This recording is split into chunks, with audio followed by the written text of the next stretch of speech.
All right, welcome back, folks. It is day 126, the big day. Another 25 days has gone by.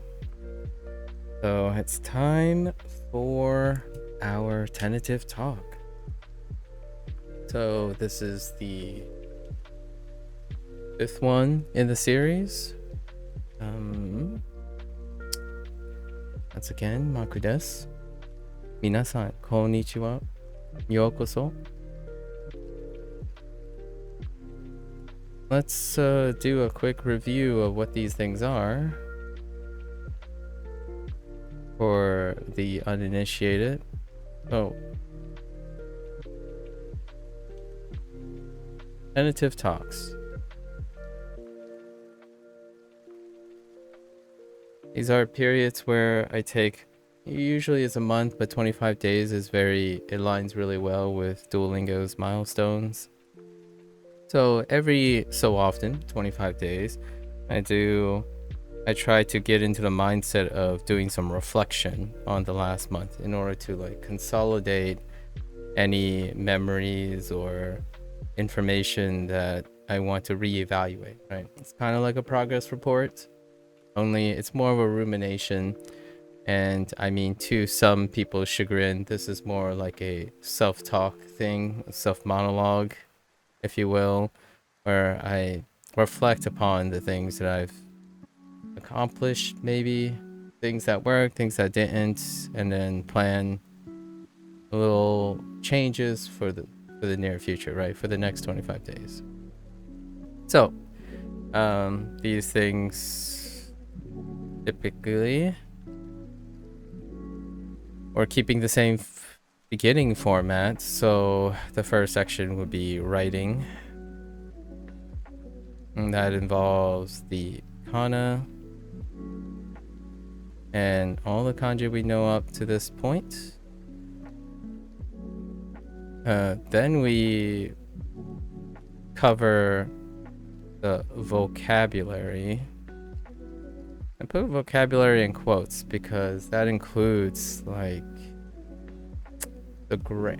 some structure or grammar that's related to vocabulary. We're not gonna do the super 100-day conceptual grammar point list that we did last time. That was for the 100. Maybe we'll do it again for when we hit 200, perhaps.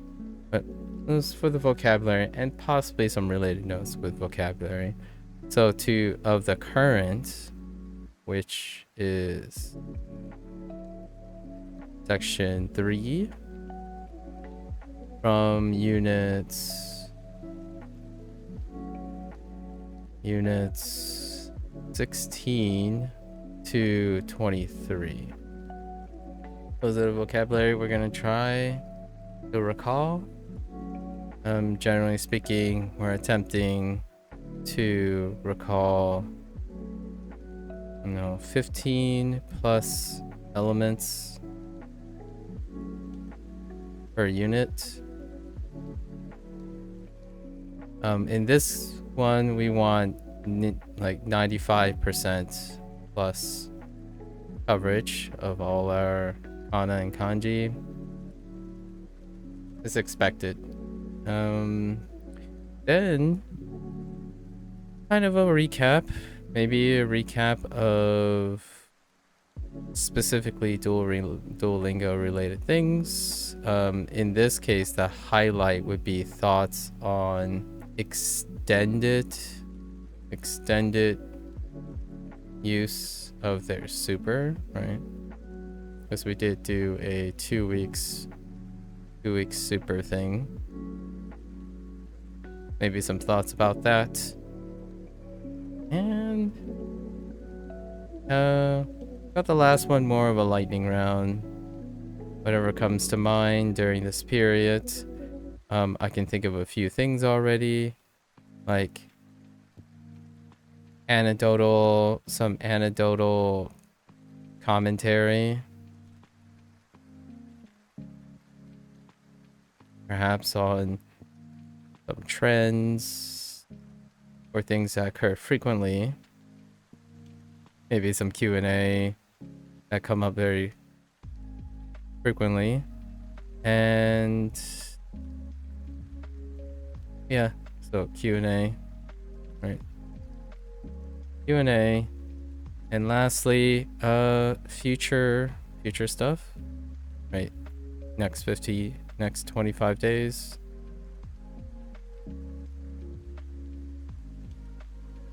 Right. That's kind of the general idea. I like to ideally keep this under 4 hours. And some disclaimers. Obviously, this is not comprehensive. I like to make some disclaimers. It's not comprehensive.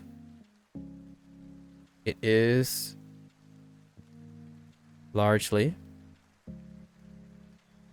based on recall. So that would imply that this is not focused, perhaps. Whoops. Wow. Spelling can be problematic sometimes, right? Focus on accuracy, per se. So not focus on accuracy. By that I mean corrections. If something is recalled erroneously, that's to the best of my knowledge, to the best of my recollection. Usually these serve as ways to understand where am I weak, where am I strong. So most of the time you can follow along, right? See if you pick up the errors or alternative perspectives on things, right? Once again, it's under the umbrella of non-comprehensive. Not to be confused with not comprehensible, right? It's not comprehensive. Not served as professional advice. I think that's worth mentioning. For sure. And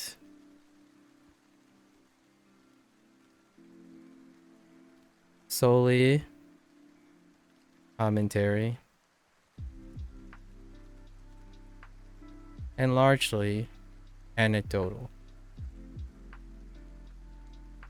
Right. And I'm gonna add one last disclaimer. I emphasize this since day one. My background is likely underrepresented.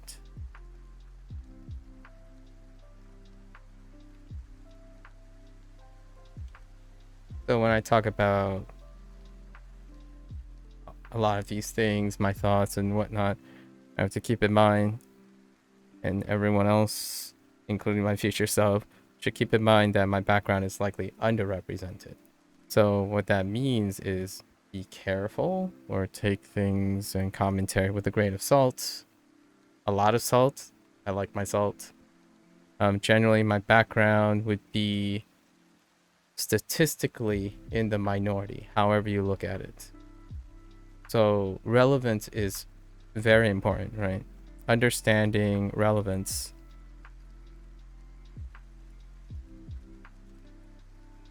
With a lack of a better word, learning Japanese, understand relevance, contextualize, right?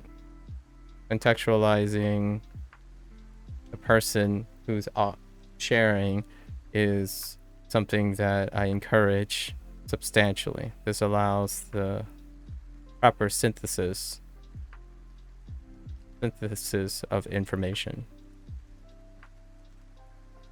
Perhaps should put information in quotes. It's more like inspiration. All right. So There you go. We covered some of the disclaimers. Now we can start with our early routine, which is the more meditative part of things.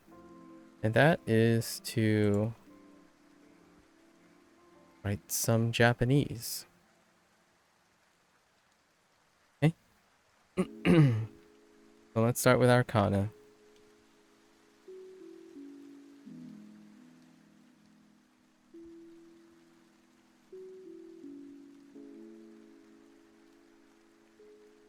Yellow.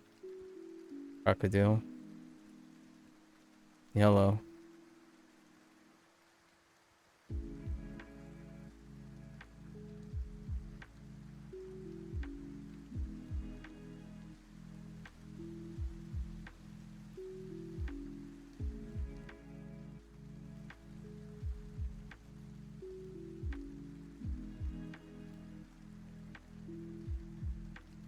That's probably a little bit too big.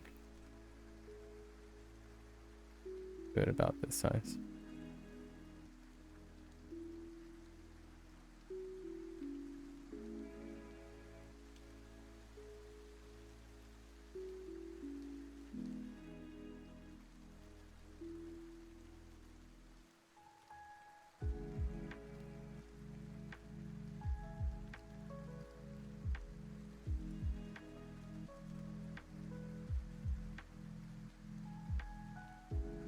Yes, I'm learning Japanese. Today is a review day of sorts. How's it going like? It's going pretty well. Today is a review day of sorts. Every 25 days I do this. So not strictly using Duolingo, but more reviewing when we have gone over the last 25 days.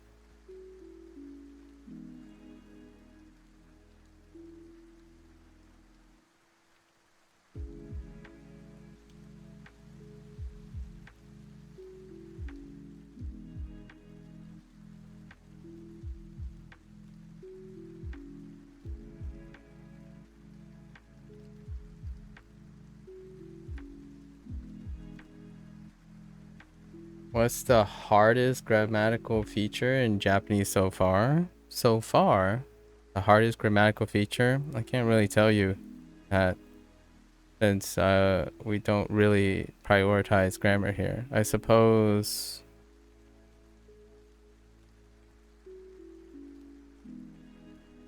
we'll just use recency since it's the freshest. So recency would be takatta, the conjugation of the past tense tai form, added to a predicate of choice and takatta.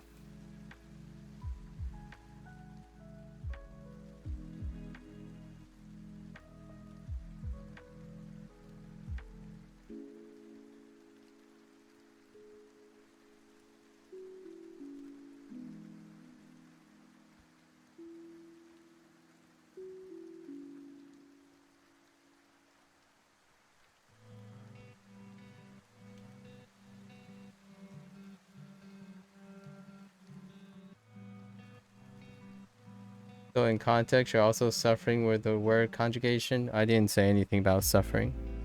I said because of recency, that is the one that's the newest grammatical feature. You're asking what's the hardest grammatical feature. It would likely and statistically be the one that I was introduced most recently. So there's no suffering involved. It's due to recency.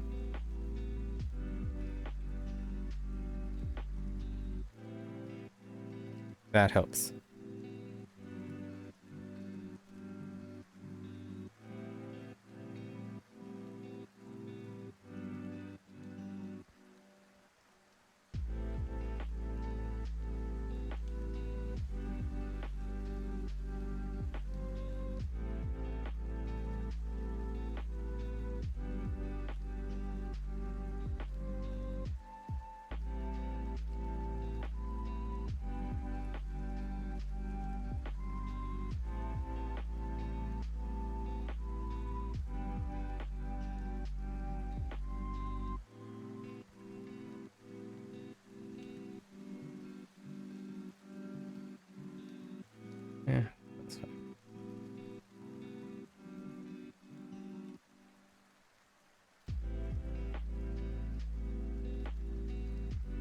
All right, take care.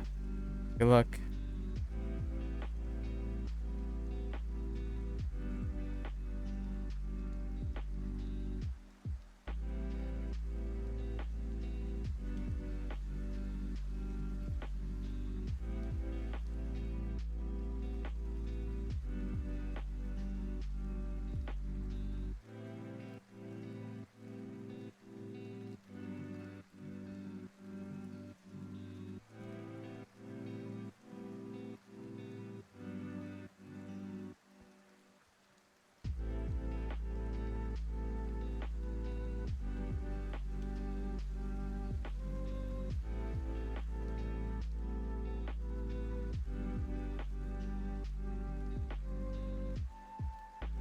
Uh, so, oh, we'll go with ta.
Um,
mm,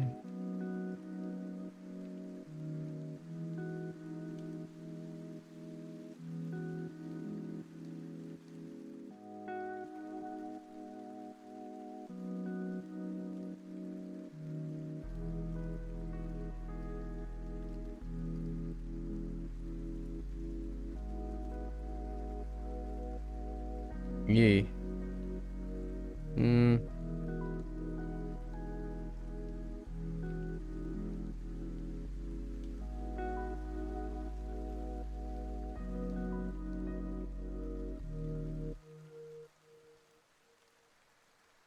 the hours put in every day for these live shows are very impressive. I discovered yesterday that you really are a person I love to watch. I started watching all the previous lives. Oh, that's the be- that's easily one of the best compliments that I could have received. Thank you. The internal Bible. Oh no, your English is perfectly understandable. Yeah, feel free. Feel free to use all the English you want. I appreciate it. Yeah, we're reviewing Arcana in our writing today. Are you interested in language learning? Outside of, are you doing English and then something else? I kind of like the idea of people splashing multiple languages at the same time. Or are you doing English at the moment?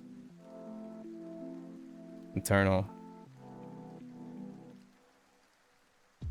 Thank you. Thank you. It's a very humbling statement. Right now you're working on your English and Italian. Very nice. I do not know anything about Italian, but I certainly love listening to Italian. I've watched a couple Italian programs in my life. It's quite a lovely language. Oh, and you love to learn from Duolingo? Very nice, very nice.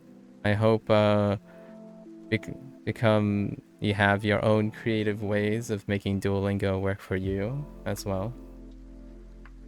How is the Italian course on Duolingo, if I may ask? I have no experience with that.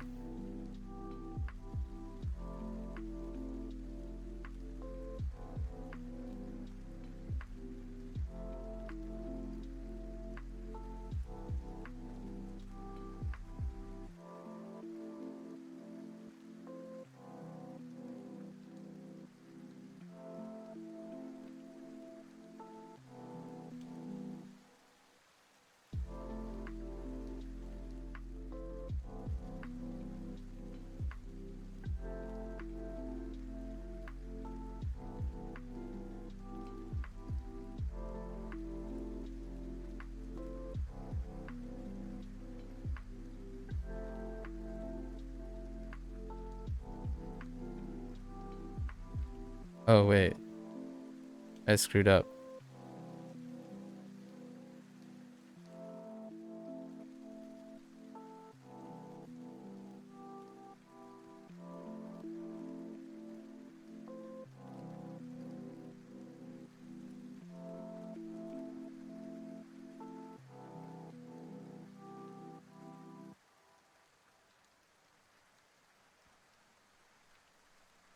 No one saw that. It's fine.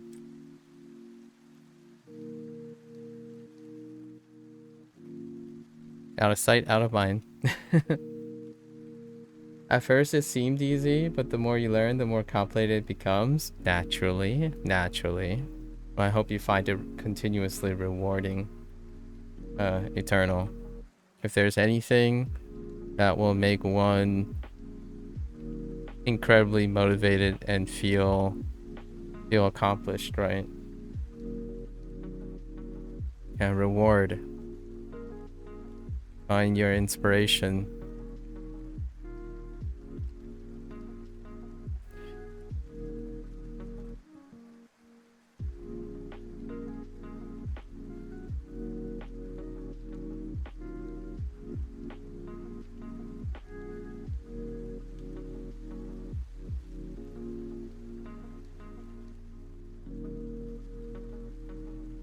Hmm. Just kidding.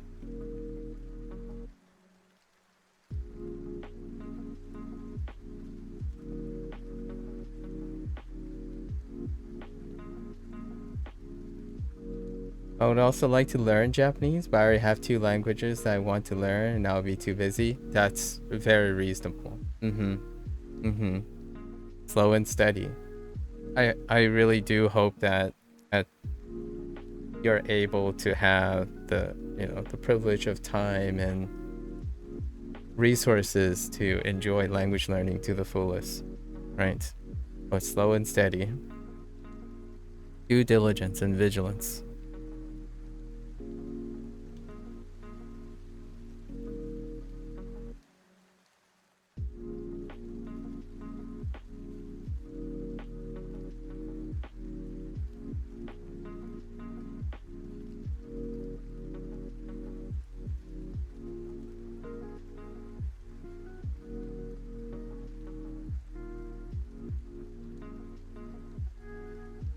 Okay, that is our hirakana. And we're gonna do our katakana. Katakana.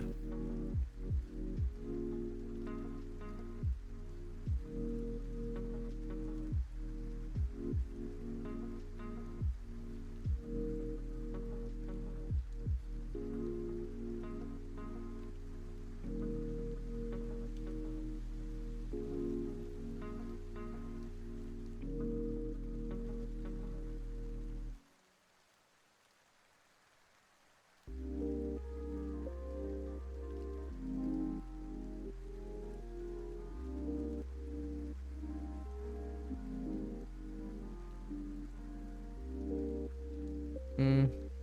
Oh, it looks so dissatisfying. The oh.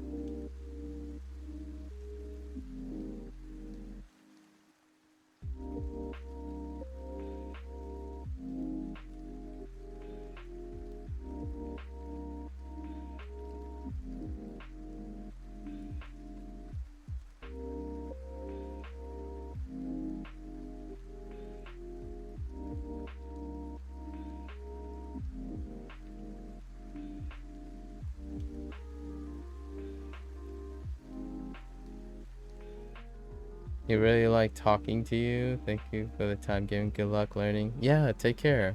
Internal. Good luck, good luck. I'd love to hear your progress sometime down the line regarding English and Italian. Maybe a few stories that really stuck with you from your learning experience.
Mm. I think we do uh okay.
Oh, wait a minute.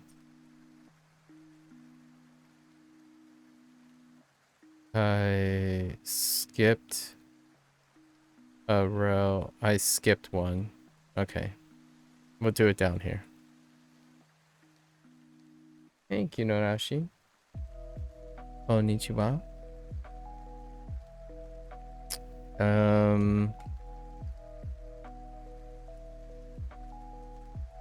Yeah, I skipped one.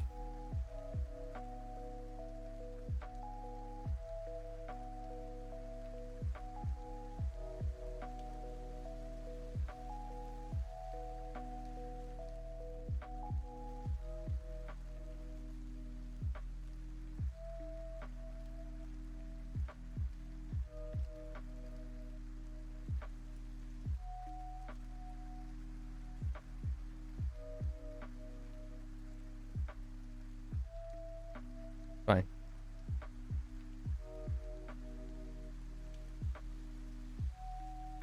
Oh, wait.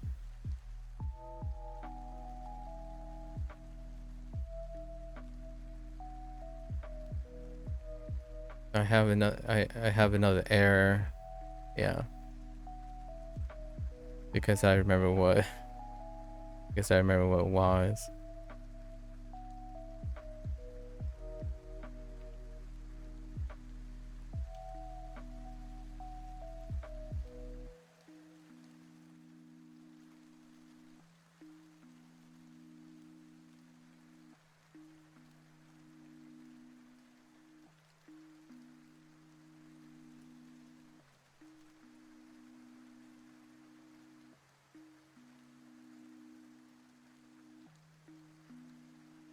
Alright. That's our katakana. Hola. Hola. Yashipo. Alright. So that wraps up our kana. We made a few errors. New is not regularly used in katakana yet, so we got a little new and wa mix up. That's reasonably corrected. Didn't take too long. And then I got a little antsy and swap ni and li in the writing. All right, so moving along. Now we go into our kanji section. Hey, should I use a different page? Yeah, let's do a different page. All right.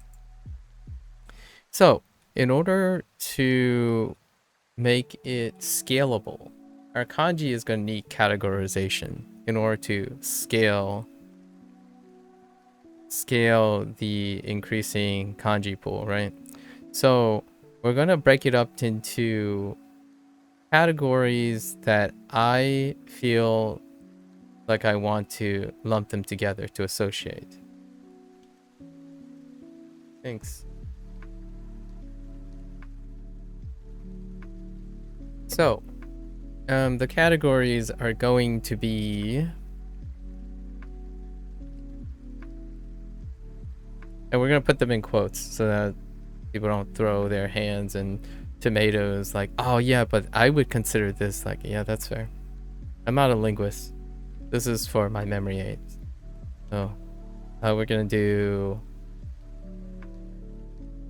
let's swap up the color. Let's go with this color. Okay. So we got numbers related things, right? That's a category. That's fairly big. Go with counters. Fairly big group.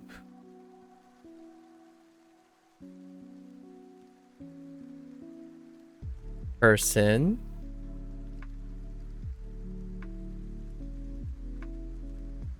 This is the kanji we know so far.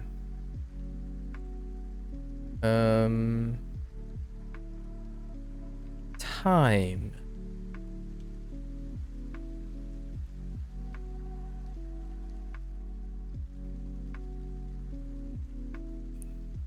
location related things.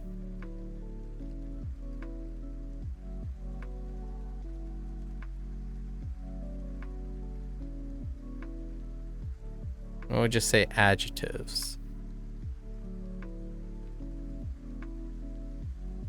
And at the bottom here, we're gonna write miscellaneous in case, you know, it doesn't fit anywhere, right? I don't know why miscellaneous came out a lot bigger, but that's okay. All right. So we're gonna try to think of it in the order from top to bottom, although some of them's gonna be more, some of them are gonna be a lot fresher, right? So for numbers, let me just do the numbers, right?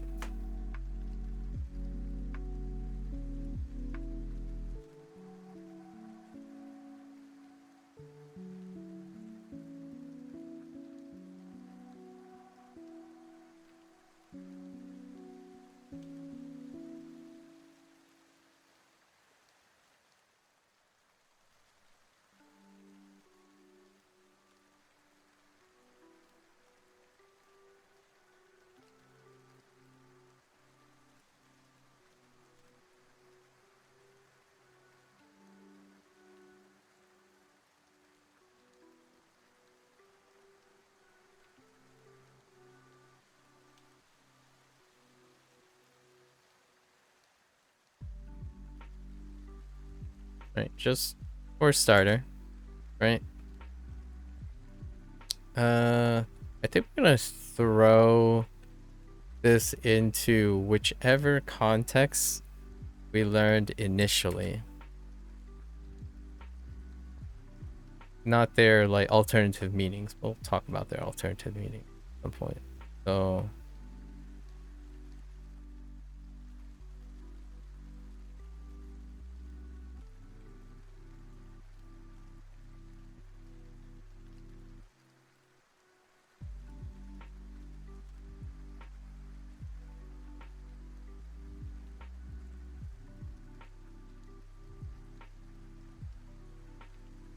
right, that's how we were introduced to those. For person.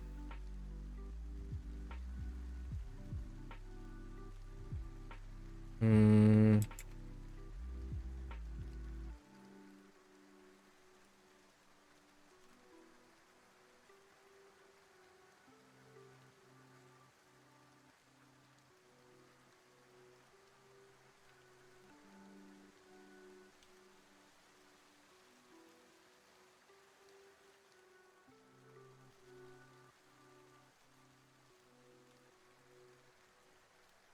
Hmm.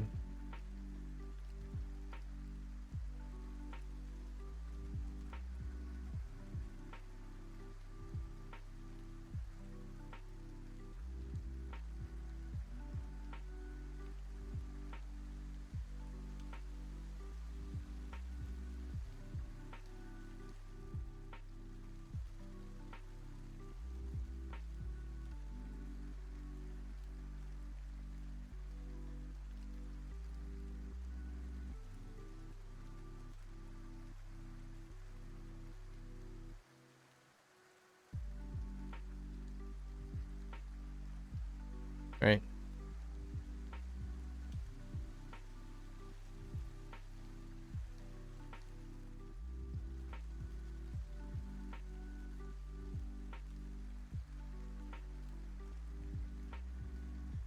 Oh, that's kind of fat.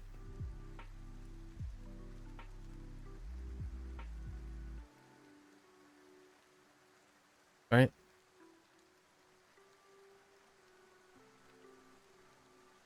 Those are kind of blast from the past. The very first ones.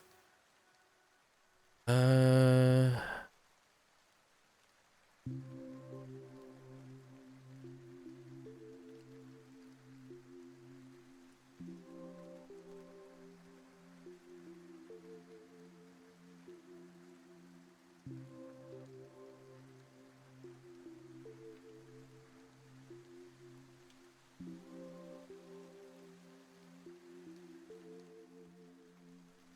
Oh, you know what?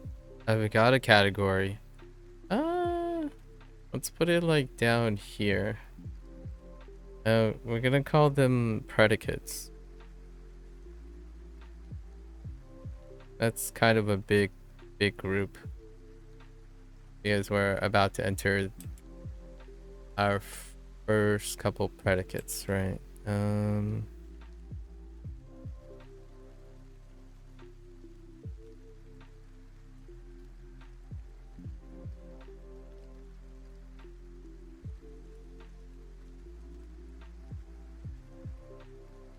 Right.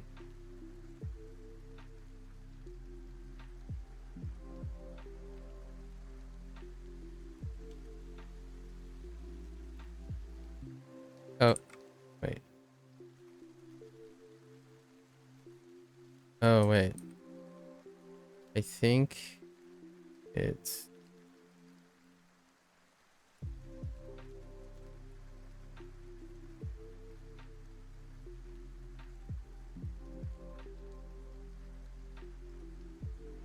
right. Nimas, yomimas.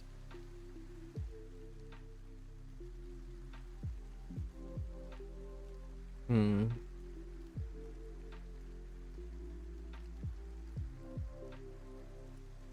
What is CN? Chinese.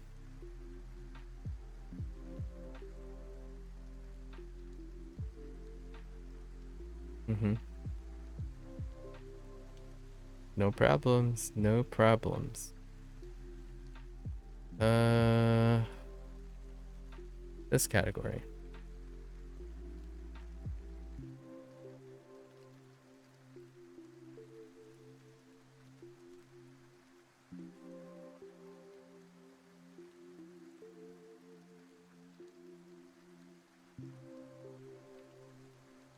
And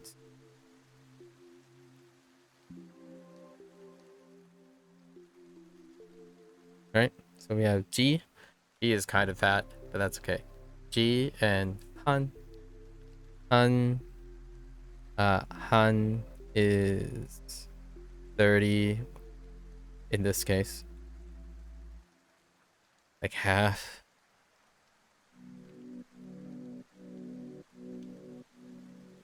Hmm. Oh, you know what? Numbers and counters are. Huh. I guess we're gonna throw this in the counters.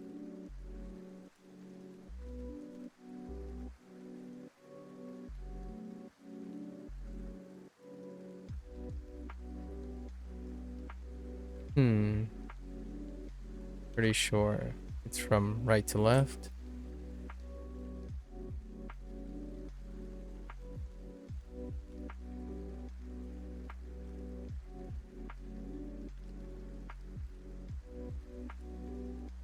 Uh, Adjectives. I have adjectives.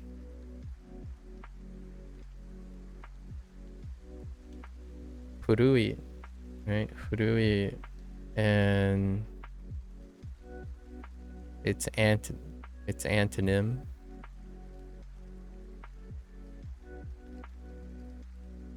Funny, we just got this in Chinese as well. Okay. Hmm.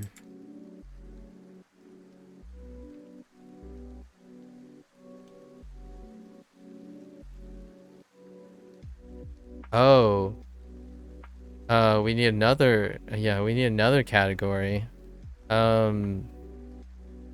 Let's just call it the things.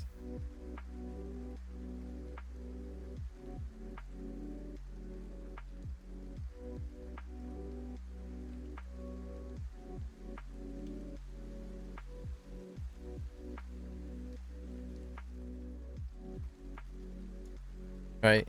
Let's not forget our water. Uh, adjectives. Then we have big, bulky, and chisai, right? big and small.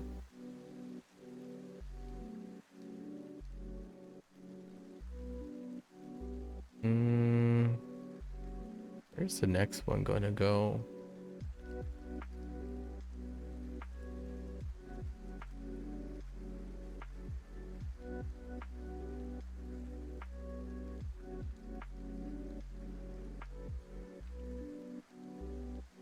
This one's a little rusty. Was it 3 lines? I think it's 3 lines.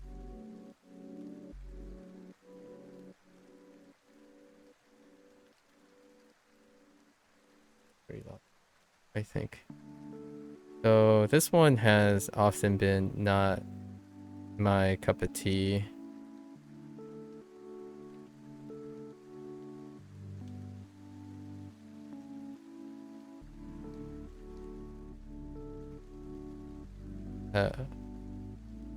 It's good enough.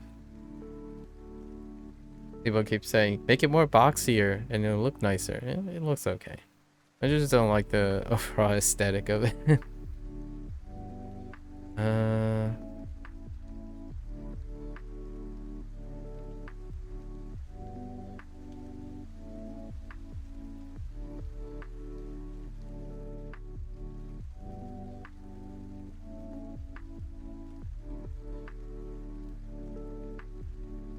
Right. Yeah, kaimasu and hanashimasu. I think we're starting. We're gonna place these under time.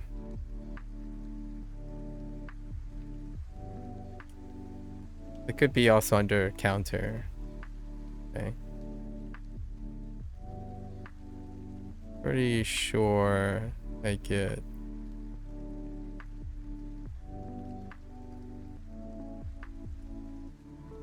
All right, we'll put it. We'll place it under counter.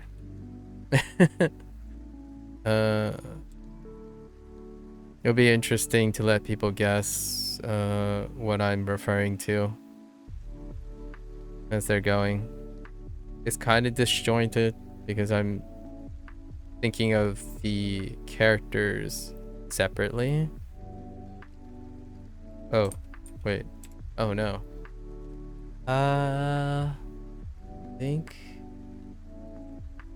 Okay, the stroke order might be not.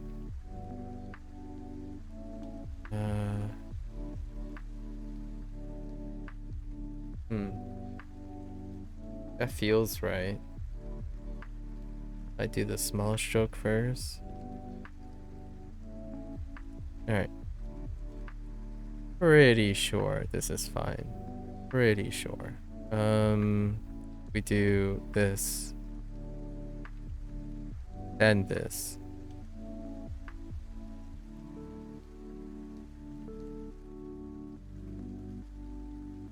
Yeah.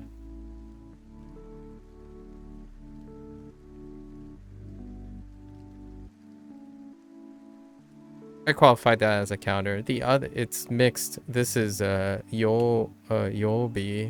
combined with Ni over here, but stands as a he, be. So we're basically cataloging all the characters. And you might be thinking, I guess some people might be thinking, oh yeah, but this is a weird way to organize it. That's the point. The point is sometimes you need to stop, sometimes engaging yourself by reorganizing things leads you to work harder on remembering the things. So you're providing new perspective. I haven't done it this way before. Usually I think about it in the way that the word is associated. But this way is a little bit more playful. It keeps people on their toes, you know? Like you don't typically think of Nihon, you think of Nihon as a location. However, Yobi requires the same character.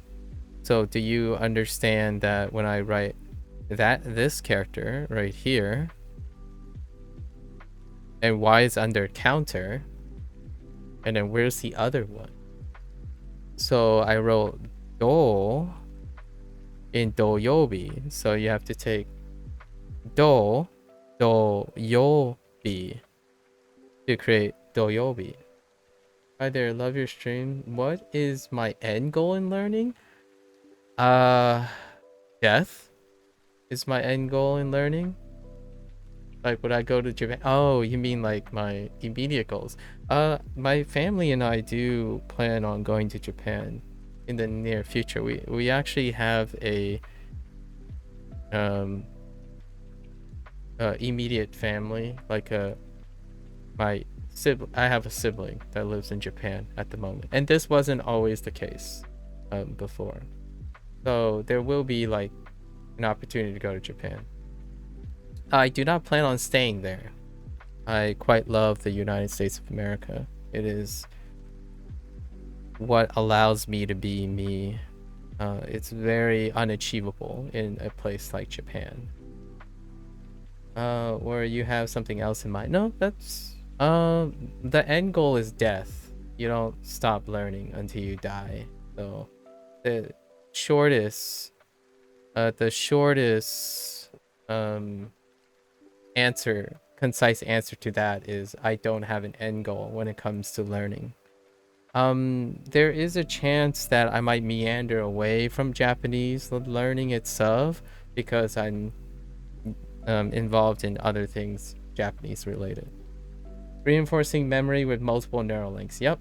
Association categorization is a common, it's a common memorization tool. It's a commonly known memorization tool. It's often poorly executed or under practiced. Generally speaking, when you think of common memorization methods, many memorization methods tend to be predominantly of one type. So as opposed to taking a multifaceted approach to memory training, most people become complacent and rely on one or two. So these are exercises in which I perform regardless of the task I'm learning. So it doesn't have to be language. It can be problem solving. There's an actual term for this that isn't related to memory, and that's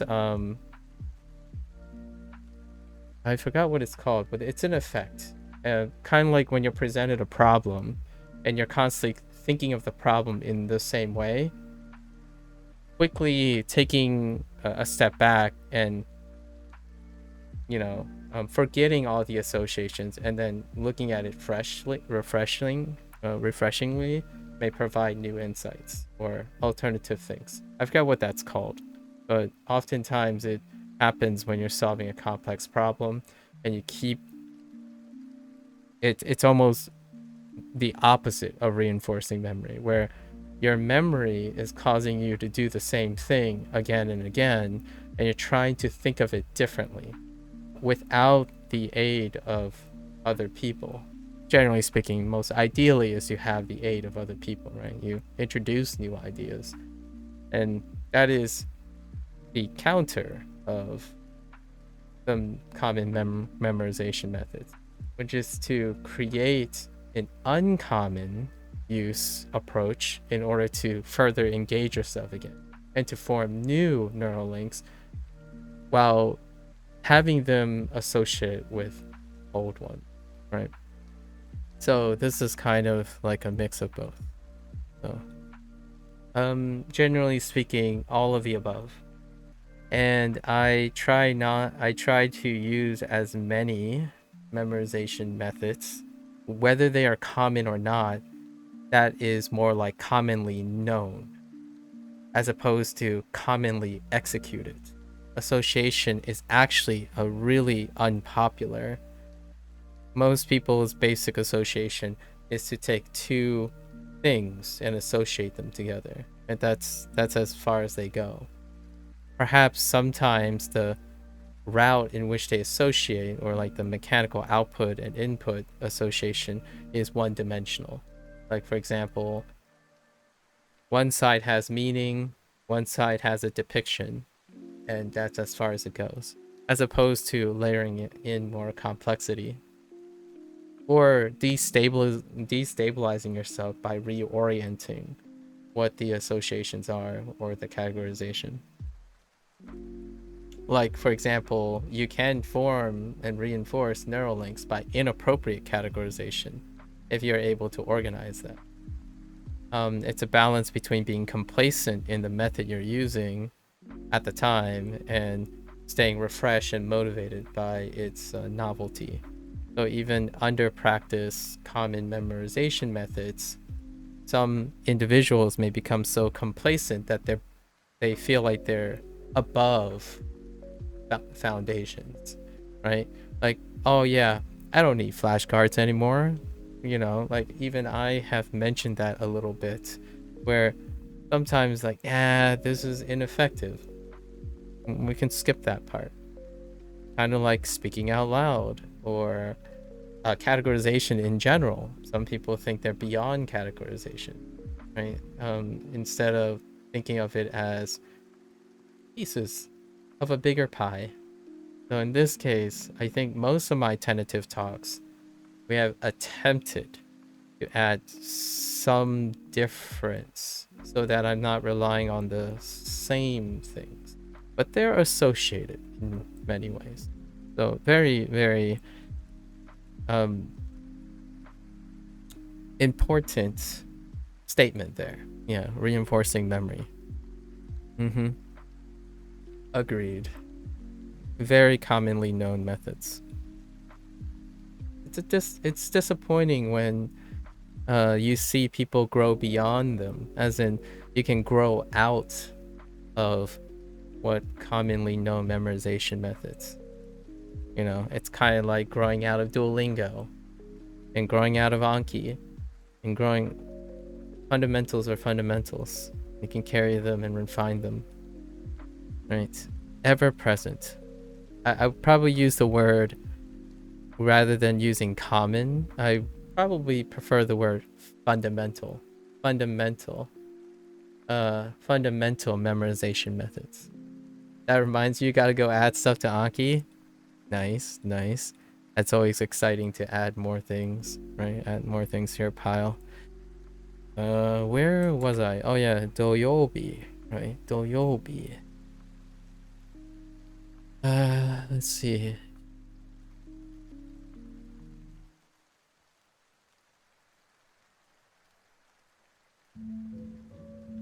Okay, so we're gonna put this in things. We're gonna put this in things. Oops, it's a little fat.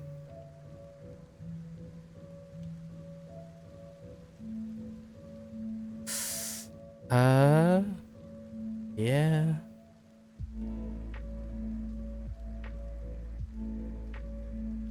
Oh. I think it has.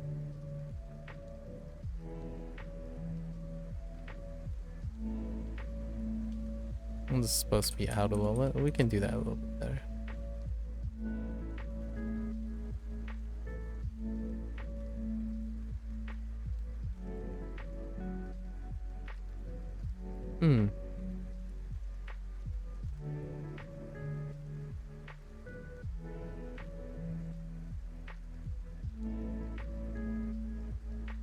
No.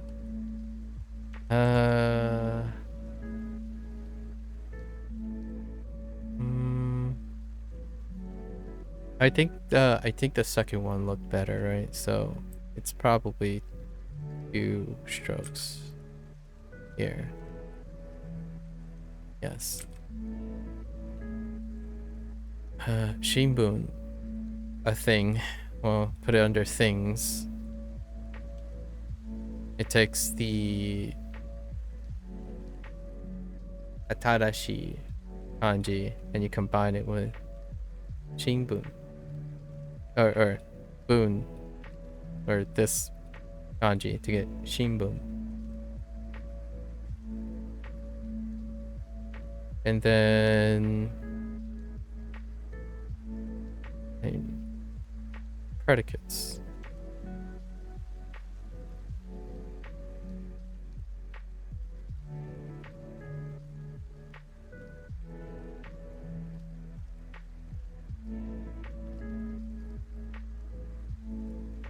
Uh,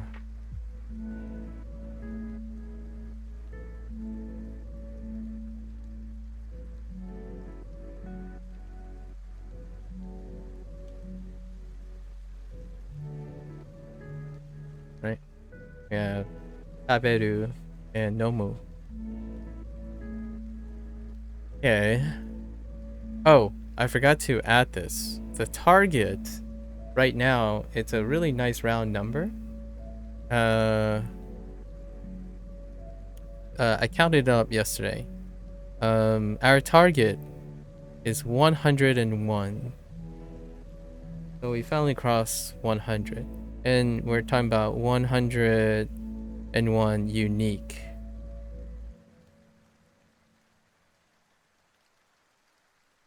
Obviously, we have already started talking about how I think when it comes to use cases, like recurring stuff, it's about double that. So it's about 200 plus. It's about double that of how these characters come together. It's a Duolingo approach on introducing kanji. You get one or two kanji, but they come up multiple times. So you form those associations closely. This one I still haven't found another use case for yet.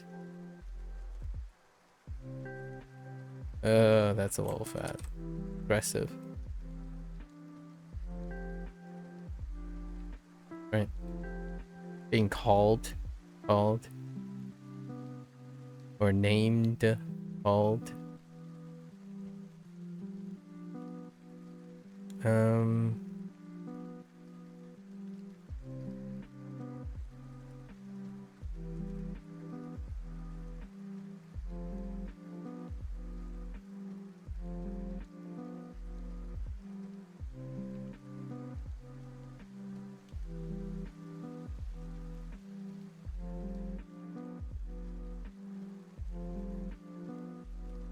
Okay, okay. We will throw these over here. You know, I guess they're the same. They're about the same, like, with that.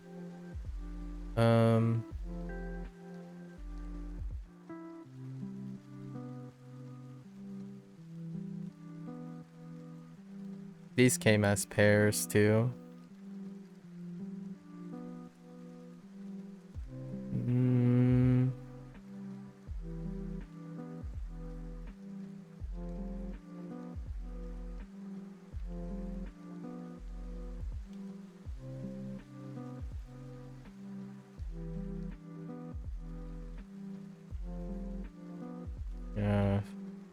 Kimas and Kimas.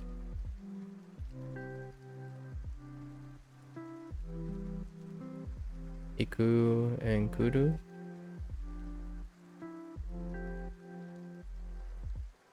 Oh, not Kuru.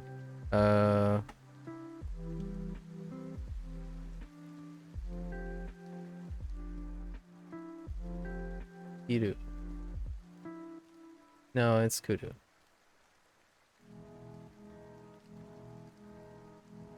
Go think about it later. It'll probably come up later. No, it probably won't come up later.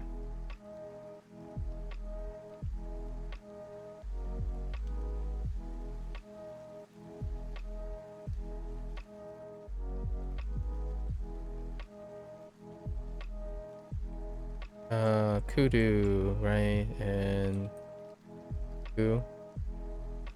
Iku and Kudu, probably. Sometimes I get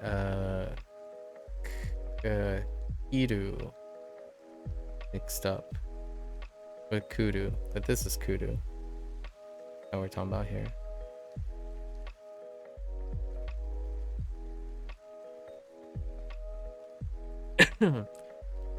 Where are these gonna go? I think these are gonna go to counters.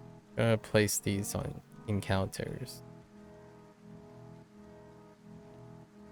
Oh, I don't like this one. Wait. Mm.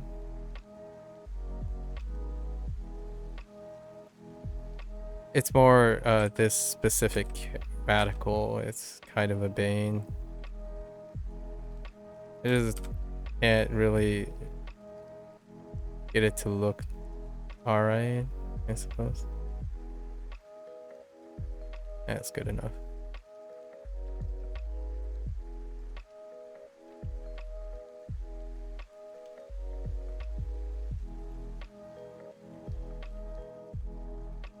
So we have the Gcon,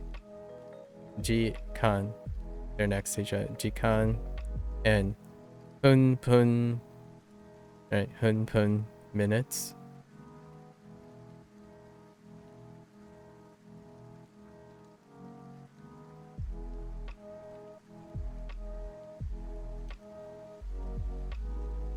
Hmm.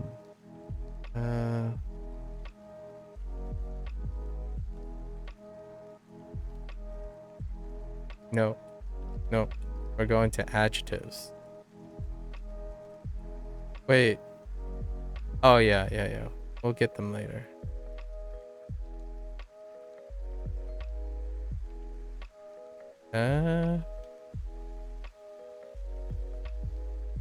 This one I haven't really gotten a great way to make it look decent. It's always like I have a bit of a proportional problem. Maybe a little slimmer.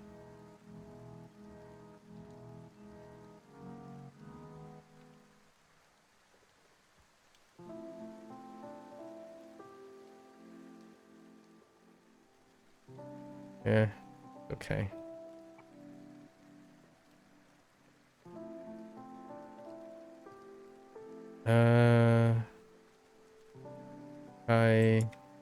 I was with we're gonna stick in the miscellaneous category. Classic one though. Very classic.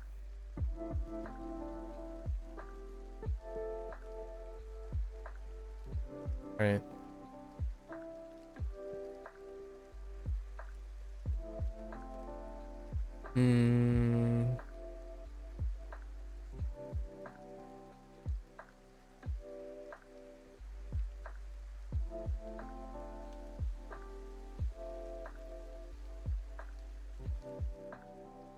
Yasumi, right? Yasumimasu. Rest, etc. Counter.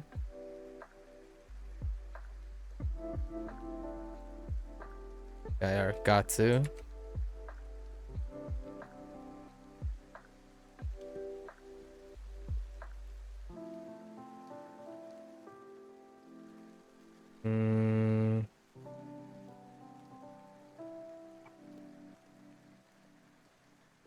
Okay, I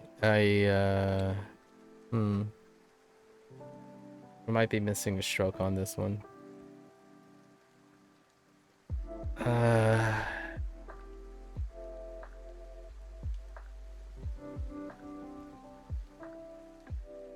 Oh wait. Yeah. No, there's a tail. Oh, half commit to a tail.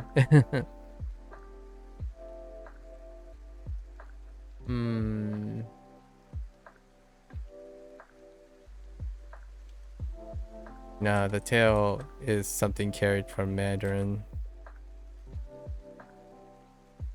Probably.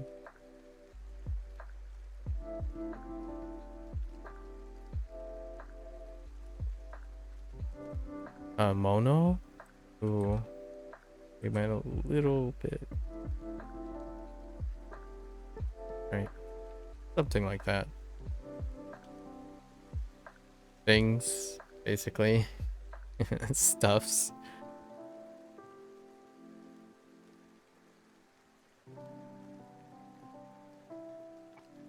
Uh,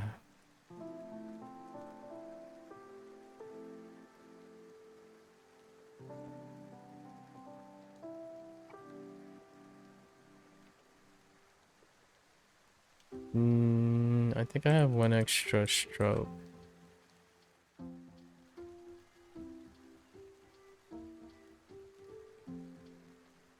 Mm, yeah, that looks okay.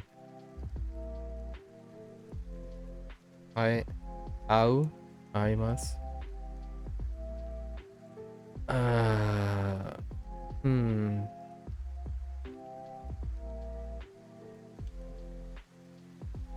We're gonna place this over here with these.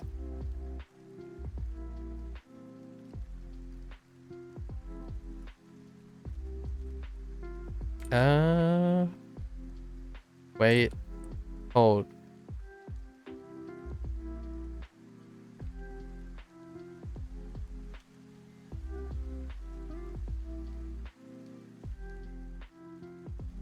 Uh, I don't know that the stroke order. Oh, wait. Hmm.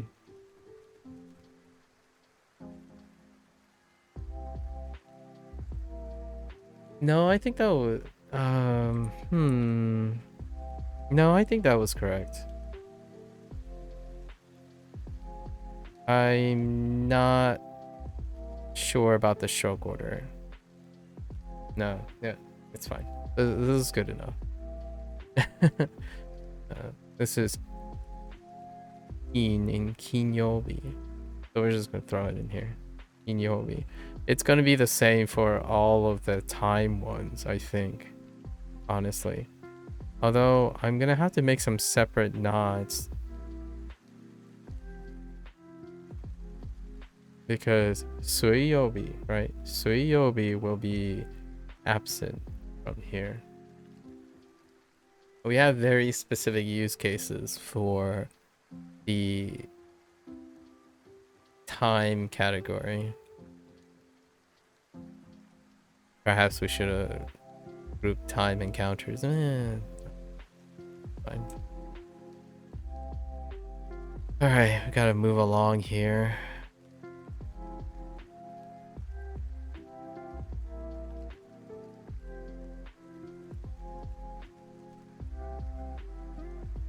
We're gonna start throwing all the day ones in here. This is technically key as well, but Mokuyobi belongs here.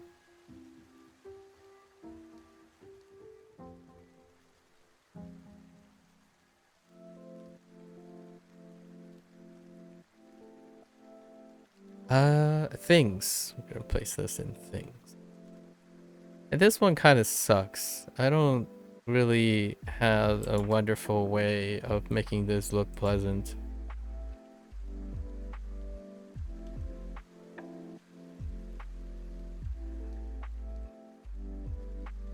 Just comes off as not so great looking most of the time. We're gonna try.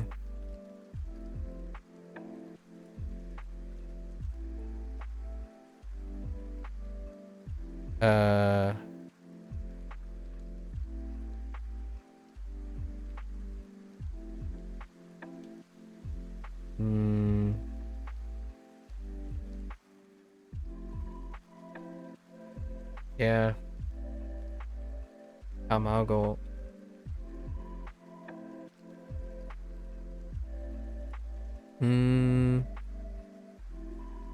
Wait.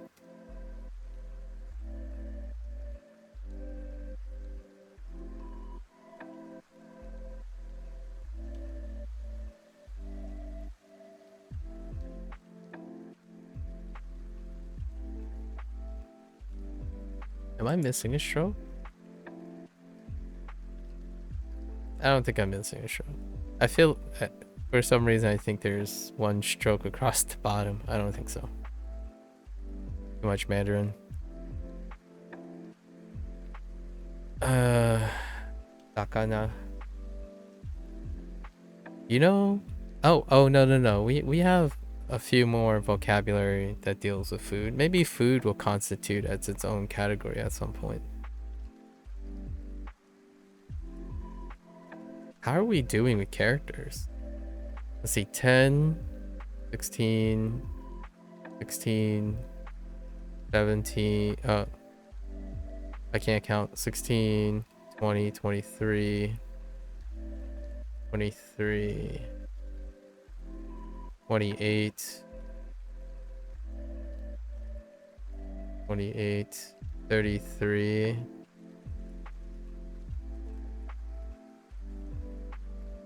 33, 38, 38. We're over halfway. Halfway to 101. Days. Days. This is also. Right.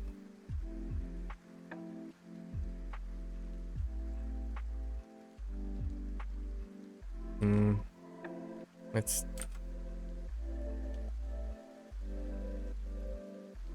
oh, Kayobi.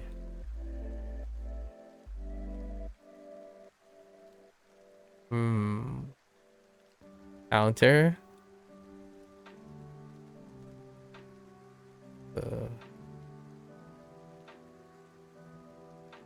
You know what? I'm not quite sure about this stroke order on this one.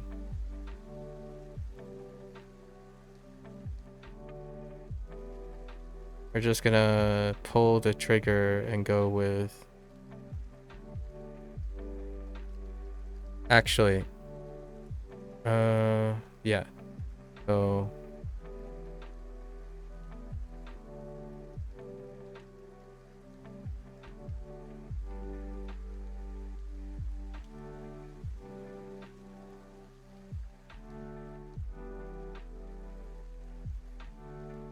wait.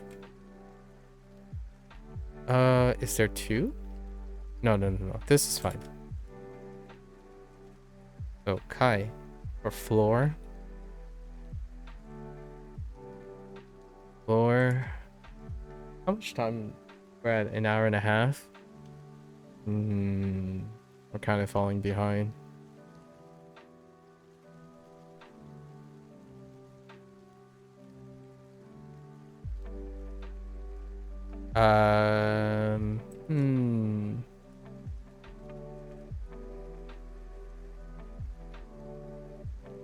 I could be confusing this with Mandarin. No, I think it's the same. There's no simplification of it.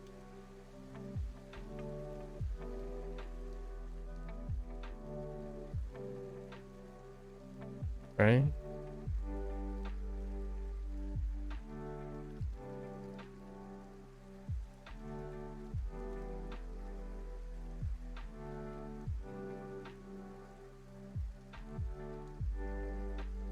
Yeah. I have a lot of predicates actually. Doing this kind of really shows how many predicates we have.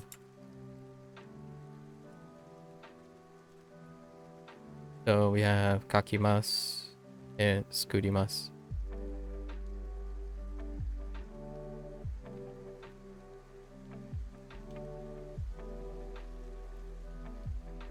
Hooray!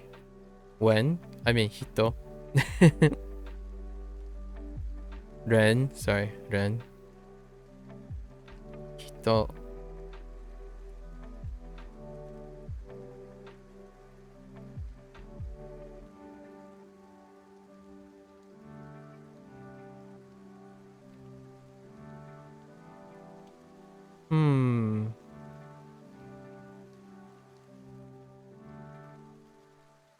I don't know where to place these. We're gonna... Yeah, I don't know where to place these. We're just gonna place them over here.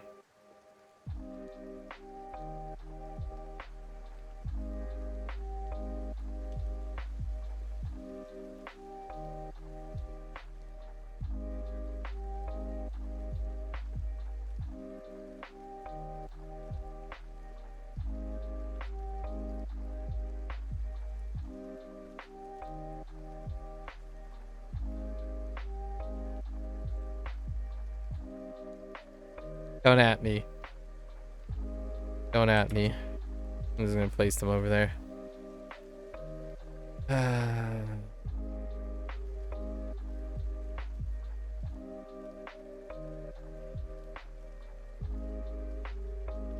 Hmm.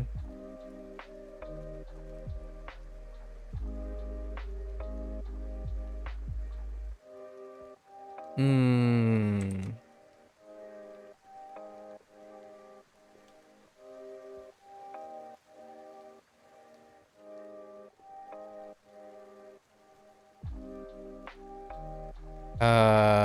Yes.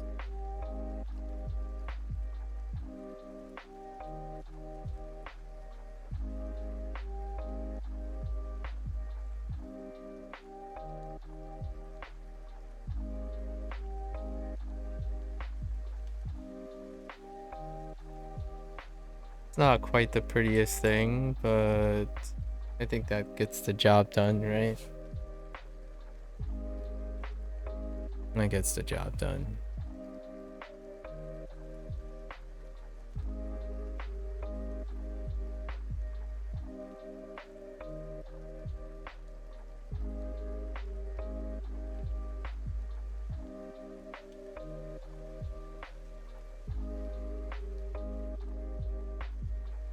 Oh, wait. I think I screwed up the stroke order. It's okay. It's understandable. Actually, I don't know if the little strokes are before or after the middle stroke. So that's fine. I guess you could say this is a location.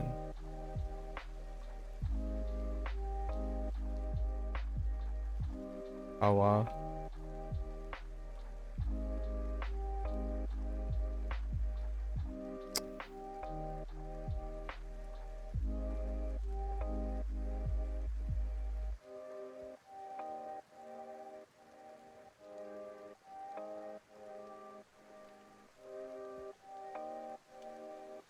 Hmm. Where are we gonna place this?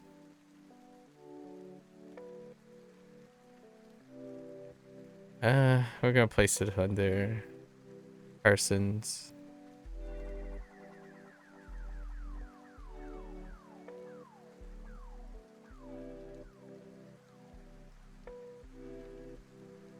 In sensei. In sensei. And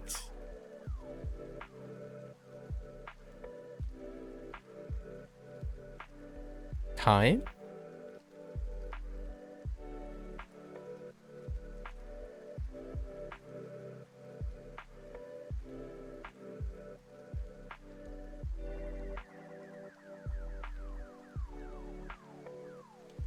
Oh there, Cozy. Hello, hello.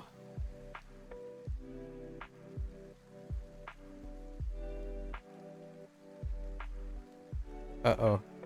I just lost my train of thought. Oh, yeah. We just got this recently in Mandarin too. Okay. Are we under time? Yeah, we're under time. The shoe is a little bit tall. I've been making things a little bit tall instead of boxy. It's fine.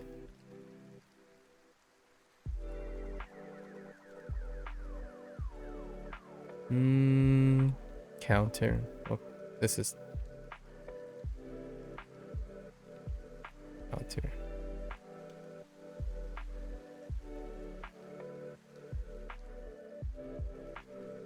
Uh,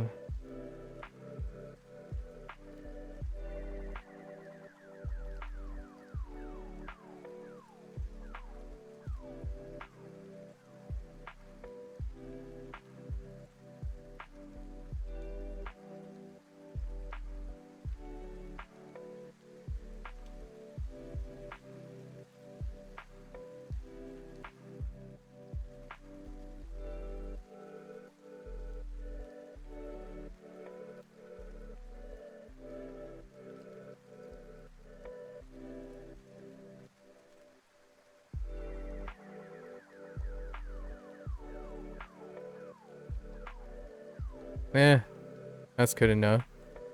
Yeah. We just got yeah recently in Mandarin. 房子 房子 doesn't have that though. Does it? No.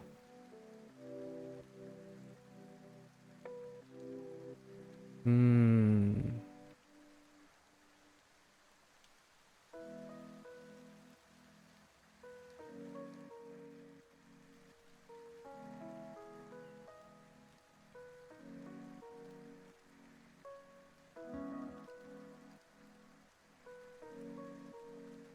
Hmm.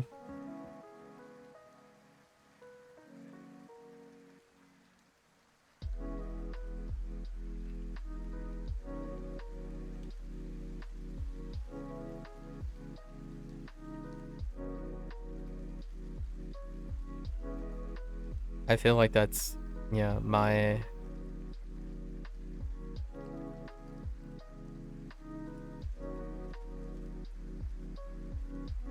um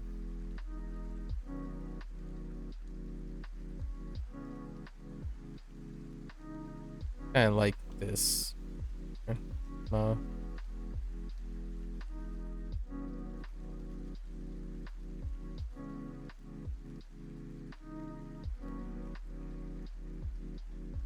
uh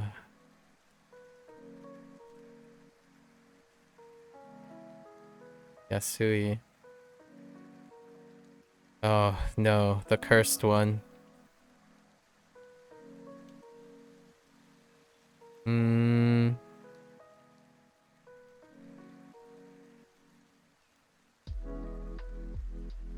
Yeah, that's okay. Actually, that mon is it's fine. I don't hate it. I don't hate it. Okay.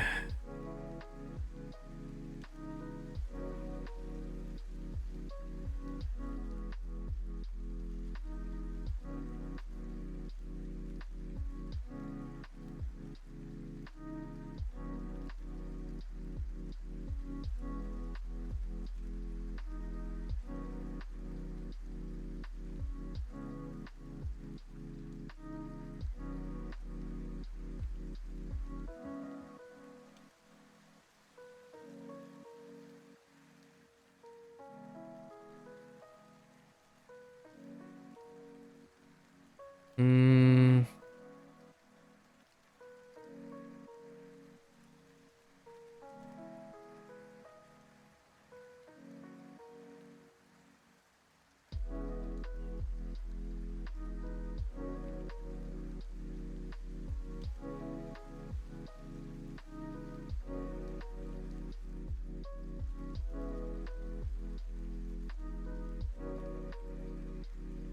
Toto.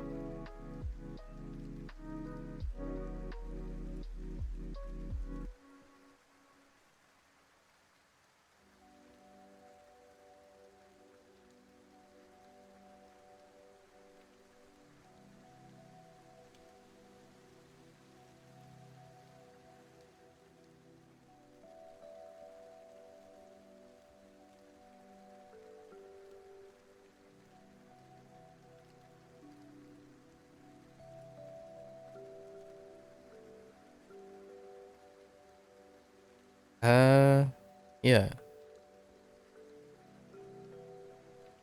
something like that. That probably isn't the greatest looking. Uh, this is either Yoru or Konya. Oh wait, it's next to it.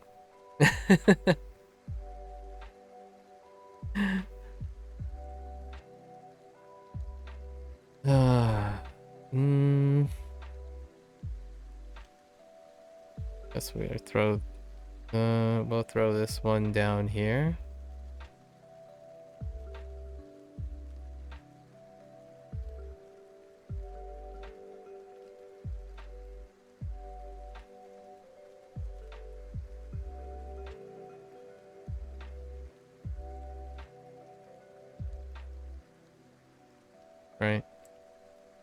Daigaku.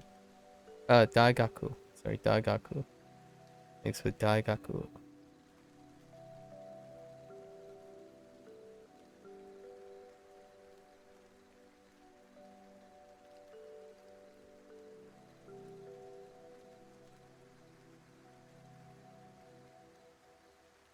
Hmm.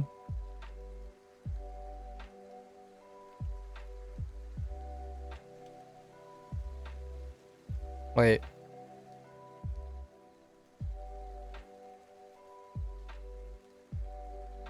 That's the right order. And then this is the reverse order. Or the other way around. Yes. We have the pairs, right? Hidari and Migi. Left and right. I placed them left and right intentionally.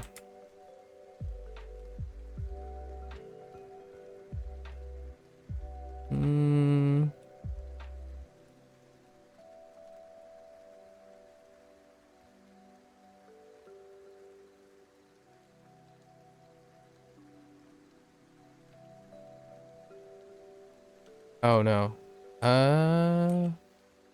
Pretty sure it's like 2, then the last one. Or Sunde must live. You got a writing pad or just using a mouse? I'm using a pen. Right here.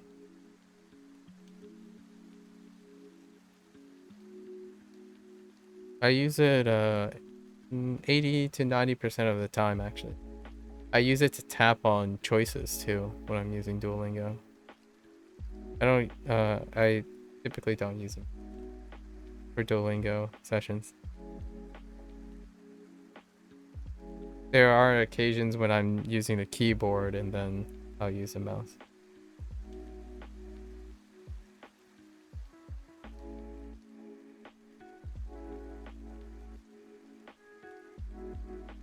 Doesn't really transfer, right? Doesn't really transfer if I'm gonna use a mouse.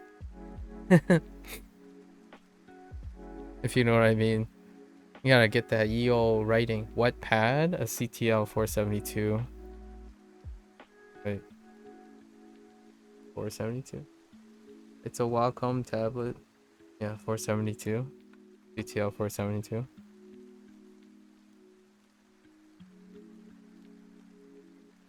Um,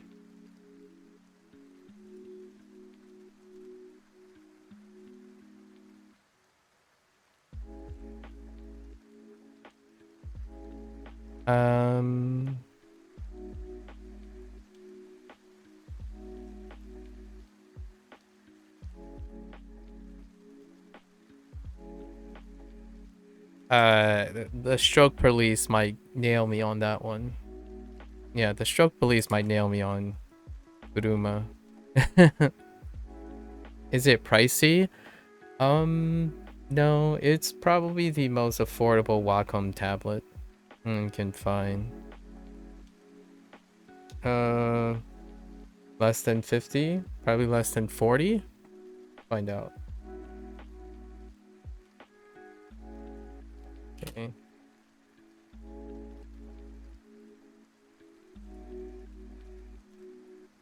The reason why I know it's not pricey is because it's usually for Osu. Like the reason why I have this tablet is both for drawing and for Osu, so it's like a combination.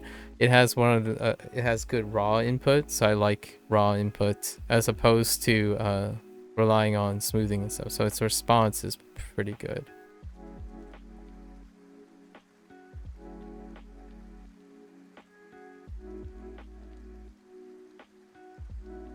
And it looks like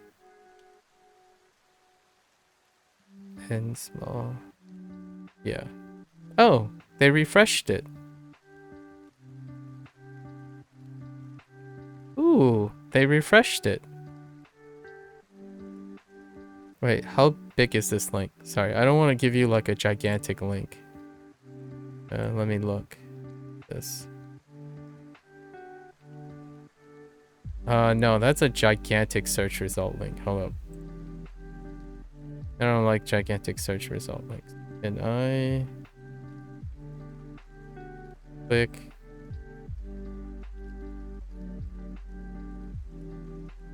All right, you're gonna get a gigantic search result link.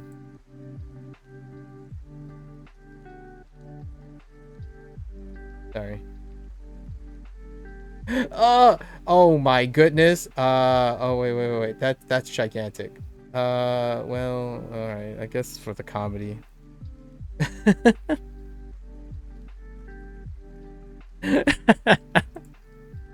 It's an Amazon search result. Sorry about that. Wait, I don't even know if this link works. Does it work? Yeah, okay, it works. Yeah, it's typically MSRP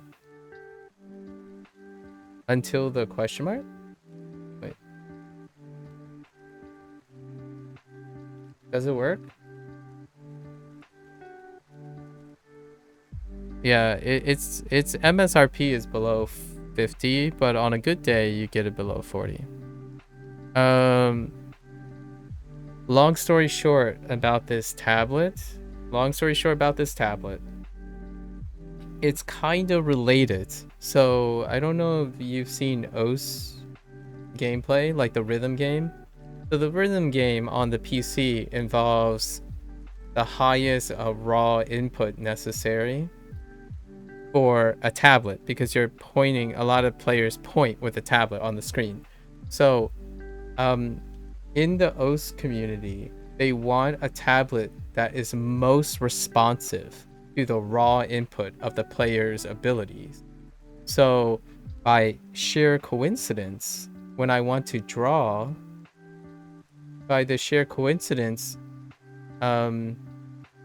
you want to when I want to draw and when I want to write, like here when I'm writing kanji, I want it to detect the most subtle differences. So I'm not into like smoothing, and I'm not like a professional, so I don't make professional clean things.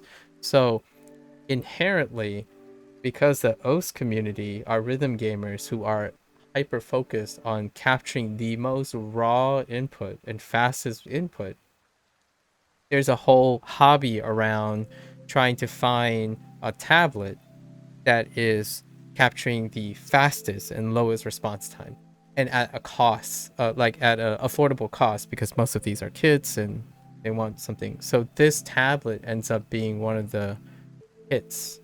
So that's why it generated a lot. And OS community actually even caused like keyboards, very specific keyboards and stuff.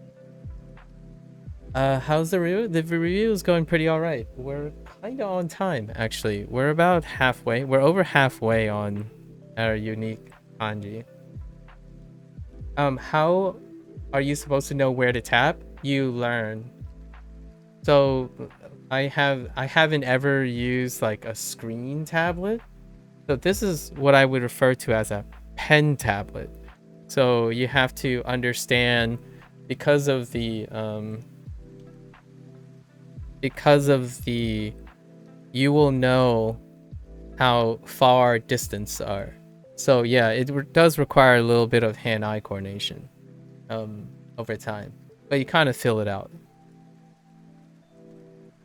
How about just yes? Let's get some positivity. Lotus, you guys are being cheeky with each other. I like it. No. Just no. All right. Well, it might not be ideal, but generally speaking, I like tablets without screens. However, expensive tablets, obviously, screens cost money. But yeah, generally have, yeah, here it is, by the way. See, it's just a surface. There's nothing else. And I placed a material over it that gives it a little bit more feel, because I like feel, some friction. So there you go. That's how I've been writing and drawing. Maybe I'll get a fancy little tablet in a future, like a fancy electronic tablet with a screen in the future. But for now, I like my workhorse. What about bigger numbers? Do you have kanji for those yet? Bigger numbers?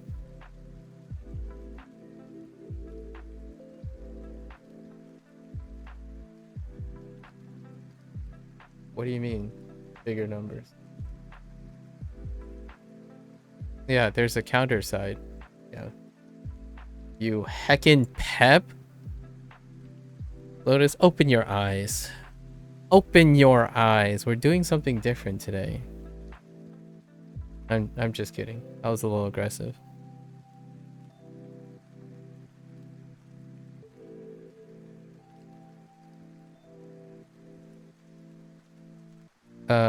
Wait.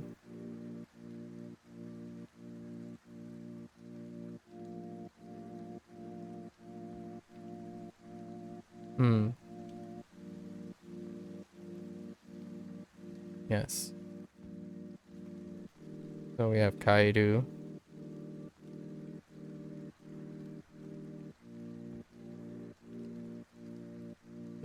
Where are we gonna throw this into? Hmm.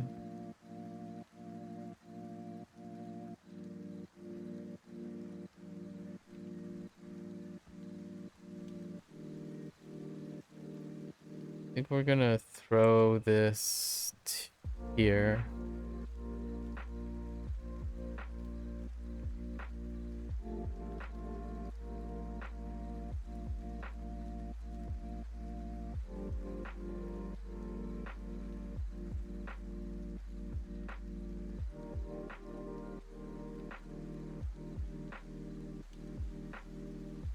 Did you have to enter? Listen, we're slowly, all right? We're slowly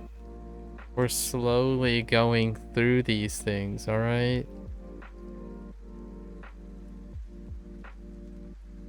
You gotta stop spoiling this. Go back into the coin locker.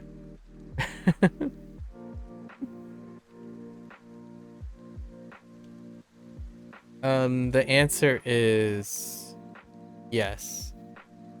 The answer is yes. We do have to enter. we do have to enter.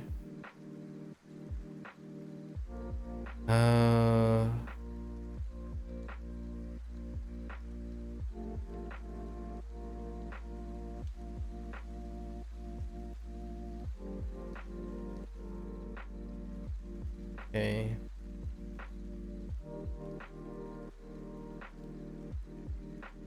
Oh no. Mm,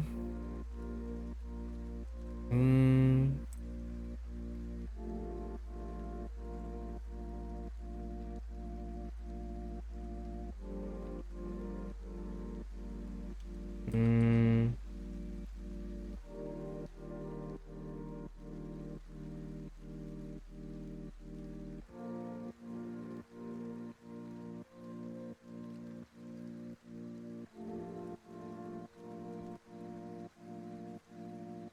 do you have to leave?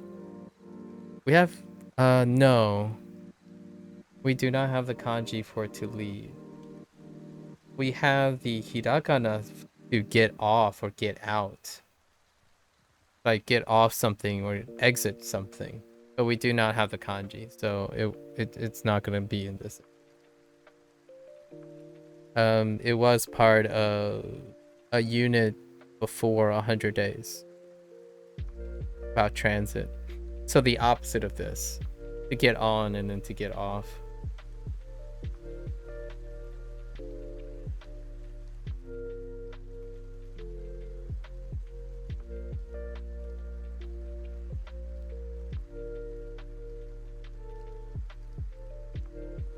Oku.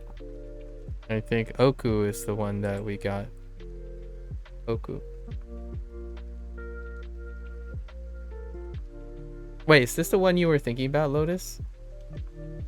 All right. You can come out of the storage closet temporarily. Is this the one you were thinking about, or were you thinking about something else? Because I can think of one other thing, and we also have the kanji for that. It's like a recent one, like figuratively to enter something, or to like enroll in something.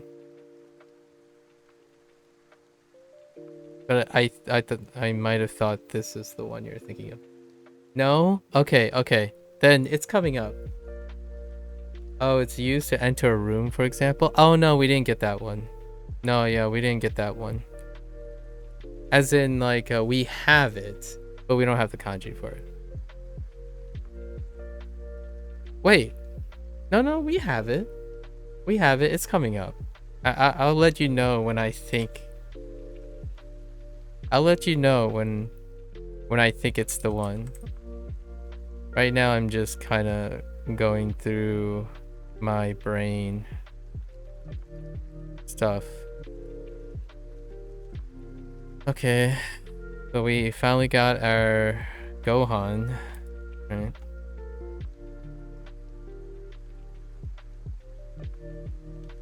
Oh, you know what? Densha.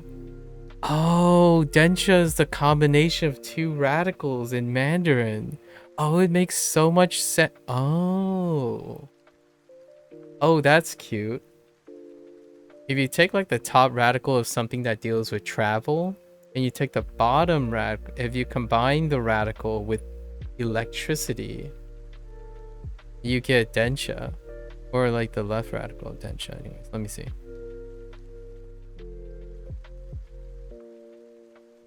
Yeah, so this is the top of the traveling one. Yeah, and then you add... Yeah. And then you add electricity. Right? I think this is the... Yeah. You add electricity. Hello there, Hideyoshi.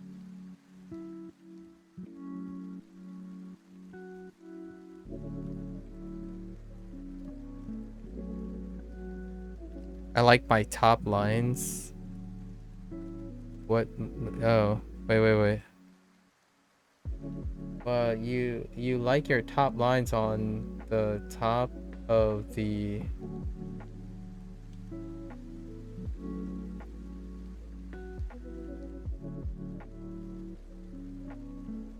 Oh, like these things?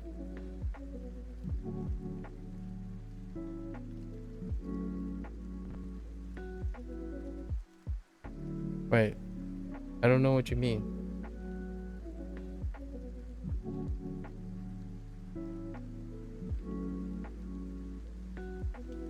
You mean these things? The hat? Oh.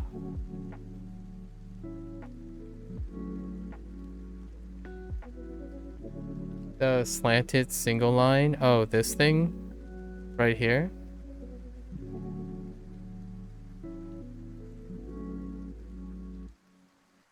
Well, but no, I understand what you're referring to.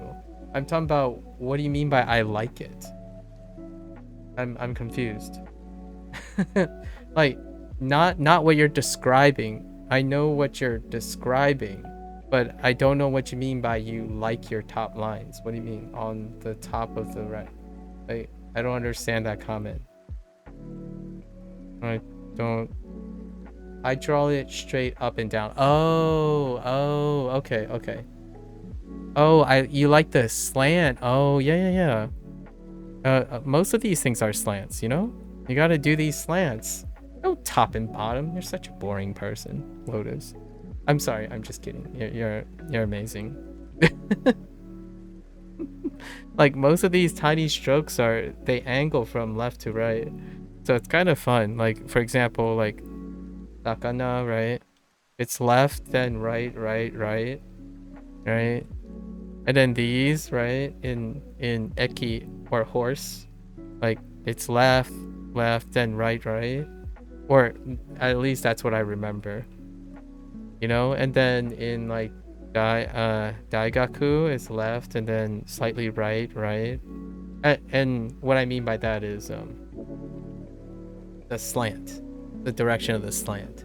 Sorry, the stroke is actually the other direction, but You know what I mean? Come on, you gotta get with the program. It's like quotes. Wait. Real talk, Lotus. Tell me you don't put quotations like this.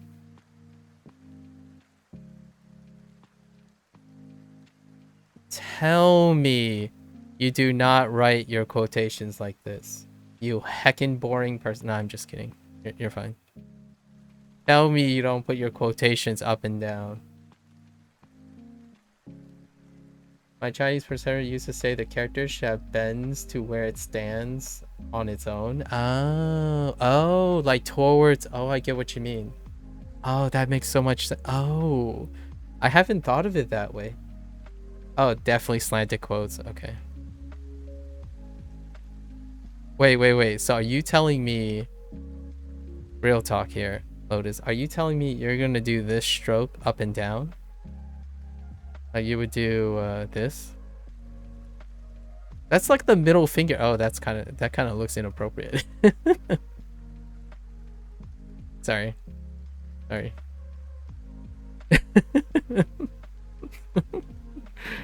It kind of looked like I was drawing a middle finger. Sorry, my bad. My bad, guys. All right. No, all right. That one is slanted. Oh, okay. So you make a few exceptions. I see. You make some exceptions. Got it. Gotcha.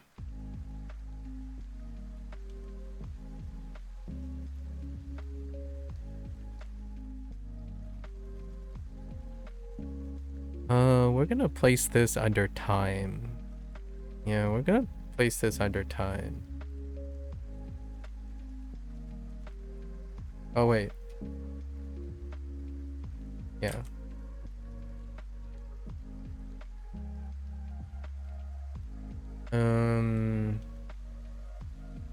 We're gonna place this under location.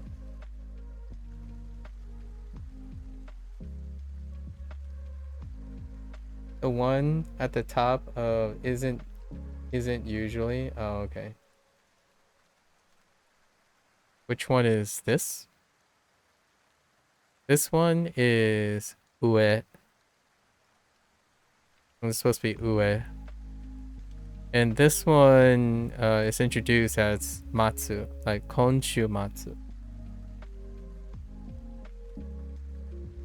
So I think the bottom is supposed to be shorter, slightly shorter.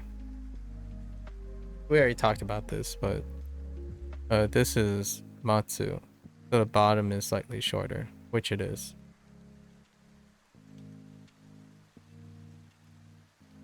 I mean, you can see that, right? The bottom one is shorter. I mean, you could accent it a little bit more. That's okay. Here, I'll oblige you because some people are a bit anal about this. So let's but we'll give it a little bit more thing. All right. A little bit more length.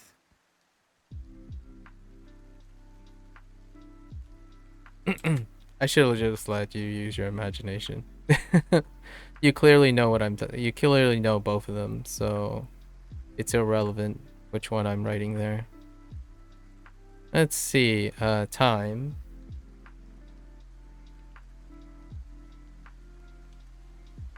You have to be pedantic over it. I disagree, but fair enough.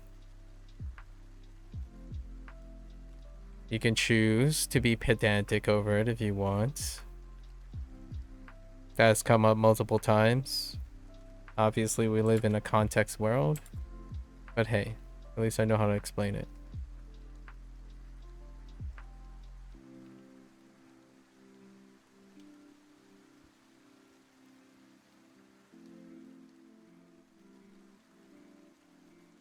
You don't even know the other one? Me too. Me too.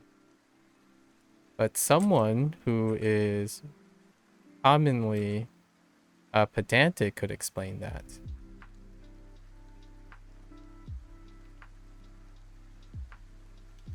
this is where I mean by possibly not necessary to be pedantic.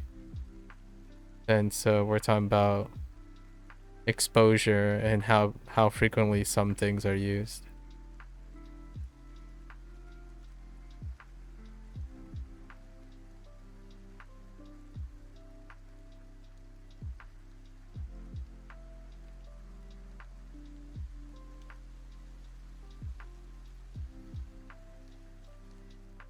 Yay. Wow, our time slot is a lot more than I thought. We have a lot of time things. Huh.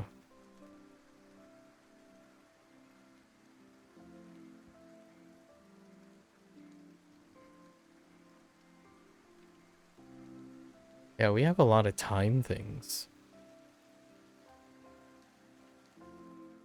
Ooh, I know what I can do.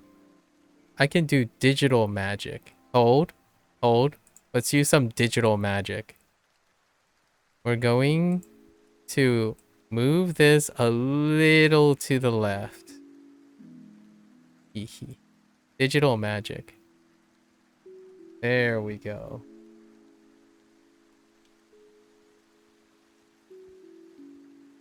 All right. Post. Fix it in post.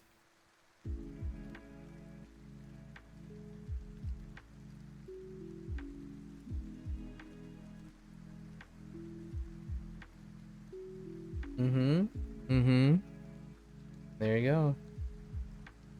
There you go.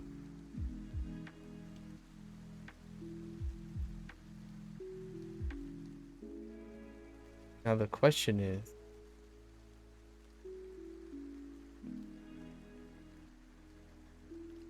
are you able to mix them up?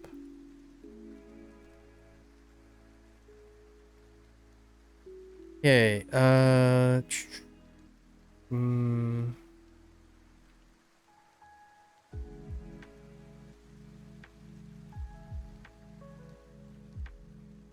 you are in Chinese? Sure.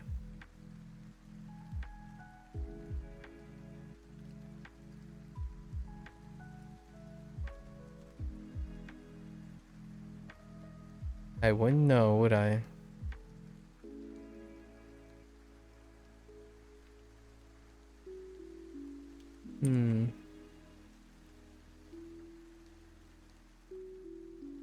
Our interactions are very similar over these years, right? Always constantly being pedantic and then predicting if someone would mix them up or not over time based on their limited knowledge. It's kind of the same pattern of interaction, right? Probably the same pattern of interaction we had at day 20, 30, 40, and so on. Would I?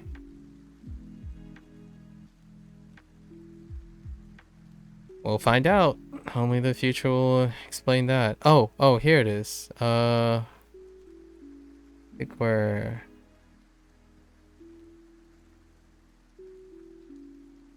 Is this the one you're talking about? Lotus? Is this the one you're talking about?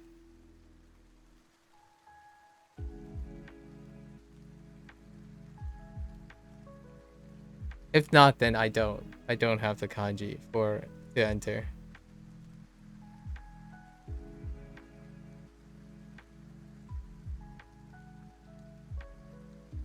Oh, okay, that's the one. Okay, so you were yeah, all right, fair. Yeah, this one's new. We just got this for enrolling and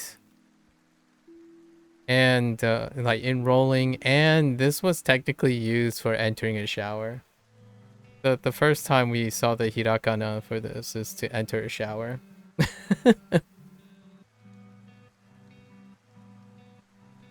This is also used for making appointments. Yeah, both. Yeah. So the context was for both. Yes. I was about to get to that, but okay. Once again, pedantic. Yes. We have both of them now. For this, they introduced both of these back to back.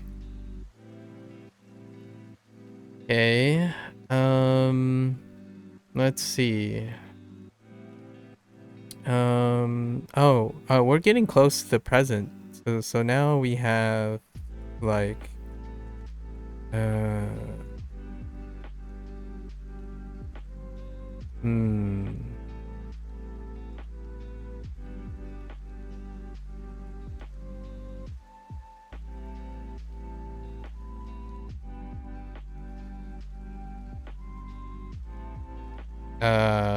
honestly, I'm not quite sure which one comes first. I'm gonna go with this. That's fine. That's good enough.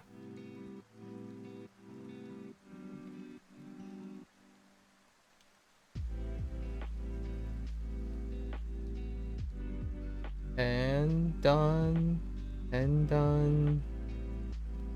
Ooh. Eat. And done. Oh! Pedantic. Okay.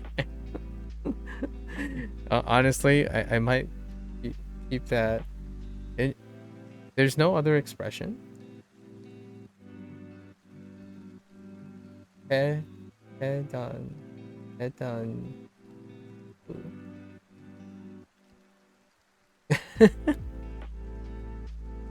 Okay.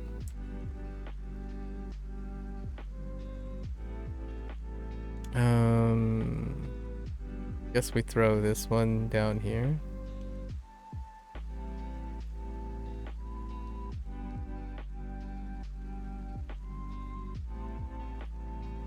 There are some crazy emotion words for describing stuff. Oh, I see. Yeah. I see. Fair enough. Fair enough. I may not ever encounter such a thing, so it'll be okay.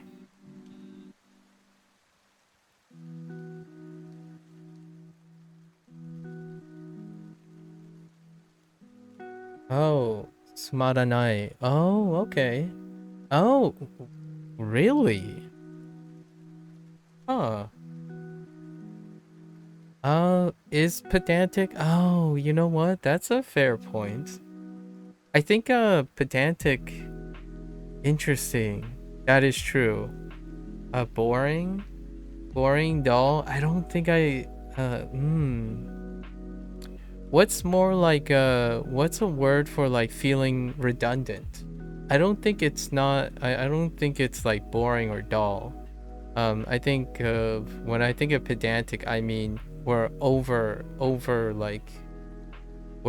emphasizing. We're being too technical as opposed to being boring, dull, and insignificant. But I kind of get why people would associate being pedantic with being boring, dull, or insignificant. I think pedantic is being like overly cautious. Overly cautious. I guess you could use overly cautious as the expression. Like being too pedantic, meaning we're really digging and reinforcing the thing. Not necessarily boring, right? More like covering over fundamentals.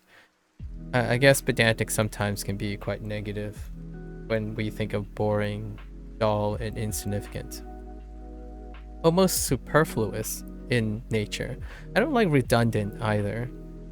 Because teachers and educators and stuff predicate on being pedantic, right? You want to make sure that everyone's on the same page, right? Honestly, I don't think that's boring. Interesting though. Kids do find saying the same thing over and over again a bit boring. Personally, I like being pedantic. Too careful. Oh. Yeah. Shin. Ooh. Shin. Shin. Cho. Shin cho. skiru. Skiru. No, suki, yeah, skiru. Skiru. Probably all depends on nuance you want to communicate. Yeah. I think when people are really pedantic, at least in terms of learning, right? When people are really technical, it's coming from a place of fear. It's coming from a place of potential confusion, right?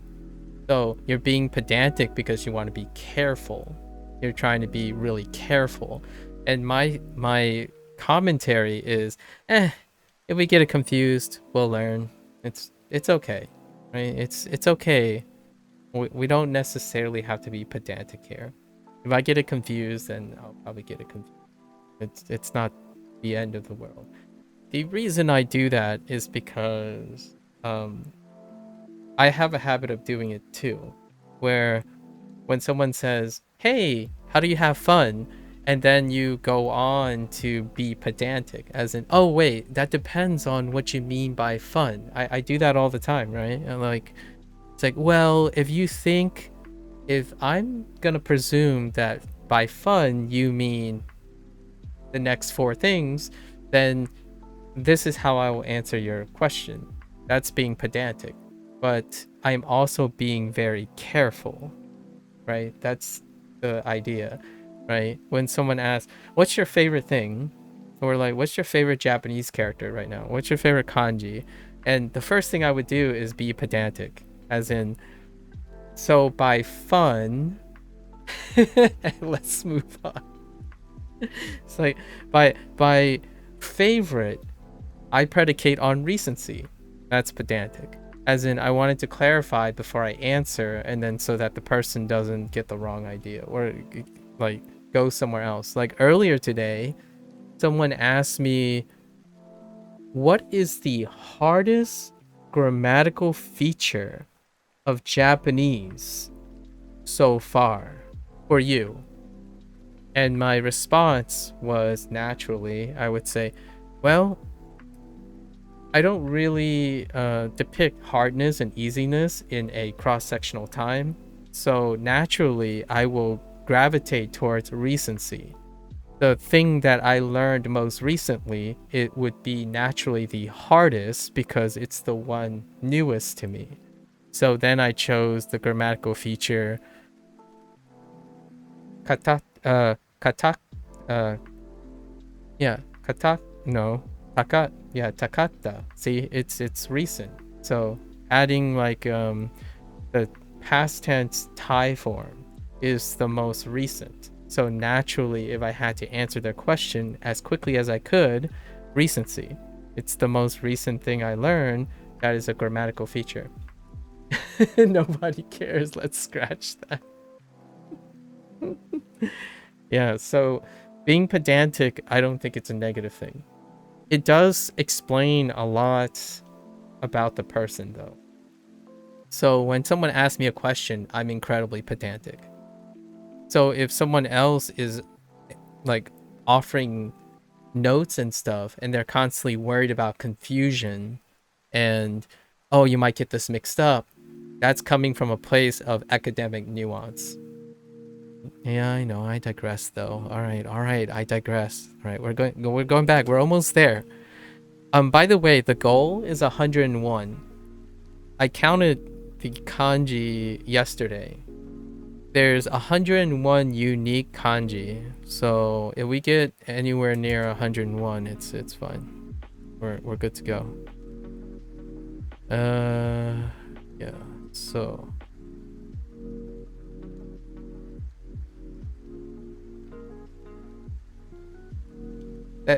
that joke, Lotus, the other day about mansplaining, right? Any explaining is explaining. So whether you're a man or not, if you're excelling at explaining, that's nice. Honestly, that's. But obviously, I will say things like, "Oh yeah, I know." Like, okay, I know. Like that kind of thing, right? That it's not like a negative thing. So when we talked about mansplaining, Cozy can be explicit if she. I mean, cozy could be explicit.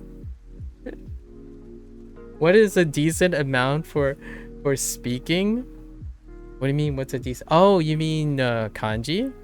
Well, do you mean kanji? You don't really need. I mean, do you need kanji for speaking? You don't, right? We need a poll for this. I don't think you need kanji for speaking, so you'll be fine. Yeah. Technically, the conversation part. Unless you're talking about texting. For texting, you need a lot more than this. For like texting and like conversation in text in written form, you need way more than this. You need like 1300.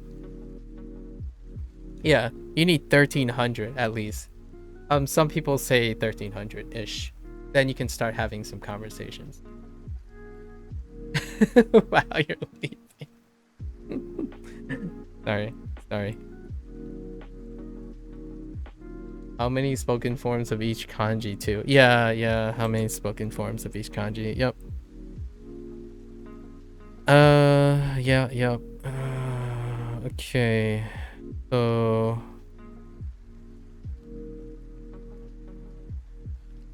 we're getting pretty close.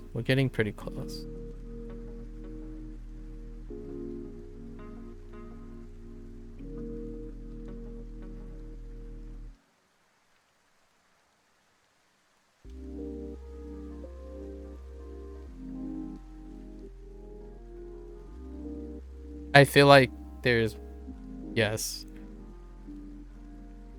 Yeah, that's fine.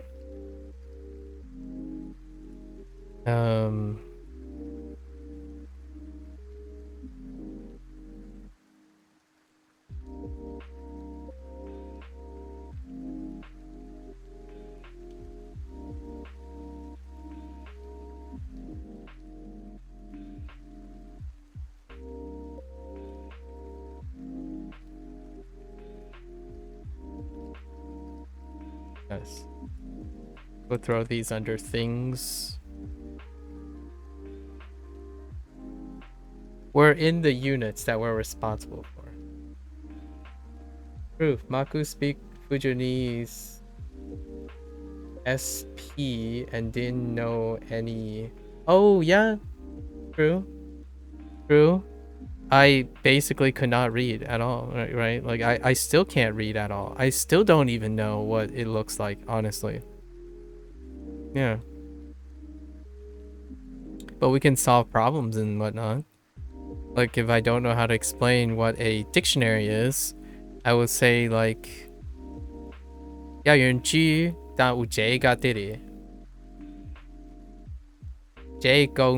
這意思呢依來 So basically, I just said, well, it's like a book, but the book's purpose was to have words in it and tell you what the meaning of the word is.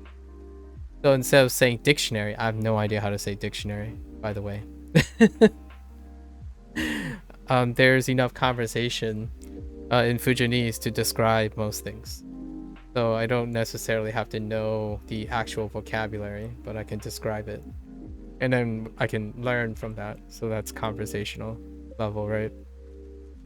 And that's kind of where I want to go. Someone asked me what was my immediate or what was my goal, my end goal. I think that's the end goal for Japanese. And finish the Duolingo course, but whichever comes first. If I finish the Duolingo course and I can have some conversation. If I don't, then I'll continue to do something else. That gets me closer to conversational. And what I mean by conversational is most of this stuff is not part of the conversation, by the way. Like, you're not actually practicing conversation doing this, obviously, right? My conversation is whenever I go around and name random things and try to describe my day to myself most of the time. So those are the conversations I've been working on. This stuff is fun. This is the dopamine stuff. We're like, yeah, I know this stuff. You know, the game part, the dopamine. This is the dopamine stuff that keeps me motivated. And then every day, every other time, I'll be talking to myself and trying to form sentences and whatnot. Like Fujianese. I think the vast majority of the vocabulary that I retain for conversation is how to describe things. So, like, how do you say this? I don't know this. Can you tell me more? Can you slow down? Can you speed up? Or, you know, can you use words that I can understand? Lots of like various situational things that get me to learn something. I'm at that point. I got my sensei to give me the words for nature versus nurture by just explaining it on Sunday. Yeah, I think to me that is the true milestone, right? I go up to my parents and I'm like, okay, um, Yayun, Yayun, Yaroy, Yaroy, animal. I even use substitutions for stuff, right? Like animal, yeah, 貓仲有佢傾音仲有但人類佢有一皮 so I'm basically trying to describe an elephant right now. I'm like, okay, so it's like an animal, like a dog and a cat, only it's really big and it has a gigantic nose. It has a very long nose. So if you reach, in my opinion, that's where I want to reach. Basically, enough generalized, non-specific type of things where, yes, you kind of sound like a kid, but I don't care if I sound like a kid. I want to be a kid. Like, that's what genuine curiosity is. I want to be more like Curious George. So I want to have enough random stuff that I'm like, okay, I can use an analogy. Like, I don't know what this thing is, but it's round. Cool. Yeah, cool. Maybe. Yeah, yun. Tiet juang. Nito sai domeno. Right. Koi sino koka sai merang yun juani no. So what I described was, okay, so this is a round thing. It's kind of metallic sometimes, and lots of countries have different versions of this, and they use it to buy things. I'm thinking of a coin, but I don't know how to say a coin. I actually literally don't know how to say a coin. Like, I don't know how to say a coin in Fujianese right now. So I was describing a coin, not loosely relating it to currency. So that's where I want to be. If I had to answer the question, that is where I want to be. It's not about comprehensive knowledge or technicality. I want to engage in a conversation in which I can naturally describe things if I have no idea how to say it, right? We talk all the time in English like this. It's like, so what is that movie?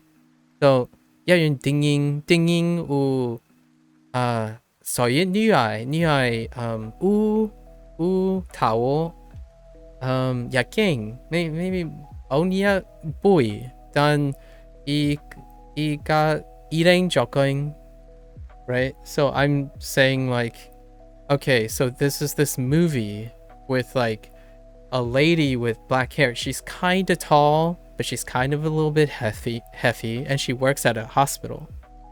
So that's kind of it. That movie with the Bing Chillinger. That could be it too. So that's kind of hopefully. And you might be thinking, well, you could get that very soon. It doesn't matter when it happens. I expect that I'll be at conversational level. Thanks, Cozy, for bringing up at conversational level in 2 or 3 years. It's a very reasonable time.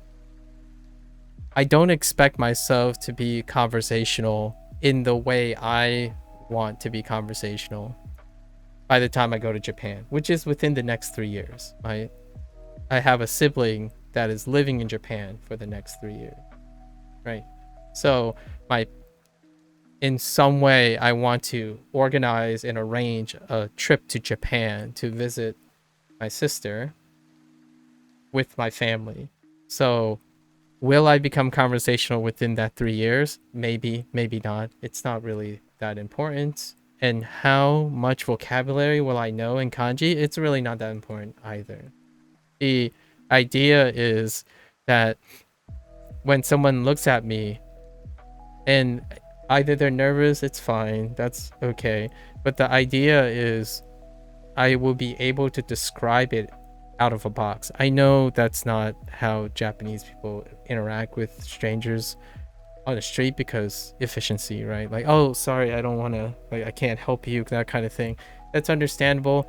That's a very common Chinese thing too, by the way.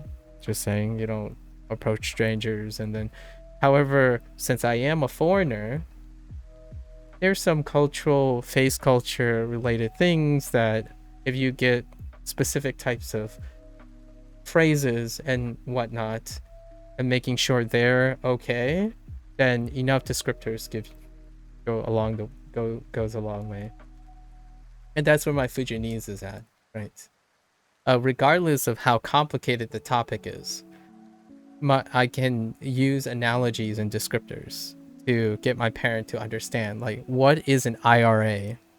Have you tried describing to someone what an IRA is in English?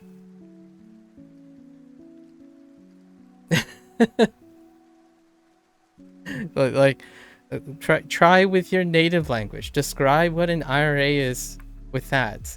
And then ask yourself, did you use overly technical words so that the person you're talking to still doesn't understand what you mean by an IRA? So that, to me, is what I mean by the gold standard of conversation. Sometimes one can get caught up in technicalities and being pedantic like me, right? That you sacrifice the ability to have colloquial conversation. You not the sense that you lost it, but you secondarily prioritize it. So in Japanese, I don't even have that choice to be overly technical. And I actually don't want to end up being overly technical in Japanese. I think in my life, English is sufficient to be overly technical. And I want to be a goofball. So I want to develop or be able to develop a personality using Japanese. My Fujianese sound very distinctively weirder than my loose interactions with other people who use Fujianese. And they might think it's funny, or they might think I'm embarrassing myself, but naturally I would be less forgettable. So that's what I mean by expression. So someone asked me, oh yeah, but what if you can't express what you want to express? Like, that's okay, because you're learning something. You're not going to have comprehensive expression. Imagine your native language. I doubt you're 99% positive whenever you express with your native language, the other person managed to understand you. Language is a facsimile. It is trying to capture your expression. So my goal when I say I can express myself is largely meaning I can express myself, I can be remembered uniquely. As in, oh yeah, you're like, you sound like someone who learned from Duolingo, but you also kind of sound Chinese. And I don't really like it, but I certainly won't forget this. Then I'm good to go. That's expression. I think a lot of times people are so concerned with getting the right expression. However, in art, like in kanji, even kanji itself, or writing or something, expression is both a projection of yourself and how other people interpret that expression. That's what makes it magical. So when someone says, oh, you're actually saying this, it's like, well, that's interesting. It's like you're not really saying you enter the train. You're kind of saying you're getting on top of the train. It's like, oh, okay. Well, I'll make a note of that. And that's kind of the thing. I'm not adverse to being worried because I actually trust people, right? I know how that sounds. I don't want to end. I don't want cynicism. I don't want cynicism to take over my ability to interact and do things. Hey, Maku, please say hi. Hello. Hello, 1 quadrillion fan. Interesting. Hello. Okay, so let's resume because we're almost done with this. We haven't even gotten to the vocabulary section yet. Although that'll go pretty fast, I think. I'm not gonna write it in Japanese. We've already done that a bunch of times, so I don't want to spend too much time. Save all the time for digressions, right? Okay.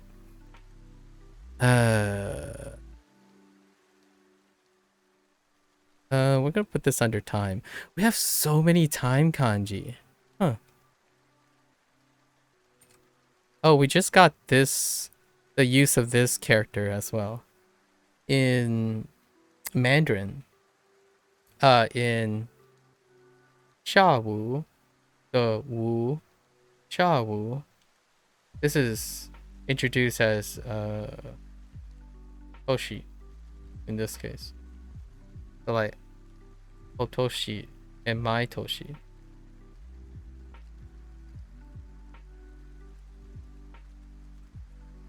Aku, the thing I said in Whisper is political and stuff, but we would get it mixed up with.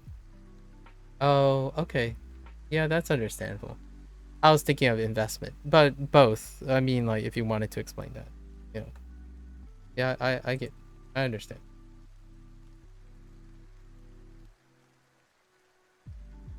Yeah.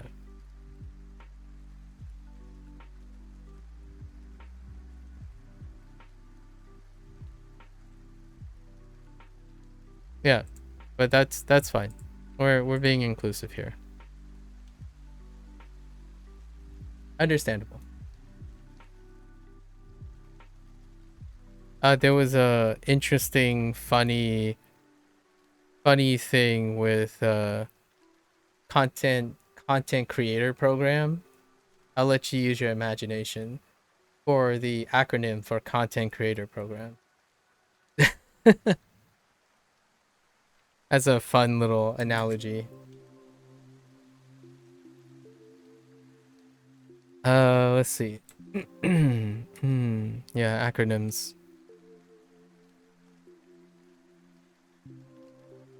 Yeah, it happens quite often. What's a fun one? Let's do a funny one for acronyms. Uh, BTS. I forgot what that stands for now. Not you know, it would be commonly people would think BTS, but what is it? But there's another there's a also a common phrase now for another BTS. Um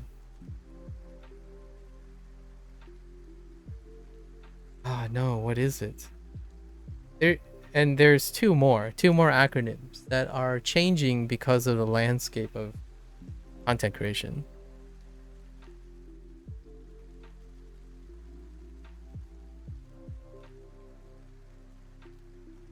Does it have something to do with B-roll? No. But BTS. I don't remember anymore. I'm not too trendy with that, so no worries. Where like a body of people get associated with a an object and the acronyms are the same, right? A body of people and the concept, the object. Like IRS. Like IRS. Obviously I'm American, so I'm referring to the Internal Revenue Service. Only fans. True. True. Okay, we'll put this under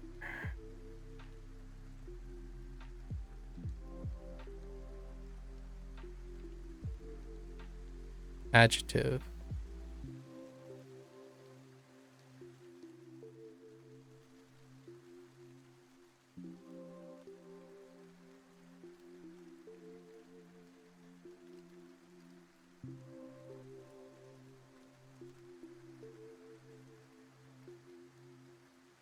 This is one that Lotus used yesterday. Describing his noggin, atama. He was being negligent, and I've already forgotten the word negligent.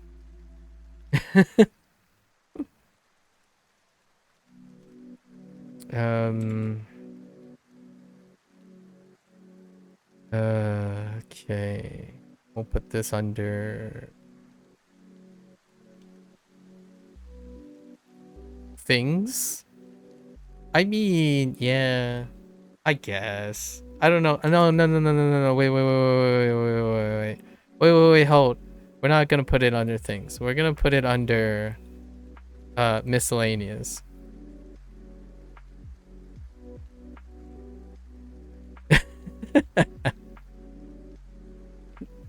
Because it's the only one that we have right now. We'll put it under miscellaneous.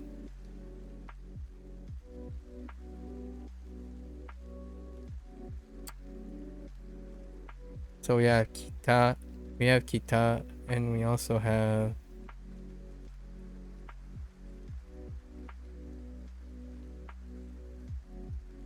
right.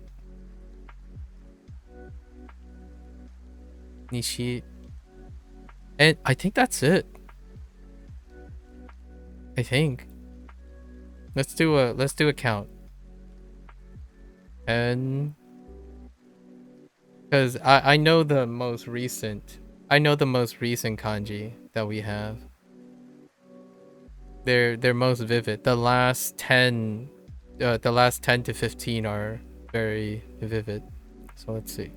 5, 10, 5, 10, 11, or maybe 16. Sorry, 16, 20, 21, 25, 30,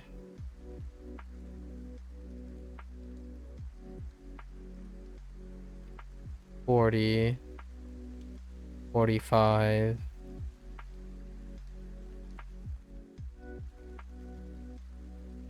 50, 55, 53, or 58. Sorry, 58, 58, 62, 66, 68, 70, 70, 82, 92, 100? That's good enough. There's either 101 in here or 100. That's fine.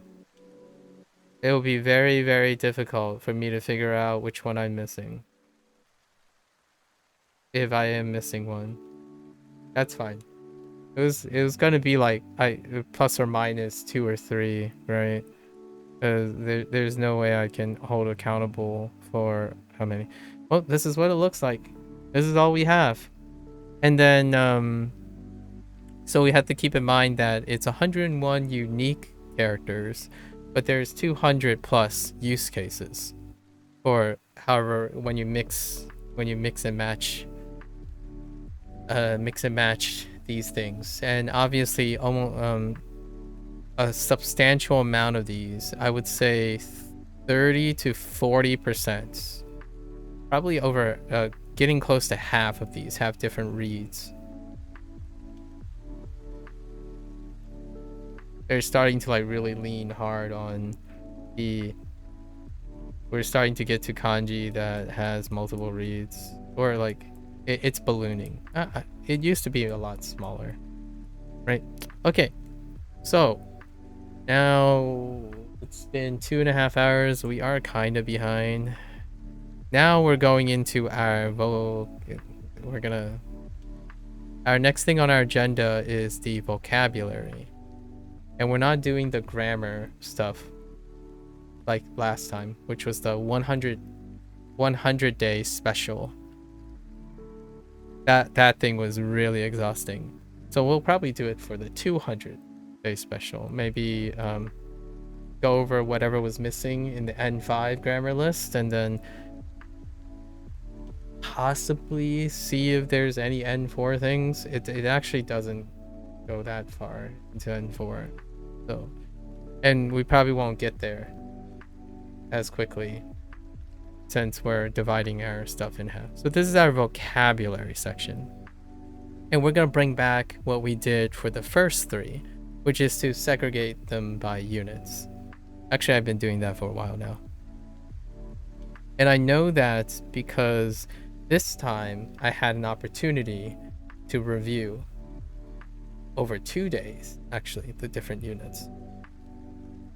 We'll go over that shortly after this bathroom break. I'll be right back.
Yes, hydrate.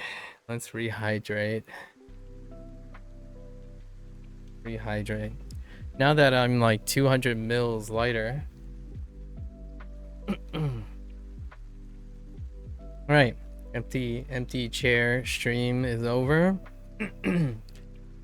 Okay.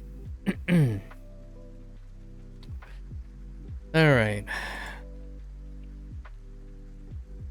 So this one can be a little tough. I think the way I'm gonna go about it is we're gonna go backwards, like the way I did it last time. So we're going to do section 3, unit 23. And the topic was hotel complaints.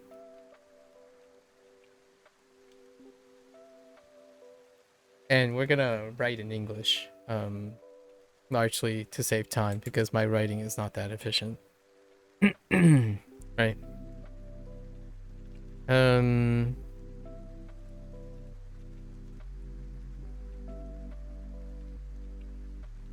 It's really slow. Like, Japanese writing is very, very slow. So I'm not gonna beat around the bush with that. Super slow. Um, actually, my English is pretty slow too. More, more used to typing. Most of the stuff that I do is typing, so my writing is actually pretty slow in English as well. Let's see. So hotel complaints. Okay. Let's go through predicates.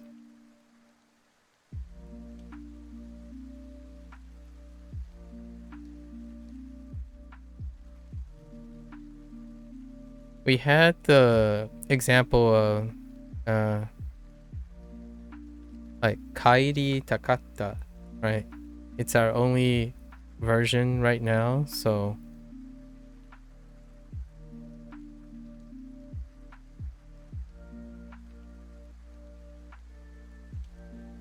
the idea of wanted to do something. That is the hardest grammatical feature in Japanese so far because it's the most recent one. It was literally in the unit that I just completed. And we also have, this is more like vocabulary. So the janakata, janakata, right? And this is more for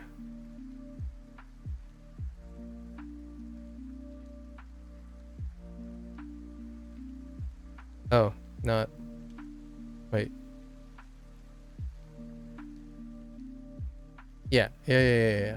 This is for past na adjectives. These are the two newest grammar points. Past negative, sorry. Past na negative.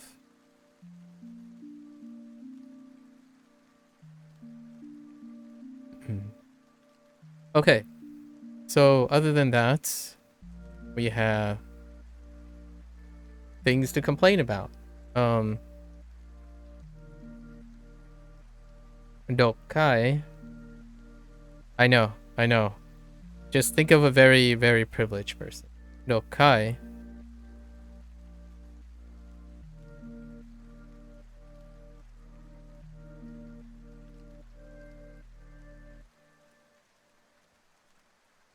Nururi. Yeah. Wait. Nurui? Nurui.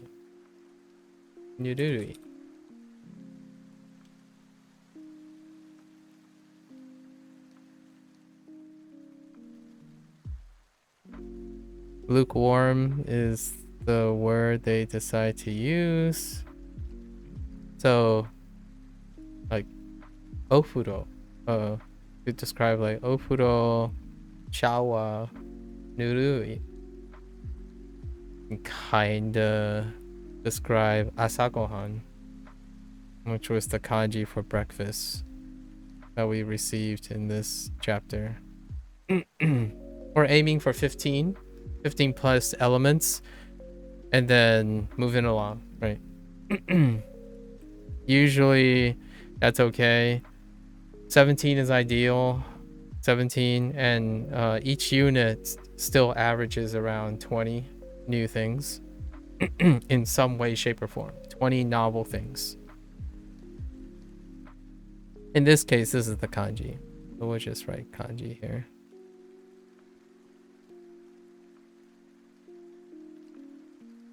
Warui. And warui is being contrast in this unit with the bad taste. But this is the, we're gonna say, the more general, I suppose. We have been introduced to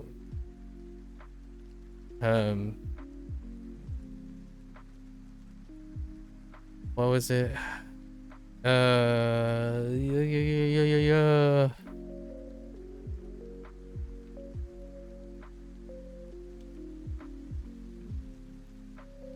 It's like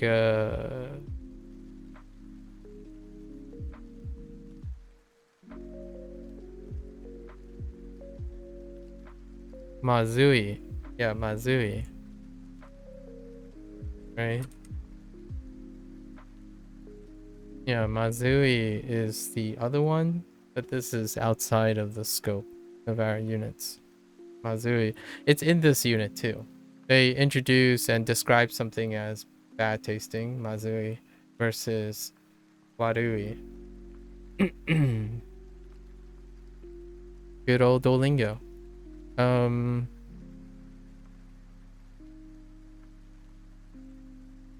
Usui? Usui? Which makes me think of cotton. Cotton.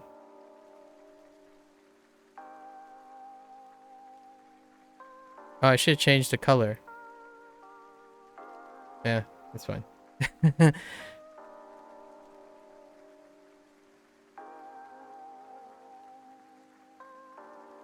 We'll change the color for each section.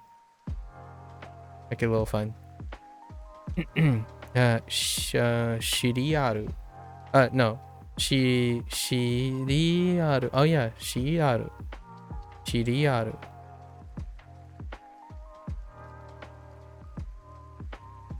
Is that how you spell cereal? I guess we'll find out.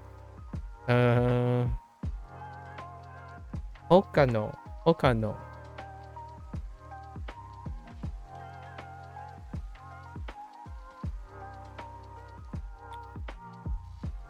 Mo. This is a grammar point too. Mo. Or any more in the context of a nai, as in a negative thing, right? Mo.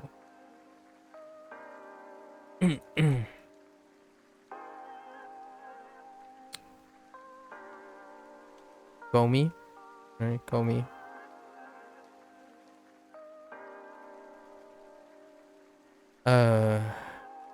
Gokiburi. Gokiburi. We're gonna write this, and we're gonna insert like random characters to make people interested, right? Gokiburi.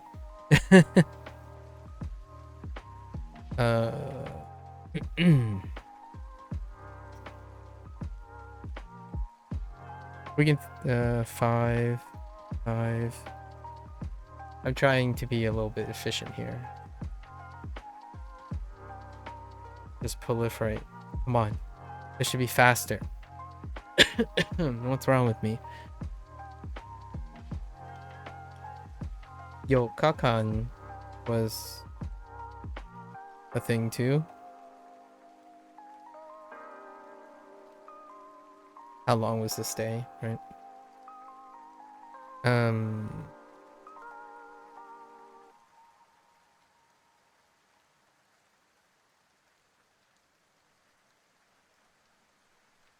Toire. I know. And they largely used it for the actual toilet being like gross. Toire.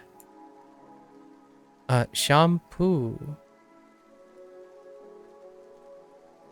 Lacking shampoo.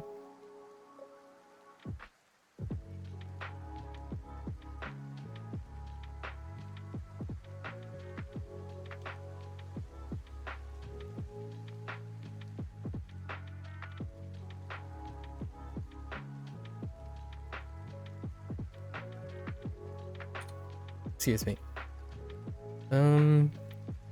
Beta beta. Beta beta is pretty good. Sticky.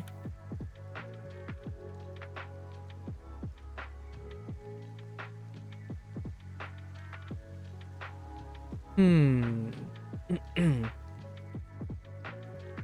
think that's good. It looks like 15. All right. Not too bad. Let's switch colors. Whoop. Okay. So, section 3, unit 22.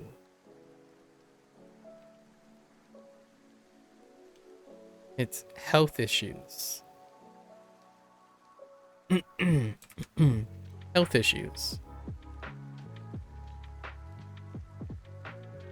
So, naoru, right? Naoru, korobu,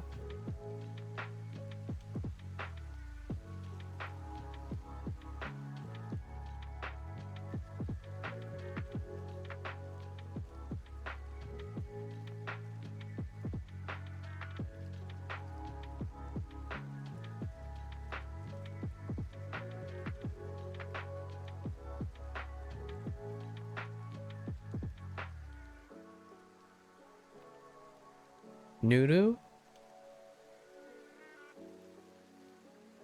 This one had quite a few predicates in there.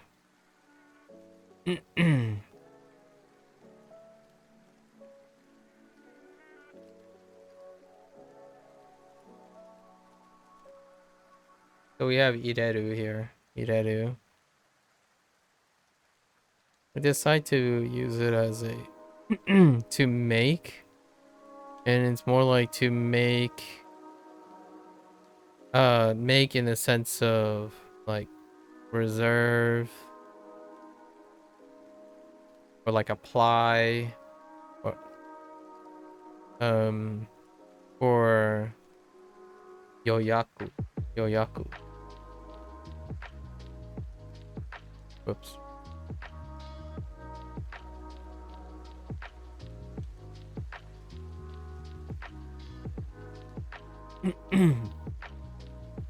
Itai, right?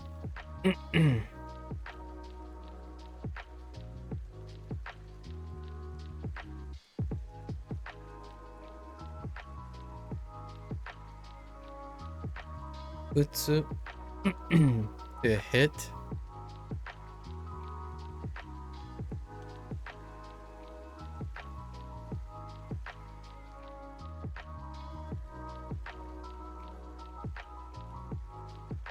Yeah. Yeah. So, yoyaku o iremasu. Iremashita.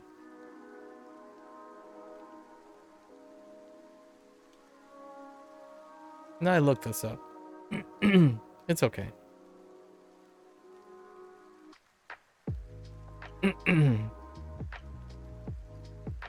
Let's see.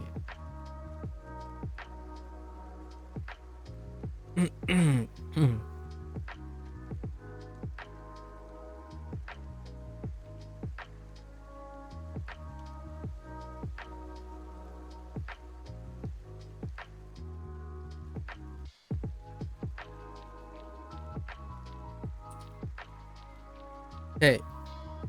All right. Things. So, kaze, kaze,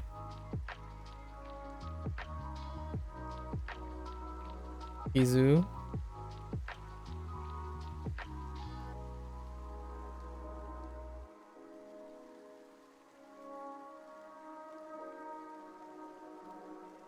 storesu.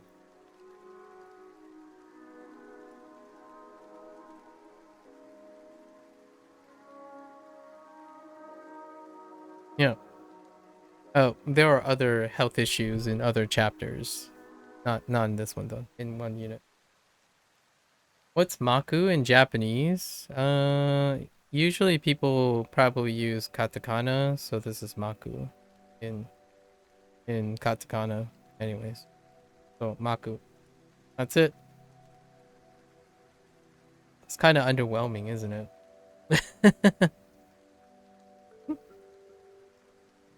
Yeah.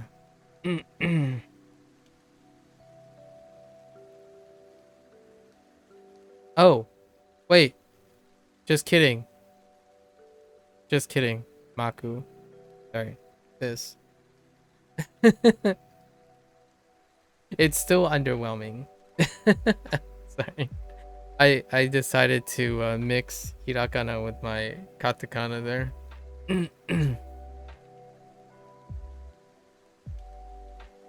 Yeah. I'll somehow turn that into a portrait of a red panda. Trust me. I will turn that into a portrait of red panda somehow with those lines in the future. Maybe for like a logo or something. I don't know. Maybe it'll be fun. Or even combine Maku in Japanese and Chinese to create a portrait. And then throw in English as well. So somehow mix like a cryptogram picture or something that combines Maku in English with Japanese and Mandarin. Right? I don't know how I would get Spanish in there in the future, but I'll have to be creative about it. I've been brainstorming some stuff. October is vastly approaching, so I've been thinking about like kanji and hanzi quite a lot on how I'm gonna draw things. So a sombrero. Oh, you know what? Maybe we could take a cognate from Spanish, and draw it in there. A sombrero, like a sombrero. Like what is the closest thing that Maku is resembling? Because in terms of the syllables, Maku would still be Maku. In Maku will still be look like Maku based on writing. I wouldn't know how to distinguish between them in a branding kind of situation, like a logo situation.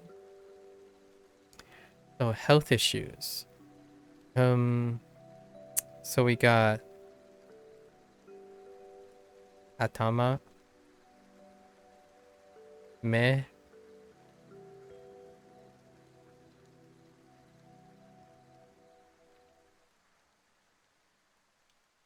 ubi, ubi, ude,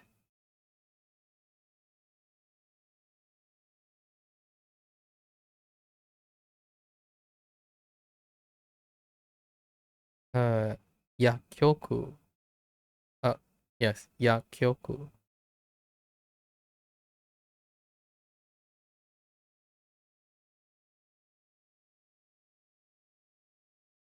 Kuriniku. Kuriniku. My music disappeared. Okay.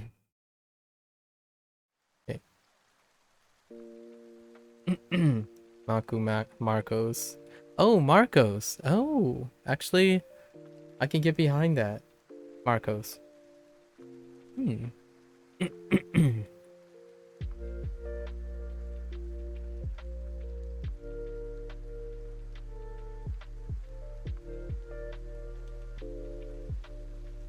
We have some frequency words, so those are kind of like grammar points.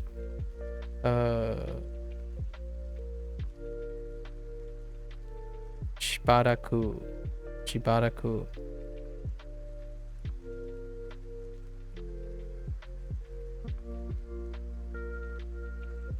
And Otondo. Wait.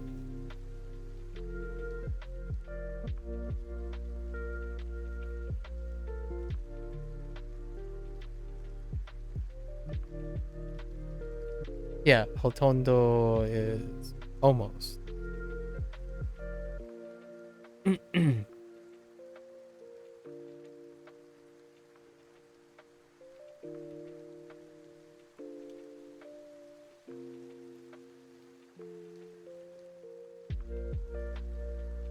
do we got? 7, 7, 12. That's good enough. All right, moving right along in the interest of time. Let's do a color shift. Can we squeeze it in here? I think we can squeeze it. Section 3, Unit 21.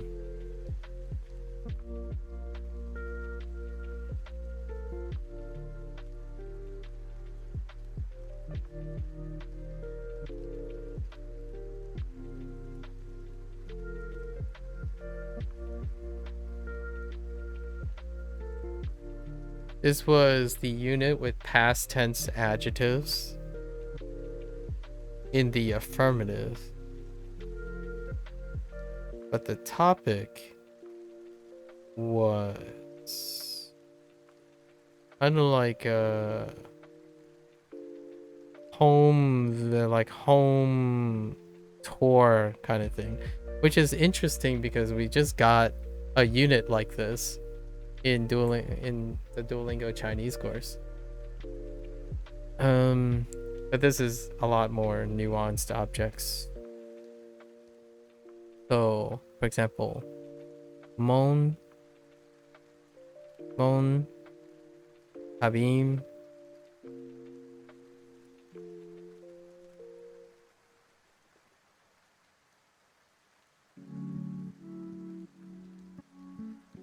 hagu,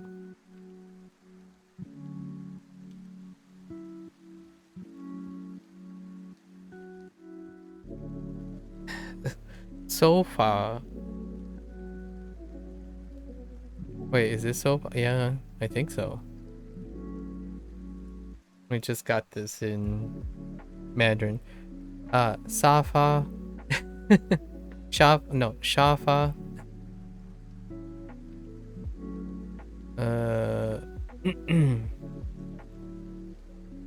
Kabe.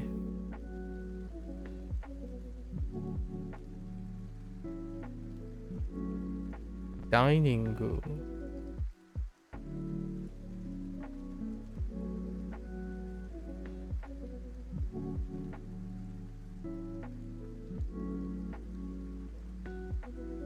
Ida.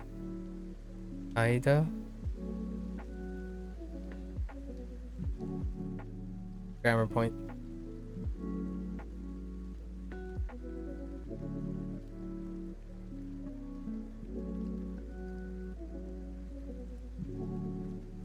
Teisetsu no.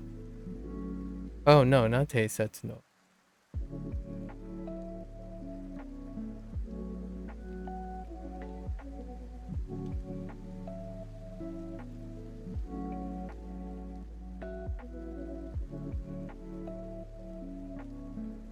Yeah, teisetsu no.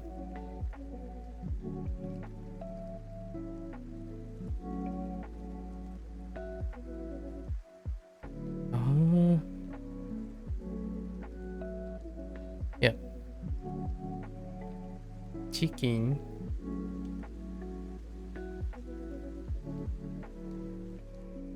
That's over.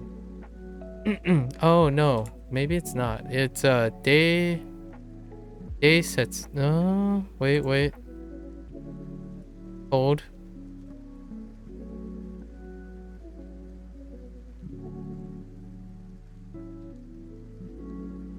Oh, teizu. Oh, I remember now. Teizukuri no. Sorry, teizukuri no. Teizukuri no. Oh mate. Teizukuri no. I'm getting Kisetsu no and Teizukuri no next up.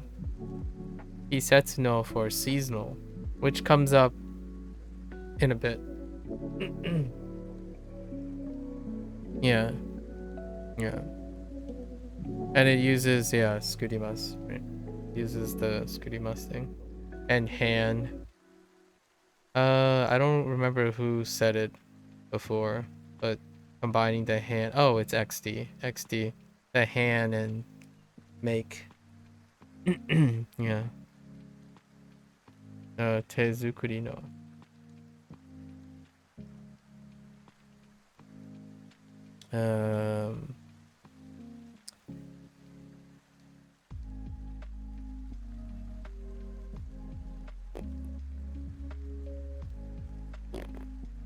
Looking around the house. Genkan.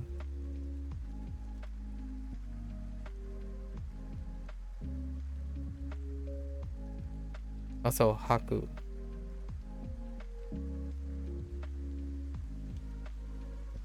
Put on. Where lower?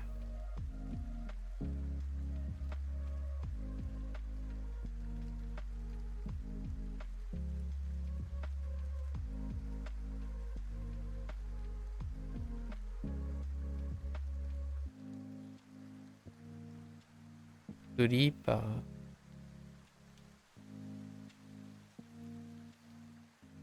I got a hold of Jeff about that Chinese question last night, by the way. Oh, cool. I didn't know what your question was, though.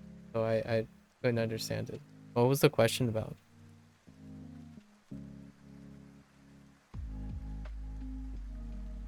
Turipa.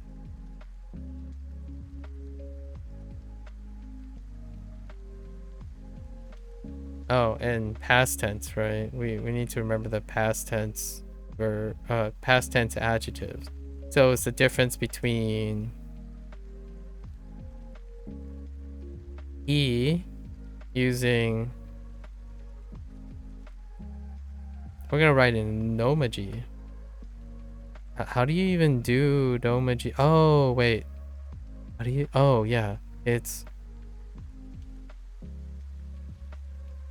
yeah, and then ooh, this is actually a challenge because I haven't really done it that way. And then using right desktop. So those are two things. My house was not very big. You get past tense way earlier in Chinese than Japanese lessons. Oh, okay. Fair enough. Oh yeah. Yeah. Mm-hmm.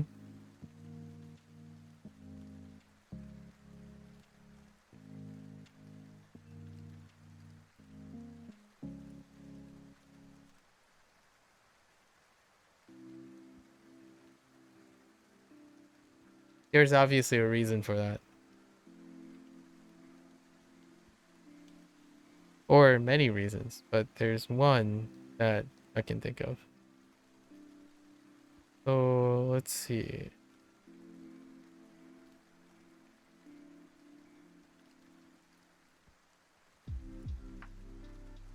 Hmm.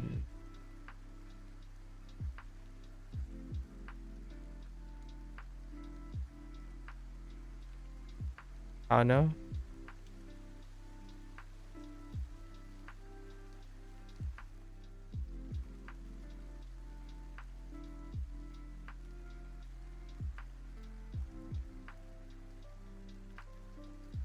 Hmm.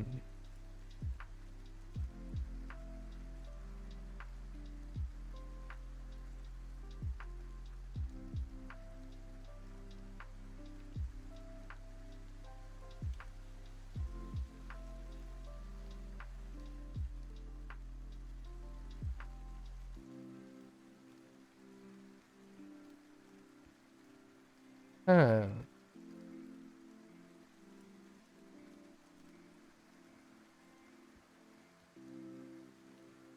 I thought this was go a little faster. But oh, we should throw this one in. Oh, and Denki. Oh, oh, never mind.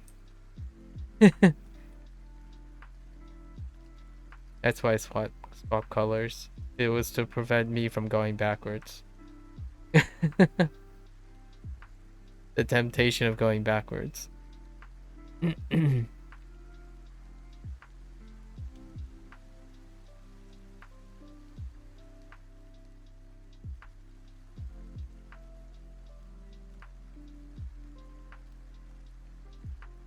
There are 15 things here. I kind of wanna do more.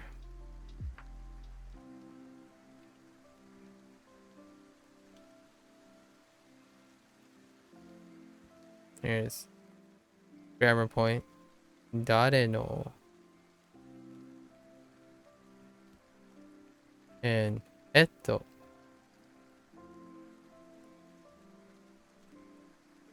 Okay, that's good enough.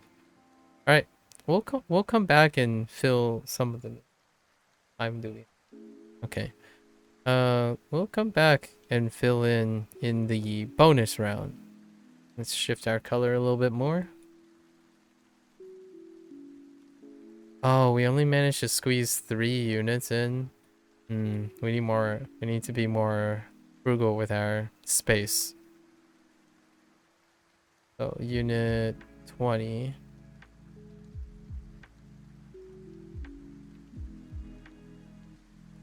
Actually, your favorite sentence may have snuck in past.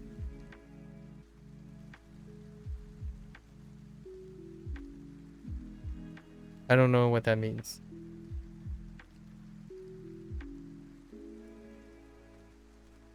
Oh, the wa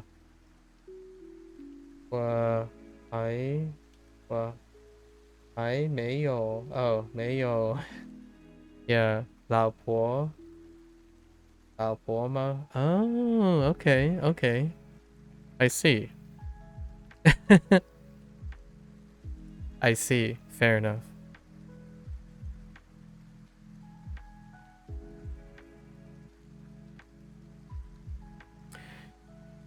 Unit 20 was cooking, specifically cooking with someone.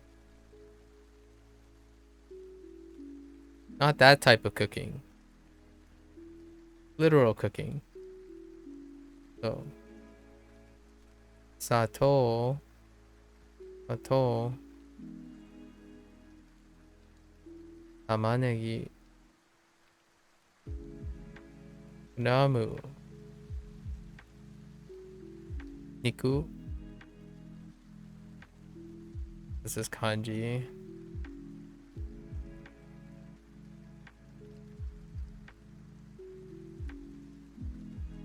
Jagaimo.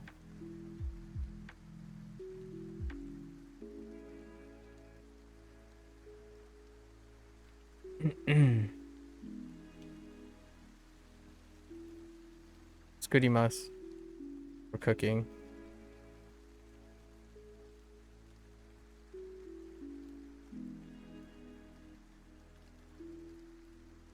The need iru.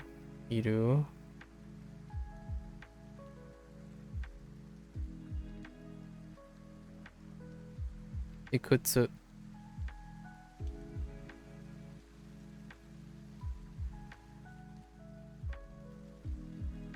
Yatsu. Yatsu. Or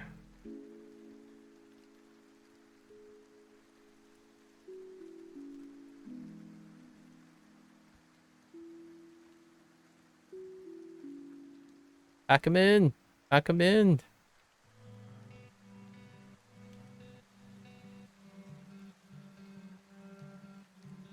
Recipe. A recipe.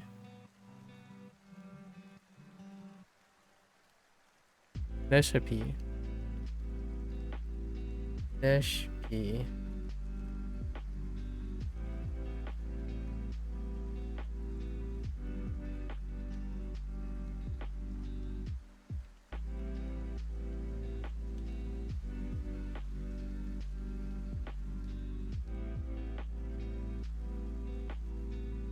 It's like you think there'd be like baking, grilling and stuff, but you know, yakimasu.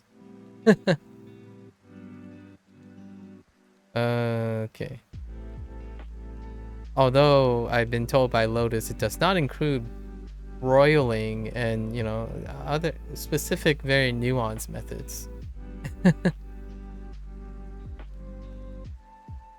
uh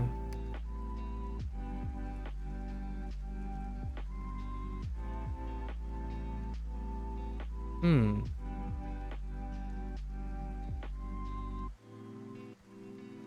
I think this is also Hiru Gohan kanji.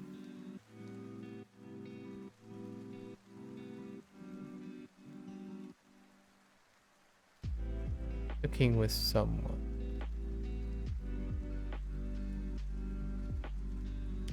Spoon.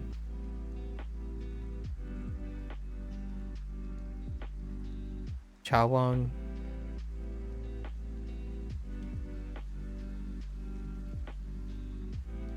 Kitashi.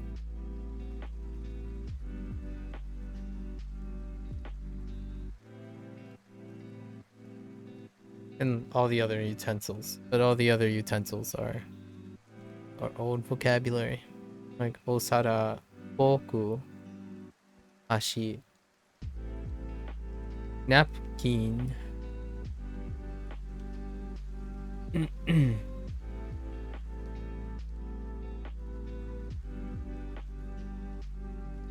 Hmm.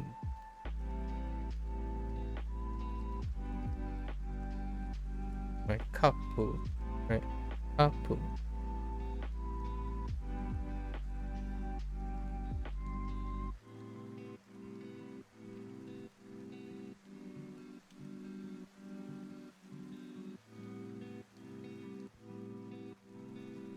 Hmm.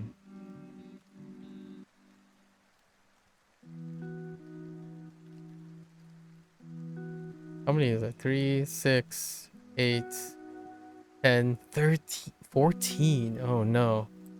We're really slacking off. Holy heck.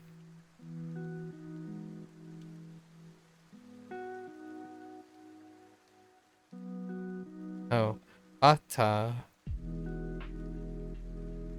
How could we forget? How could we forget that?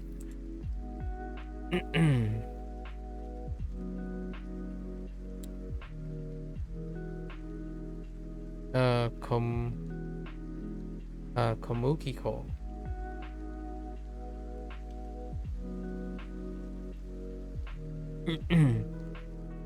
That's good enough. Next unit, next unit. Shift. Section 3, oops. Section C. Okay. Section 3, unit 19. 19.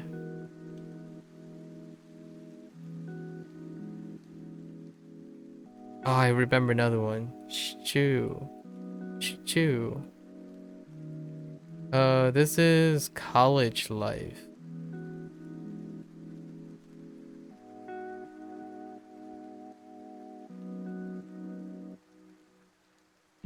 Kinjo no hito.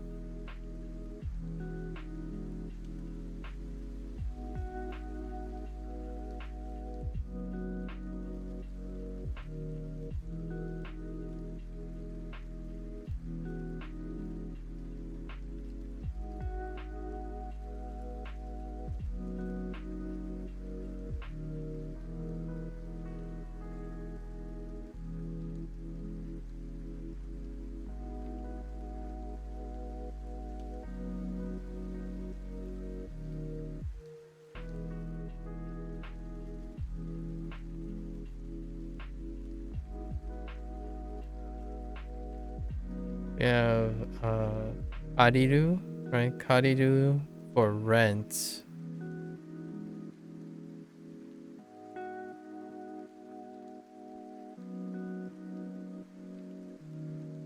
Kaiteki. Guys. Yeah, kaiteki.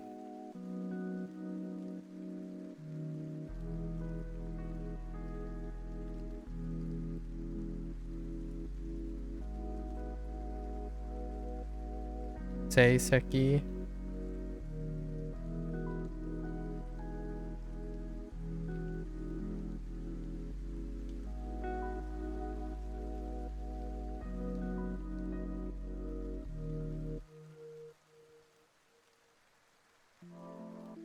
Seikatsu.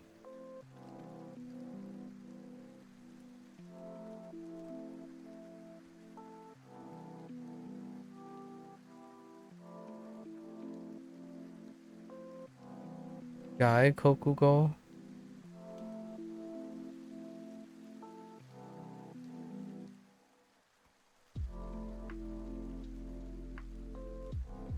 Oops.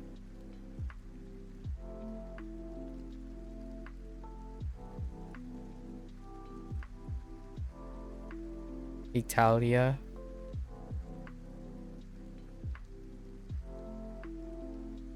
or Italiago. Italia, yeah, Italiago.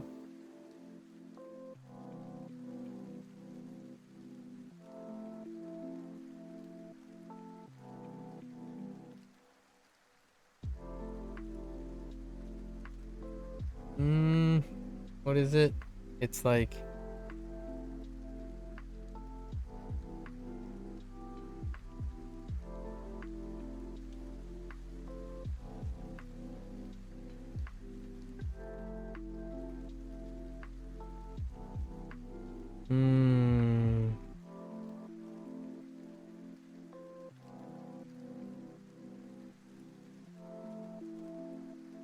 uh ryugaku suru.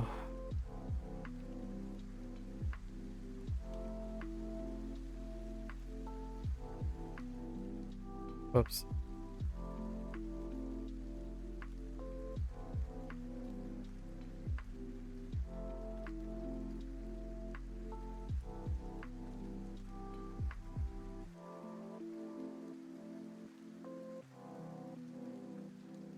Bungaku.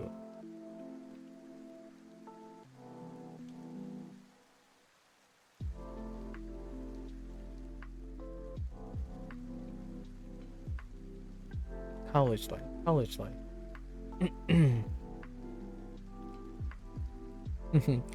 다음에 마.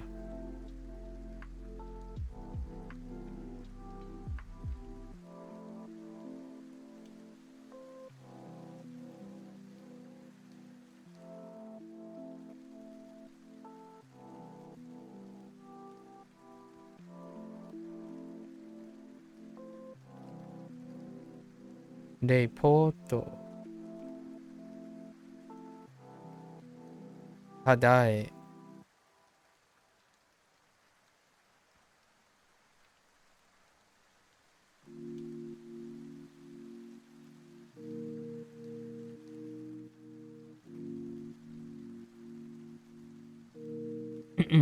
nen.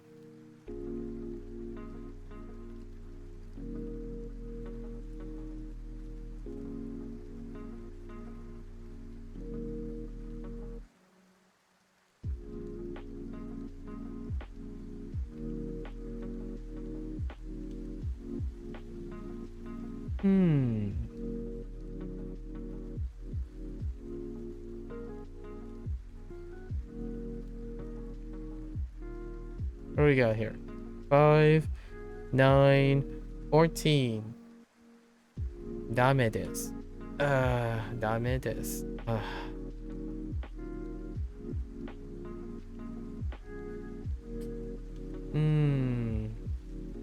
Oh, this one said daisuki.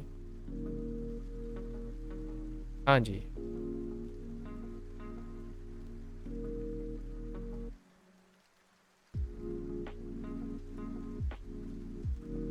Baiku.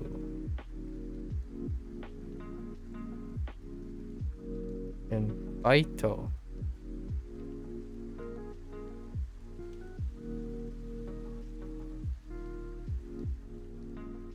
Okay. I think that's good enough. Moving along, move it along. Let's change the color palette some more again. Okay. Section 3, Unit 18. Unit 18. Clothing.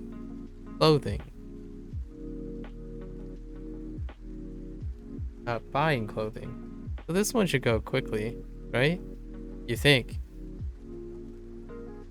Yubiwa.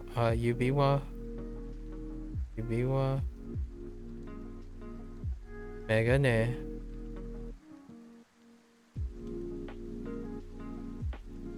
Sandaru.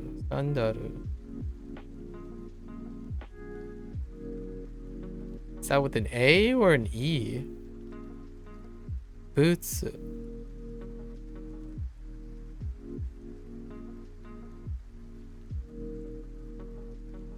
Shoto pantsu.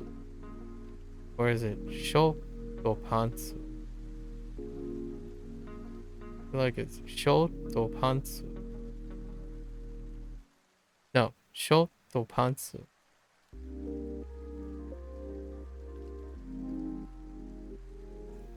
Chatsu. And poro shatsu. Poro. Polos. Any other thing? Shoulder. Yeah, shoulder bagu. Baku.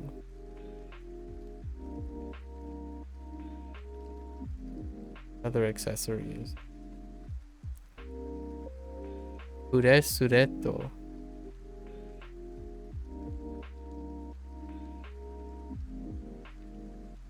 Is that how you spell bracelet?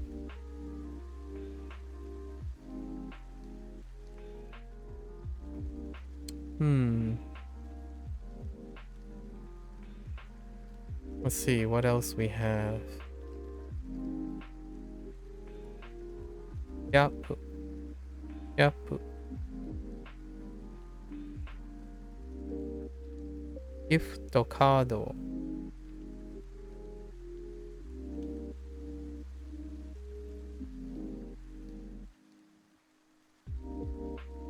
Brando.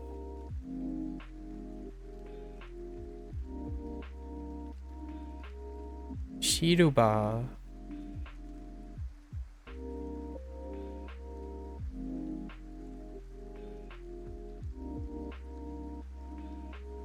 Something about clothing,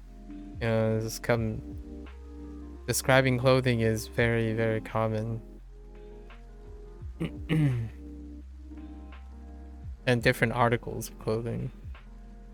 I wrote should bag, shoulder bag.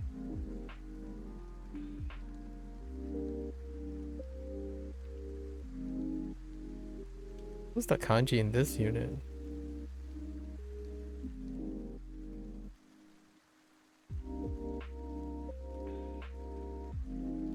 Oh, it's probably kita.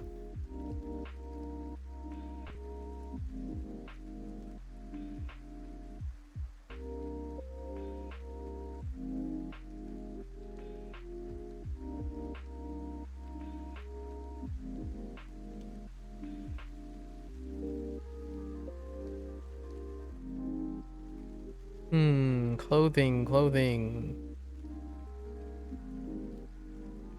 Saizu. You gotta know.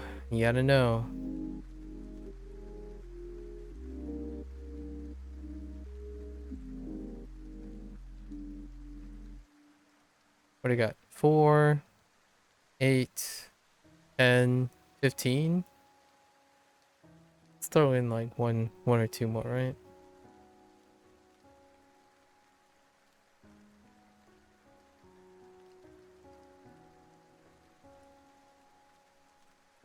Oh, the trolley one, right? Bolton.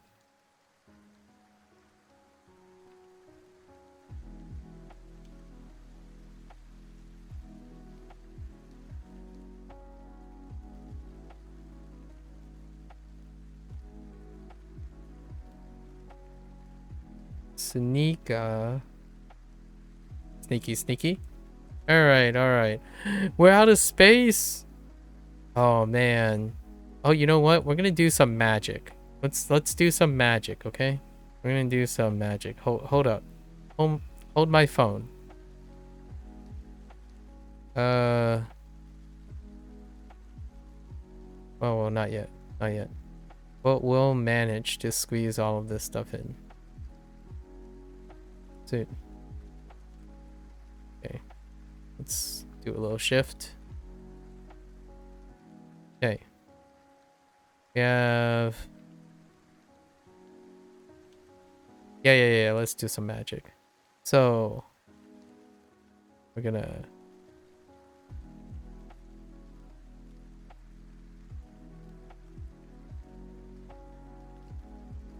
The magic of digital things.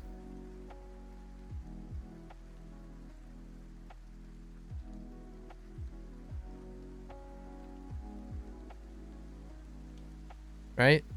There we go. Hey, my writing stayed consistent. Oh, it's probably the zoom. It's probably the zoom that creates that. I see. So I write the same amount. Right. Basically, the tablet, right? The tablet itself, the surface area is the same. So, oh, hello there, Jeff. The surface area is the same, but my writing doesn't change. The way I use the surface area. Okay. So, units, section 3, unit 17. So 16 was gift giving, gift receiving and giving. Unit 17 is travel experience.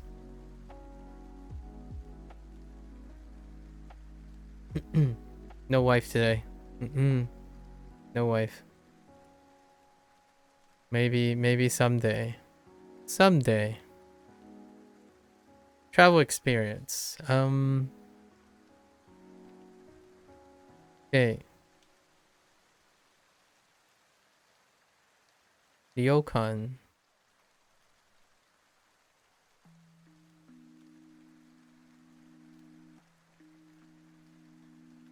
Ryokan. Tatami. We're just gonna write tatami though. I know. Like flooring, but tatami. That's actually a term. No. So this is even unomaji. It's just a term. Kind of like onigiri and whatnot. Oh, this is where the kisetsu no, right? This is the chapter that I was getting it confused with.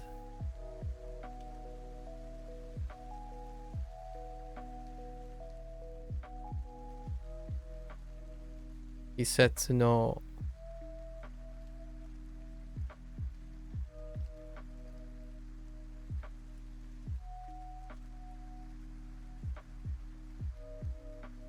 I think this is also the chapter for Shinsen. Inoko. Sashimi.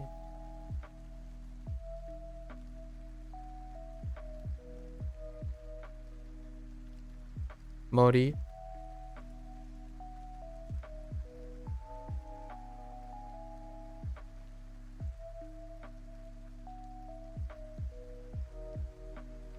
Mura.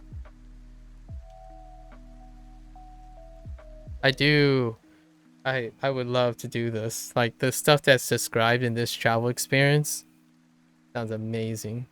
Go out to like the countryside or to a village. Find a traditional inn.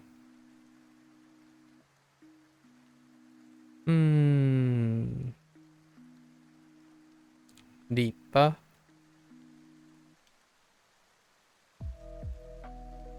Sanpo suru.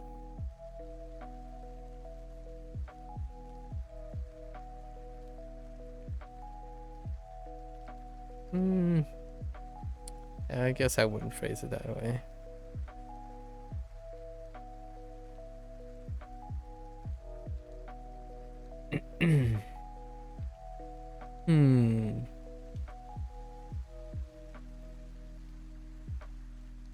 Is that's not how you spell village, is it?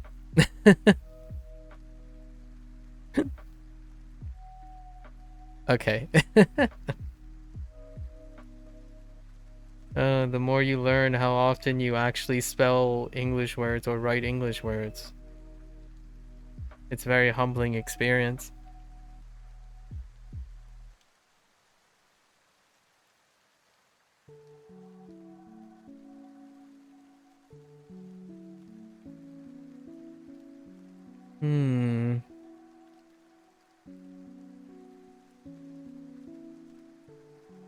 Okyaku-san.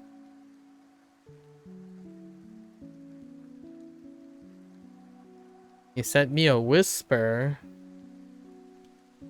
Okay.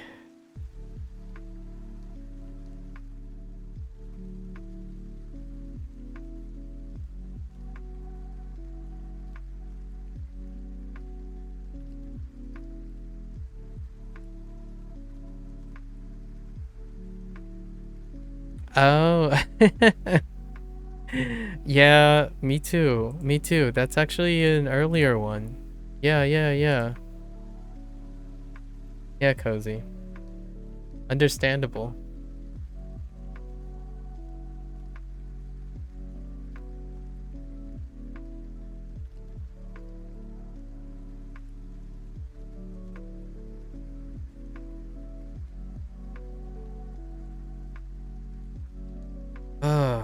This one was good. I was good with this one. Now I'm not so great.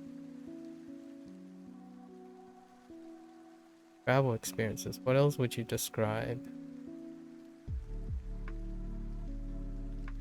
Yoku? Yoku used in the context of well. Yoku nemashita, for example. Yoku nemashita. With enough context.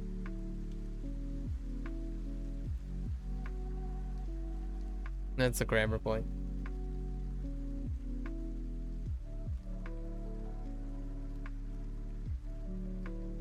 Konshumatsu. Konshumatsu was the one of the one of the kanji things. What's the kanji here? Oh, igirikuchi. Irikuchi, sorry, irikuchi. Entrance. That was the kanji for this unit. Irikuchi. That irikuchi, that kanji is then reused again for iru and ireru. Speaking of entrance,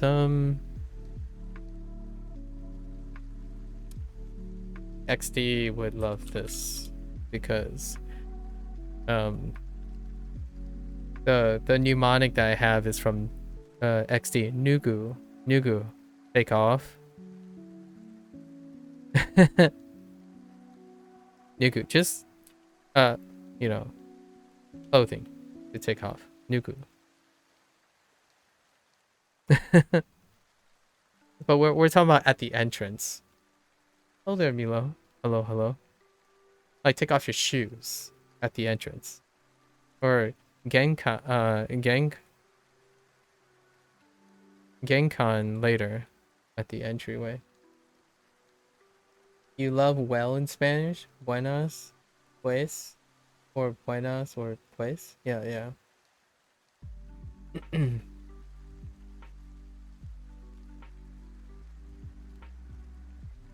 Well for thinking. I see.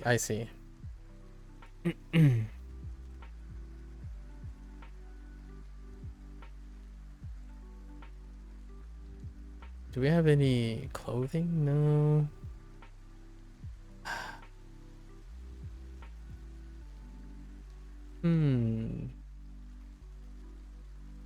How many is that? 3, 6, 7. I'm sure a bunch of them is gonna come at me the moment I leave. 7, 5, 12. All right, we're good. That's 15. I don't like sitting on 15. 15's like, oh, we have unrelated, sort of unrelated. Debut, right? Debut and coupon. Actually, probably also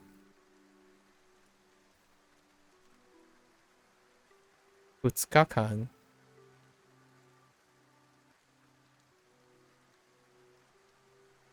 A weekend, right? A weekend getaway. Yeah.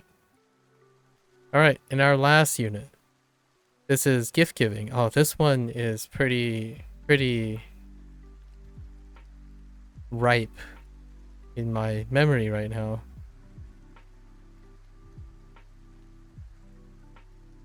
Gifts.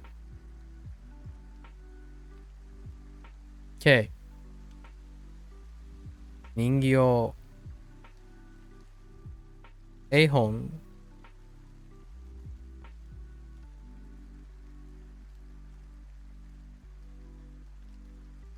ベルト。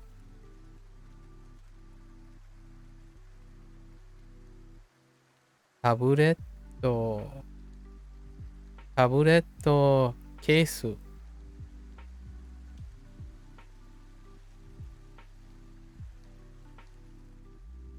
革。or leather. ハンカ、ハンカチ。Uh,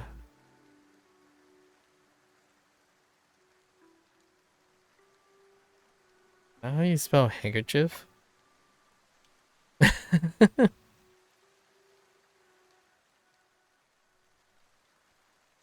Our kanji for this unit is, I almost said cha. Um, ocha, ocha, cha.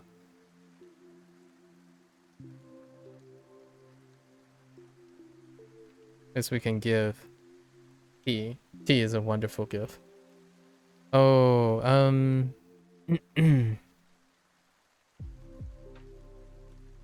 Modaru.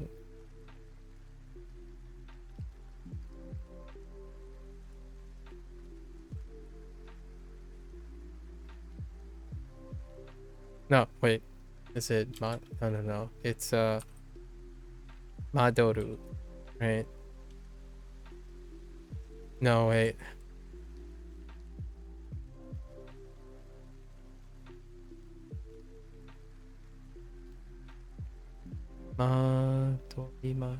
Madorimaso. No?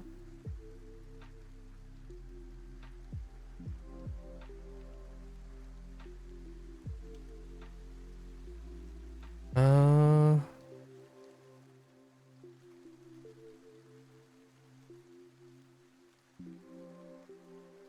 Mara? Marau. No, Marau. So,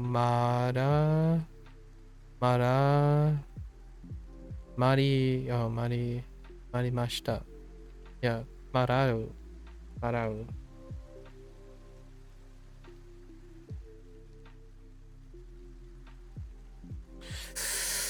I before E, I said after C. Marau. Oh, there, Silver. Ageru. Ageru is for give.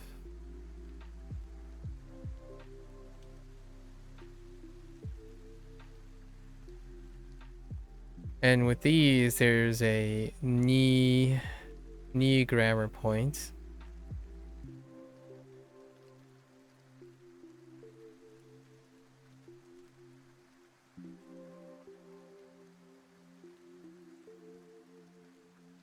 Gifts.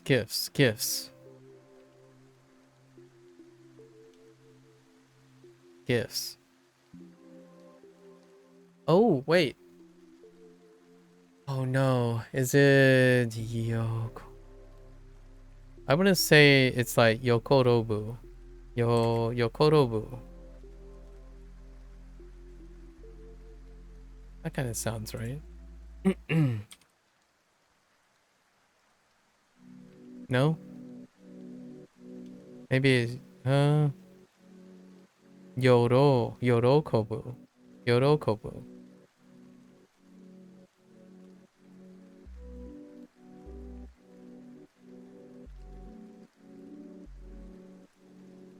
Yorokobu Suru.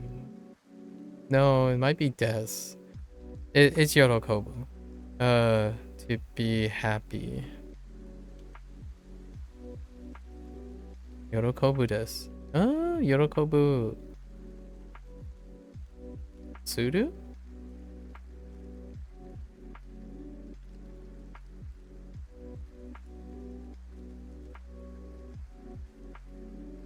I think it's sub is it, and then we put des as a polite marker. So I think it's Yorokobu.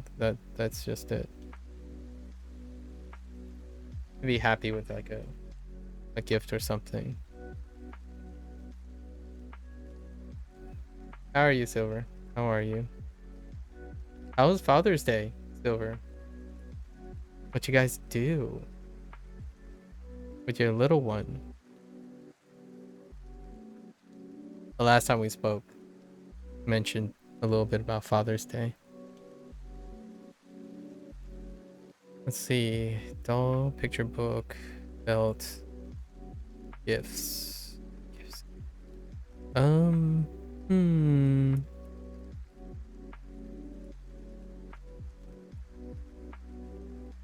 Yeah, I thought this was gonna be. Oh, this is where we learn. My Toshi. Because of frequency of gifts, right? So kanji is my Toshi. It's Toshi. And then Kotoshi as well. Kotoshi.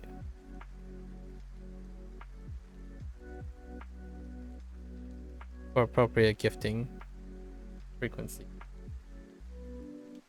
It was a little sad for you. The wife took my son to see her dad for the most of the day.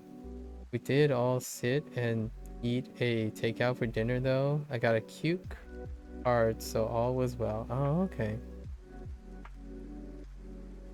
Oh, okay. Oh, that's... Oh. There's some meta layer of aw, but also sad, but aw. Because that... Okay. I feel ya. I feel ya. We didn't say which Father's Day. That's funny. That's lovely that your parents are still like someone's parents are still around, right?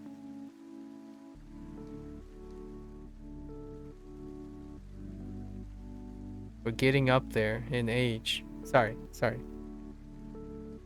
I don't begrudge it. I see him every day. Oh, okay. I see.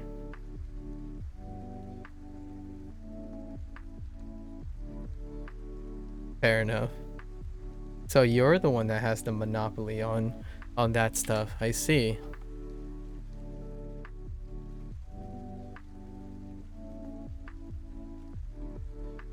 Mizumi. A lake? A good lake. It's a good lake. Shizuka na Mizumi.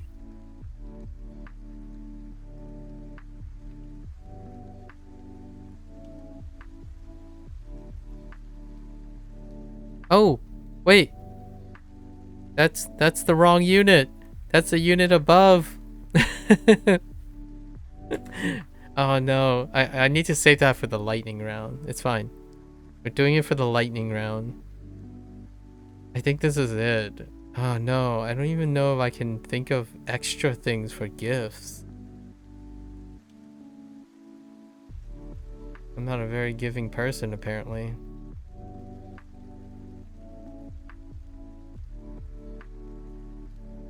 What is that? 1, 2, 3, 4, 5, 6, 7, 8, 9, 10, 11, 12, 13, 14. Oh no. Oh no. I need more things. Oh, I know. I remember. Of course.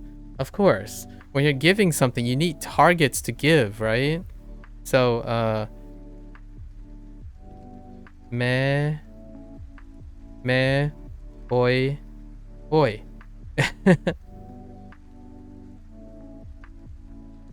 uh, sofu. Oh wait, it's kind of funny. Because this is relevant. Go, Gofu, Gofu, and Sobo.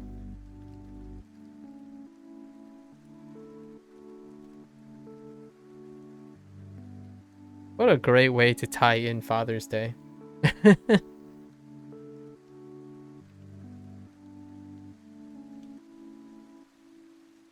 When did I learn Oksan?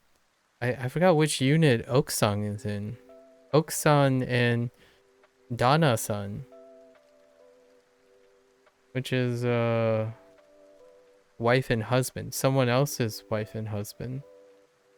Oksung and Dana-san. I don't know which unit that was part of. It's not a gift giving.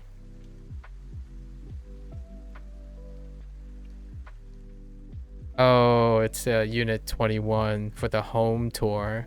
These are talking about people's people's stuff in third person. All right, lightning round. What is lightning round gonna be? It's gonna be in white. Let's see if I remember anything. Do I remember anything here? This is all of the last 25 days. So, things that I remembered. I remembered Mizumi up here. Well, that was short-lived.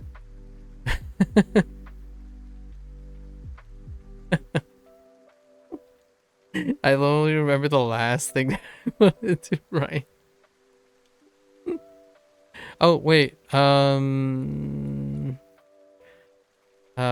Partner down here.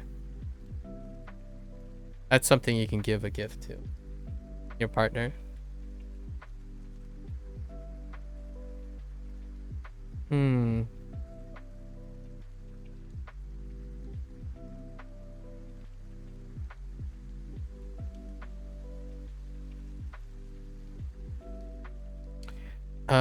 Somewhere there's a conversational yo. So we're just gonna yo it up somewhere. It's to like add emphasis, some oomph. I think it's clothing probably, or something like that. Somewhere.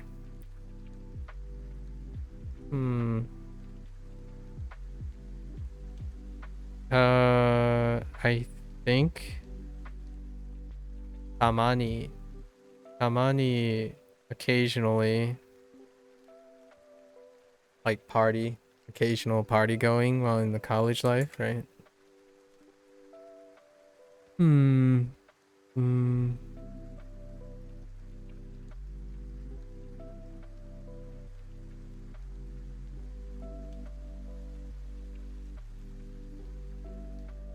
Somewhere there's Higashi, east, because we have Kita, Higashi, and Nishi. We don't have Migami yet. Migami.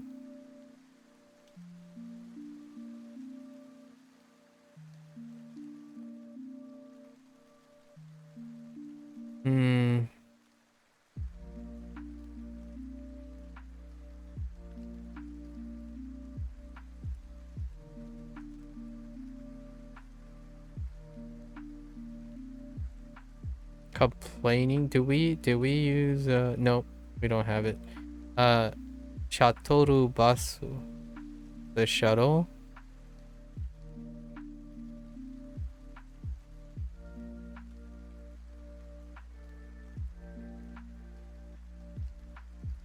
Oh, kudamono.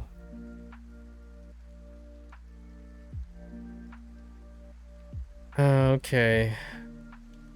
I think that's pretty good. We added like almost one extra thing to everything. What about health issues? Oh, wait. I can add one here too. Onaka ga skimashita. To be hungry. All right, Hungary for the cooking thing. Health issues. Oh, shimasen for won't. In a negative sense. This is kind of a grammar point, actually.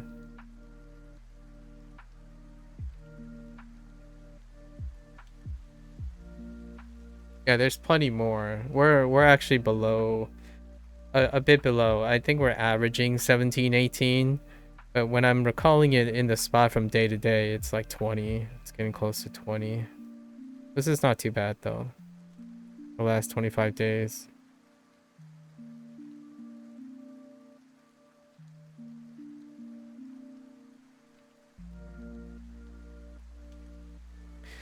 One of these... I want to add one more. I think it might be in travel experiences. And it's a grammar point. Kanarazu. Kanarazu. For sure.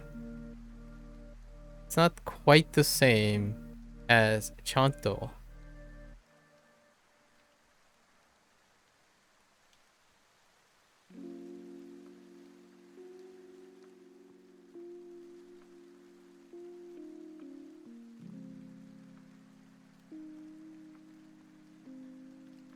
Yeah.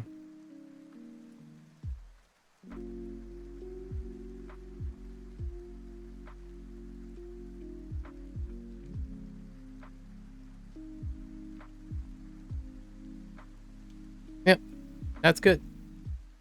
Oh, we crossed the 4-hour mark. Okay, we're gonna spend an hour. Now we're gonna spend an hour. What was on the agenda? Wait, hold up. Okay, so we did our vocabulary. It's okay. It's pretty good. No surprises there, right? Our vocabulary. We did the writing. That was pretty okay. Recap Duolingo. Oh yeah, the extended use. The 2-week extended use. So, what color? Let's change up the color again. Kind of like, yeah, this one's pretty good. So, something that we did actually do differently this time around is we used the free trial, right? The 2 weeks of super.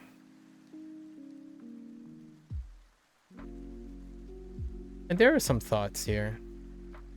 I think one glaring, I guess one obvious thing is that I think the super's feature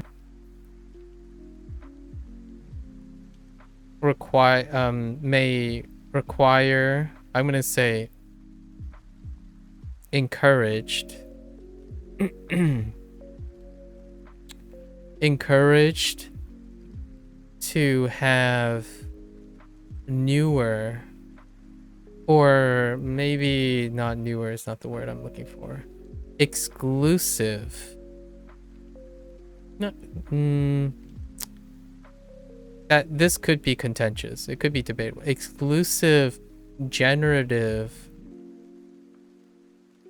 maybe even generative, they're kind of working on it, but we're gonna say generated content. And what I mean by that is lots of the features like target practice, right? For example, target practice. And what was the other one? Listen stuff. And then I'm gonna save a separate section for word, because I think word is something that is fundamentally wonderful. Oh, and then we have mistakes. Actually, we're gonna save that in a separate section too, because I kind of like to talk about that as well. And then I still haven't gotten to stories. Not that stories have a super marker on it. It actually doesn't have a super marker on it, so I'm not sure at the moment. So, target practice and listen. The reason why I say one of the glaring things is that I kind of would love to see, personal opinion, and the why it's a personal opinion and it can be contentious is that exclusive generated content can seem like, from a moral, like a business standpoint, a lot of times people are very business oriented, right? Loosely, could seem like a paywall. So I'm saying this very loosely. Sometimes ignorance is bliss, but the internet is the internet. So when you're paying for a feature, if you're not the person paying for the feature, you could see it as a business paywall. If you're supporting the product and paying for it, you can see it as a perk, right? It's one of those dualities of FOMO, right? The internet has a incredible ability to disclose things. So this is taken with a grain of salt. I personally, if I were to be encouraged, per se, kind of like a business move, to use Super, the idea is to have some sort of exclusive generated content. So how does this relate to target practice and listening is that I see where they're going. They're trying not to paywall stuff because paywall is very frowned upon regardless of how you cut it emotionally. Emotionally, any content that becomes exclusive is misconstrued, in my opinion, as a business paywall. So I want to say this lightly. The target practice and the listen is pulled from the existing pool. So what I mean by that is they're trying to. This is such a tough situation because there's not sufficient content per se, not sufficient content. So like things become aka repetitious.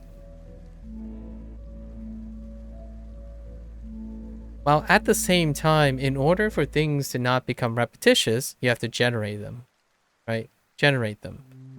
And it's no secret that Duolingo at the moment is currently working on generative methods, right? The integration of ChatGPT, for example. They're currently testing that using more of an exclusive invite that also comes with a premium, right? Max subscription, which is double the premium of Super.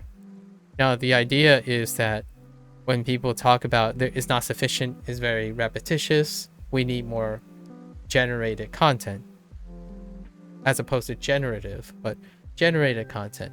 The question is who's paying for it? Right? So, due to the generous people who subscribe to Super, that is their primary revenue for generating content, right?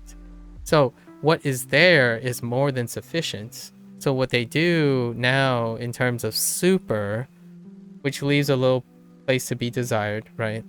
If I pay for Super, what attracts me to Super is accessibility to new generative content that provides value subconsciously or consciously to the subscription. However, we have to also keep in mind that when this exclusive content becomes disclosed, it makes free users tackle FOMO all the time. Like, oh man, but my learning experience is hampered by a paywall. As in, oh, I don't have access to target practice and listening content that is made for people who are paying for it. This is one of the banes of having a live service model where the model is free, right? The popularity of the app is predicated on maintaining full accessibility to most of the content without paying for it. And anything compared to free is going to feel like a paywall. And this is not unique to Duolingo. It is effectively the moral, grandstanding, ethical argument against nearly all live service models. When a live service continues to predicate on free content, right, that's the basis of their popularity, then those people who are using that, giving the live service a population, operate on that baseline. So the vast majority, when you introduce new content that costs something, the vast majority of your population is conditioned to accept that things are free. And those who pay for those free things are individuals who are not them, right? And that's kind of the tough part here. Because in my a little bit more backing the developer and giving a developer a leg up, I can understand why there isn't exclusive generated content with Super, because it's voluntary and they want to use that money to maintain that all the content is free. At the same time, target practice at the cost of learning, right? Target practice and listen pulls from the existing pool of prompts. So they don't necessarily enhance anything other than accounting for one of the things about space repetition. Target practice and listening creates an opportunity to revisit, right? Revisit things. And in a manner that is partitioned as well, like listening, exclusively listening, right? Because all the other things are space repped, as in you're constantly juggling all the tasks. So sometimes you just want to listen and kind of like target a weakness in the things. So I get the whole like target practice plus listening for the super thing. And super features are a convenience now. That, to me, that's what the design is. After 2 weeks of trying to wrap my head around how I can utilize the super features, whatever is available, right, on the desktop version, most of it screams like optional. And to me, that is an underrated comment. That is an incredibly underrated sentiment. It hurts the bottom line of super, as in if someone goes around and say, you get these articles all the time, like, is super worth it? The answer is no. But the question you have to ask yourself is, why is it no? This is one of the biggest reasons, in my opinion. By design alone, I think, in my opinion, Duolingo, the devs at Duolingo is trying to maintain that most of the content, regardless of time, temporal segregation, the content itself, like most service models, live service models, are accessible in some way completely without the paywall. So, for example, yeah, you don't have a feature that tells you where the stuff is, and it doesn't collect all the listening skills, but you can actually literally write those things down for yourself and go to those sections and only pay attention to the listening things. So you have to do the extra inconvenience or the manual operation that super is offering as a convenience. And to me, from a business standpoint, that cheapens super. However, that is the philosophy, in my opinion, of what Duolingo is doing. Duolingo, so it's disheartening that people want the cake and eat it. So I read a lot of articles about super before this comment that I'm making, where people keep saying, oh yeah, Duolingo sucks because like even if you pay for more features, those features are like wrapping paper. They're cheap. They repackage the same stuff. It's like, well, yes, because Super is supposed to be not to incentivize a pay to win or a exclusivity or payments. It's a voluntary convenience that you actually don't need, in my opinion, because you can actually do it yourself. You can record the things you keep making mistakes. You can exclusively listen to only things that you have learned. It is possible to do that. Not only that, you can keep track of it manually yourself. So Super from my 2 weeks is to keep track of that. You can use Anki, you can use other things, right? Combine them.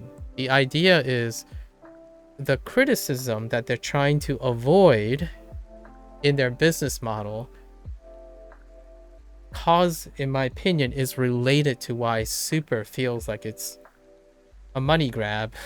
Ironically, like some people say, it's a money grab. Oh yeah, now they're pushing us towards Super because there are these features.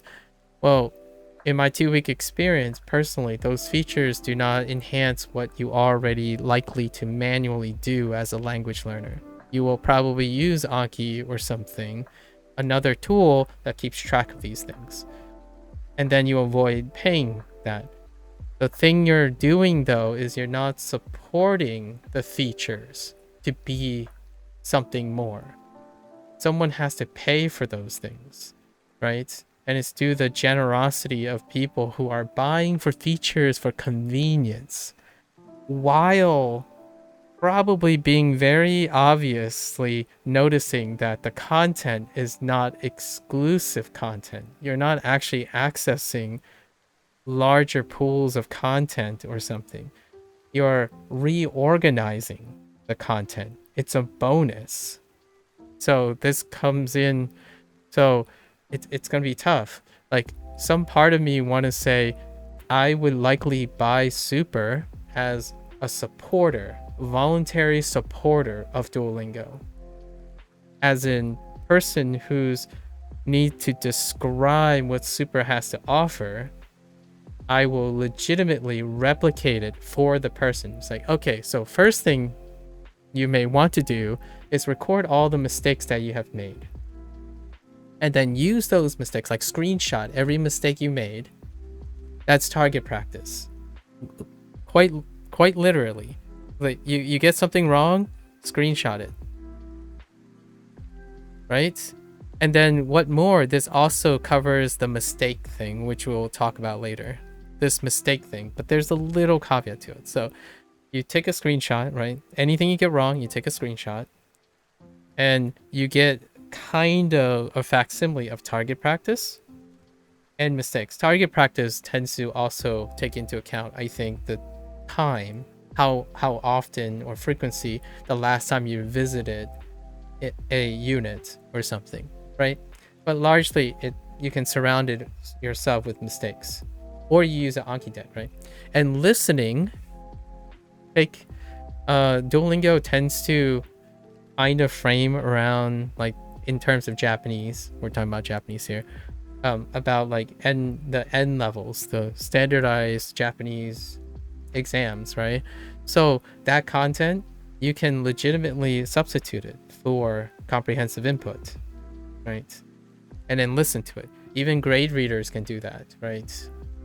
And there are lots of free sources of that where you listen and that's it. You continue to listen and you try your best, right?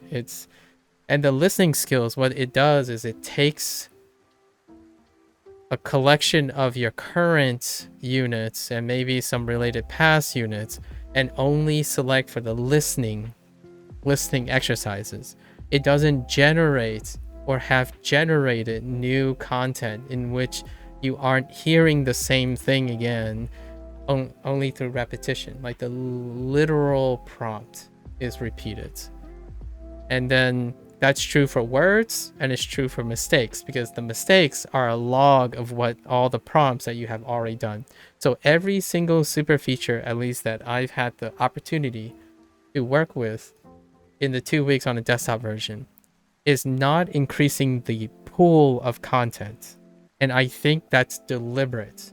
Because largely, when you think about video games, you think about live service games, you think about Netflix and all of them, when you're paying for something, it feels awful when it's hidden behind another tier. Like, for example, YouTube Premium. You have to struggle with that because generally the baseline is free. And that sucks.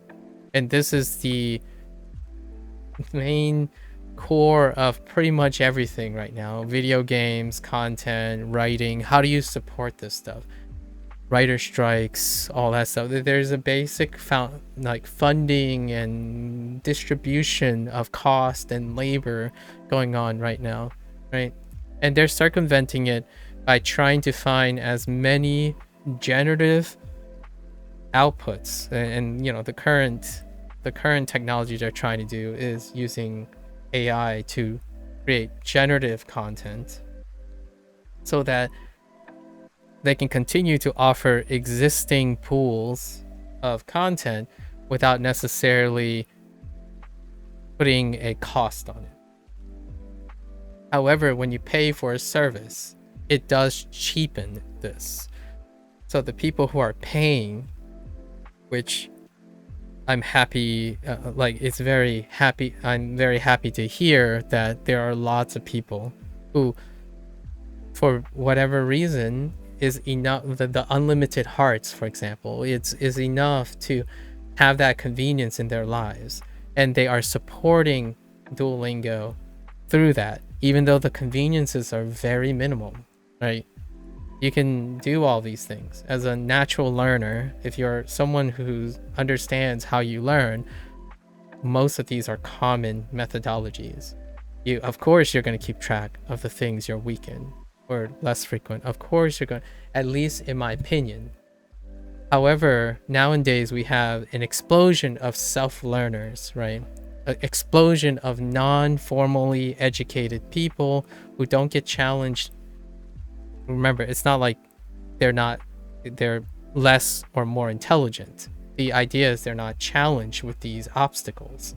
So having the convenience may feel like super is a cash grab, when effectively every time I looked at Super's features and the things they edit, I had already did that without even knowing what the Super features are. And that's something reflected in formal education. It's reflected in professional careers. If you join a company, all of these things happen. You made an error, you log it. How do you fix it? How do you troubleshoot? When you're in a professional career, if you have worked professionally, most of these are common methodologies to self-improvement and improving your efficiency and productivity in a career path.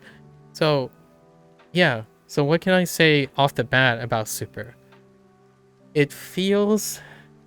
So someone asked me, like, are you going to buy Super? It's like, well, the one thing that I really like is the family plan. The family plan, and just so you know, in the revenue, like the recent revenue, Duolingo did really well. Duolingo is a publicly traded company, so it has investors in mind, right? IPO. The way they structure Super and the family plan was a knockout success. And I honestly, that creates more sentimentalism. So when you buy a family plan, say, I forgot how many people, I think it's 5. It's kind of reminds me of buying Netflix before, where you buy Netflix and it allows like a specific number, like early days, maybe it was 3 users. So you have 3 users at 3 different IPs or something, for example, right? Stream simultaneously. Usually it's the password sharing thing, but it's supposed to be in one household. Nevertheless, it's kind of like that. Someone who voluntarily wants to support Duolingo have a feature that's pretty convenient. You group share them. It's kind of like memberships and whatnot. When you have memberships, like, well, I'm not going to use the membership. How do you want to use the membership? Right? That kind of thing. Like, oh, I'll be gone for 3 months. here's my gym membership card or something. I'm paying for it anyways. Here you go. Right? So the family plan is excellent. Do I have enough people who are actually interested in Duolingo to the point that you take the value? Probably not, because most of the time I'm associated with people who hate Duolingo, right? Like that's usually the most vocal people.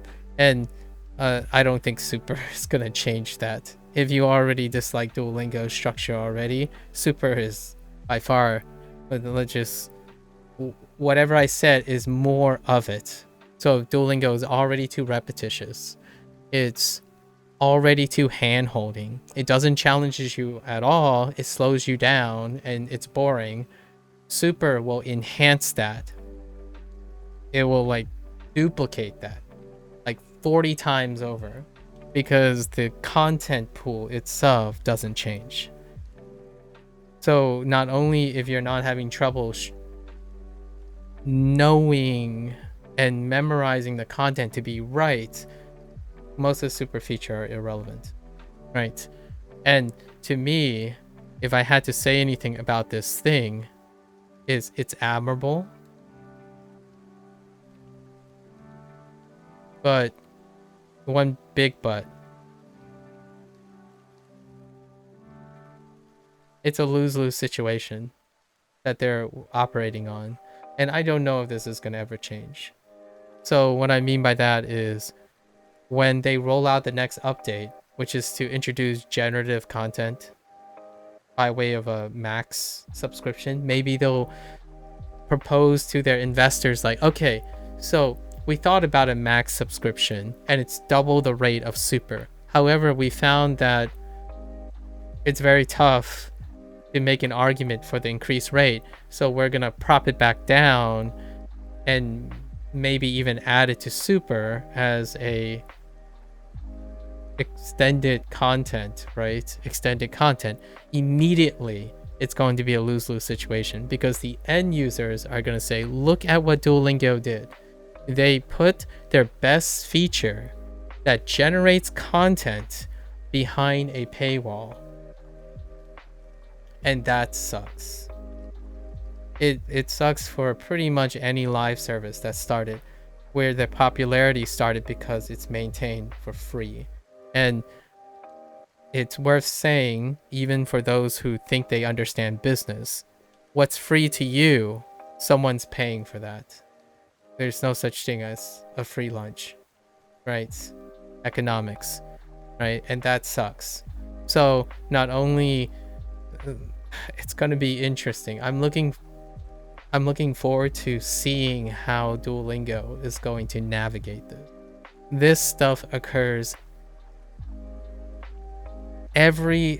nearly every single time when a live service model, when a live service like game or service takes off with competitive pricing, if not free in general, and then suddenly, since it expanded so much, the negativity of content rotation increases. They have to address that. It's like, well, now how do we keep the negativity with how the content is being consumed down? Well, we have to charge money for it. And then we have to get as much bang for our buck as we can. So we hire content creators or use generative AI. Whichever one, it's a lose-lose situation. If it's disclosed that they are using generative AI to make content, it cheapens because people want high quality, non-generative AI things for free. And then, or the opposite, you have, okay, let's hire all these content creators and they will be as cost efficient as possible, right? So then it cheapens that too. It's like, oh yeah, they probably hired all these like bad content creators because that's all they are going to spend the money on, right? Like that's all they want to spend money on so that they can make subpar content for us to consume for free.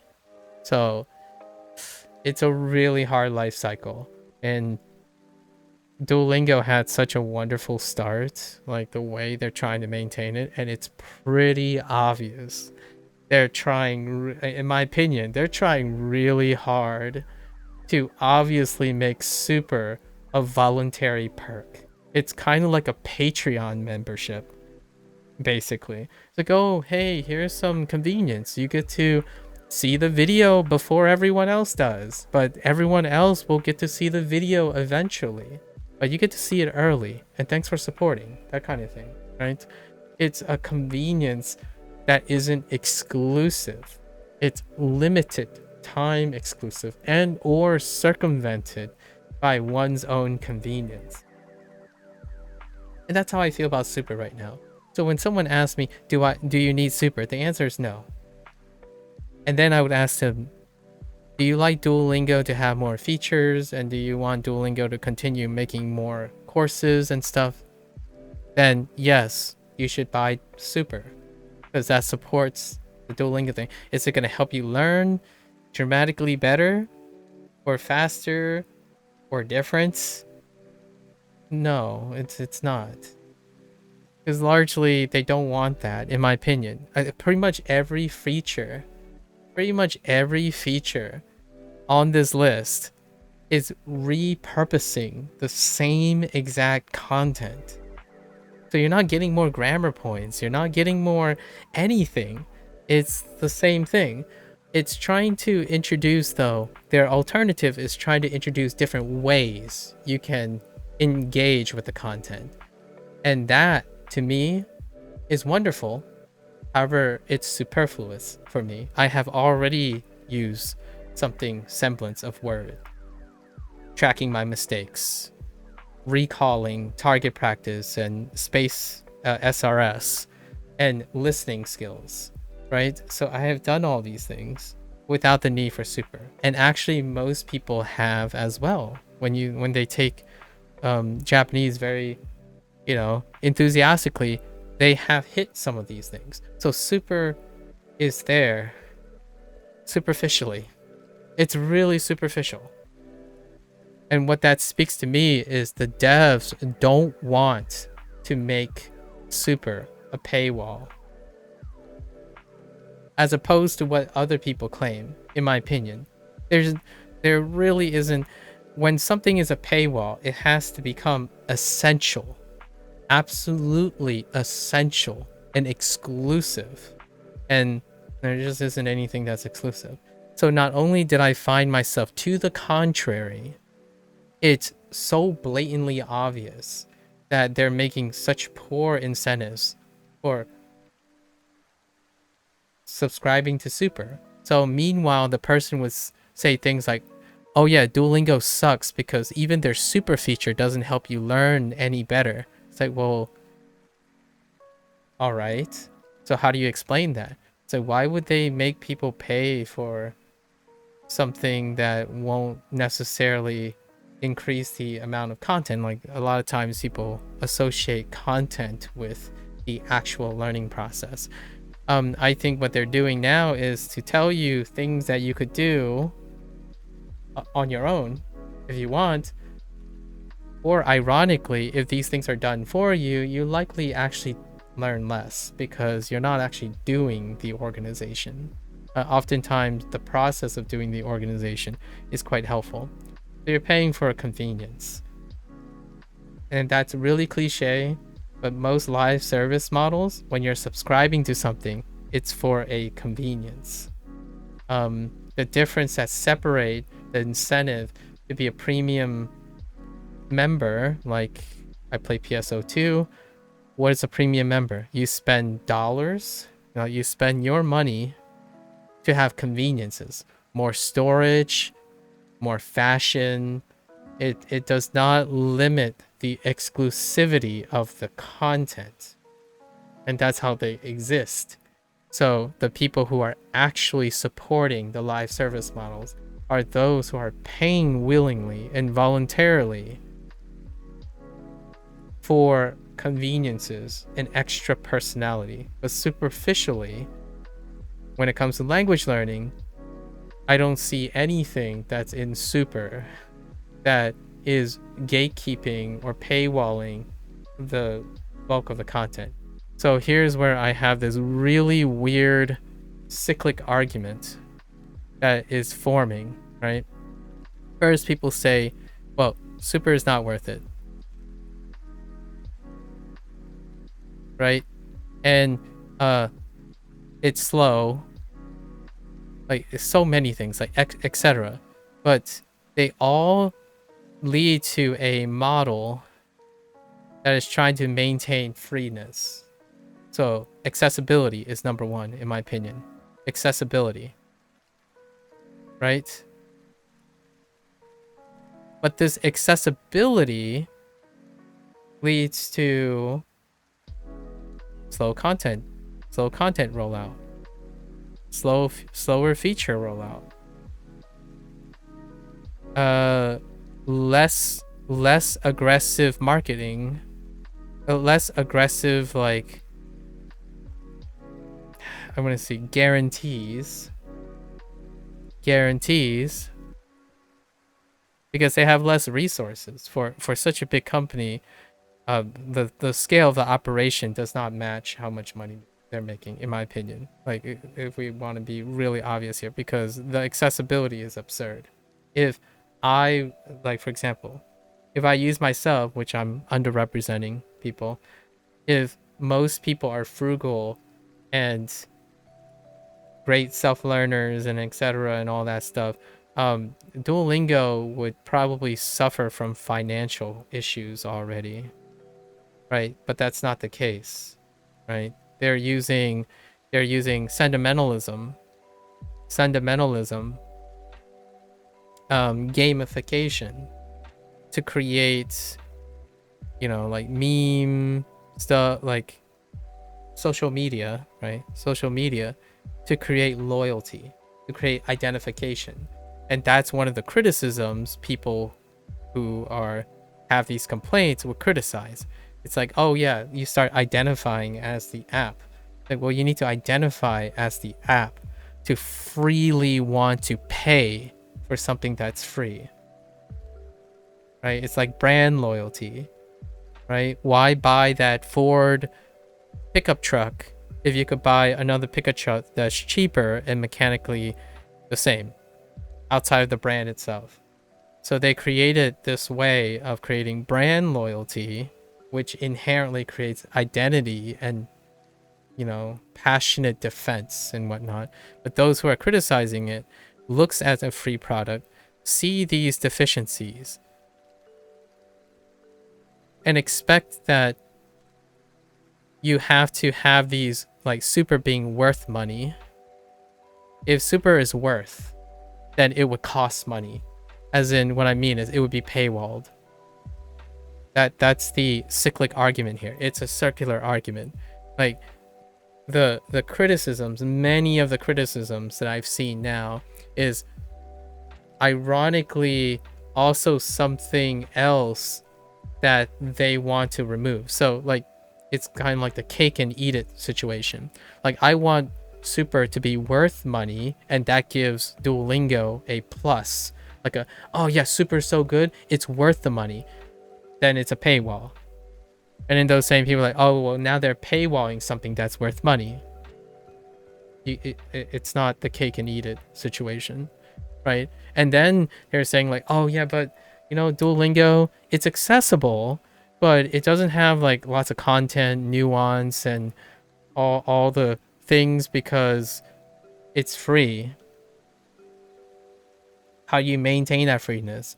So would you prefer to go to Pimsleur, for example, sorry Pimsleur, but where they have a model that supports monetization as a start because they provide stronger, aggressive guarantees because they have the resources to make that guarantee. And you're wondering, oh, less aggressive. I mean, Duolingo constantly say best language app, right? Best language app. It's like, well, yeah, like qualified best. They qualified best. It's the most popular language app because it's free. It's highly accessible.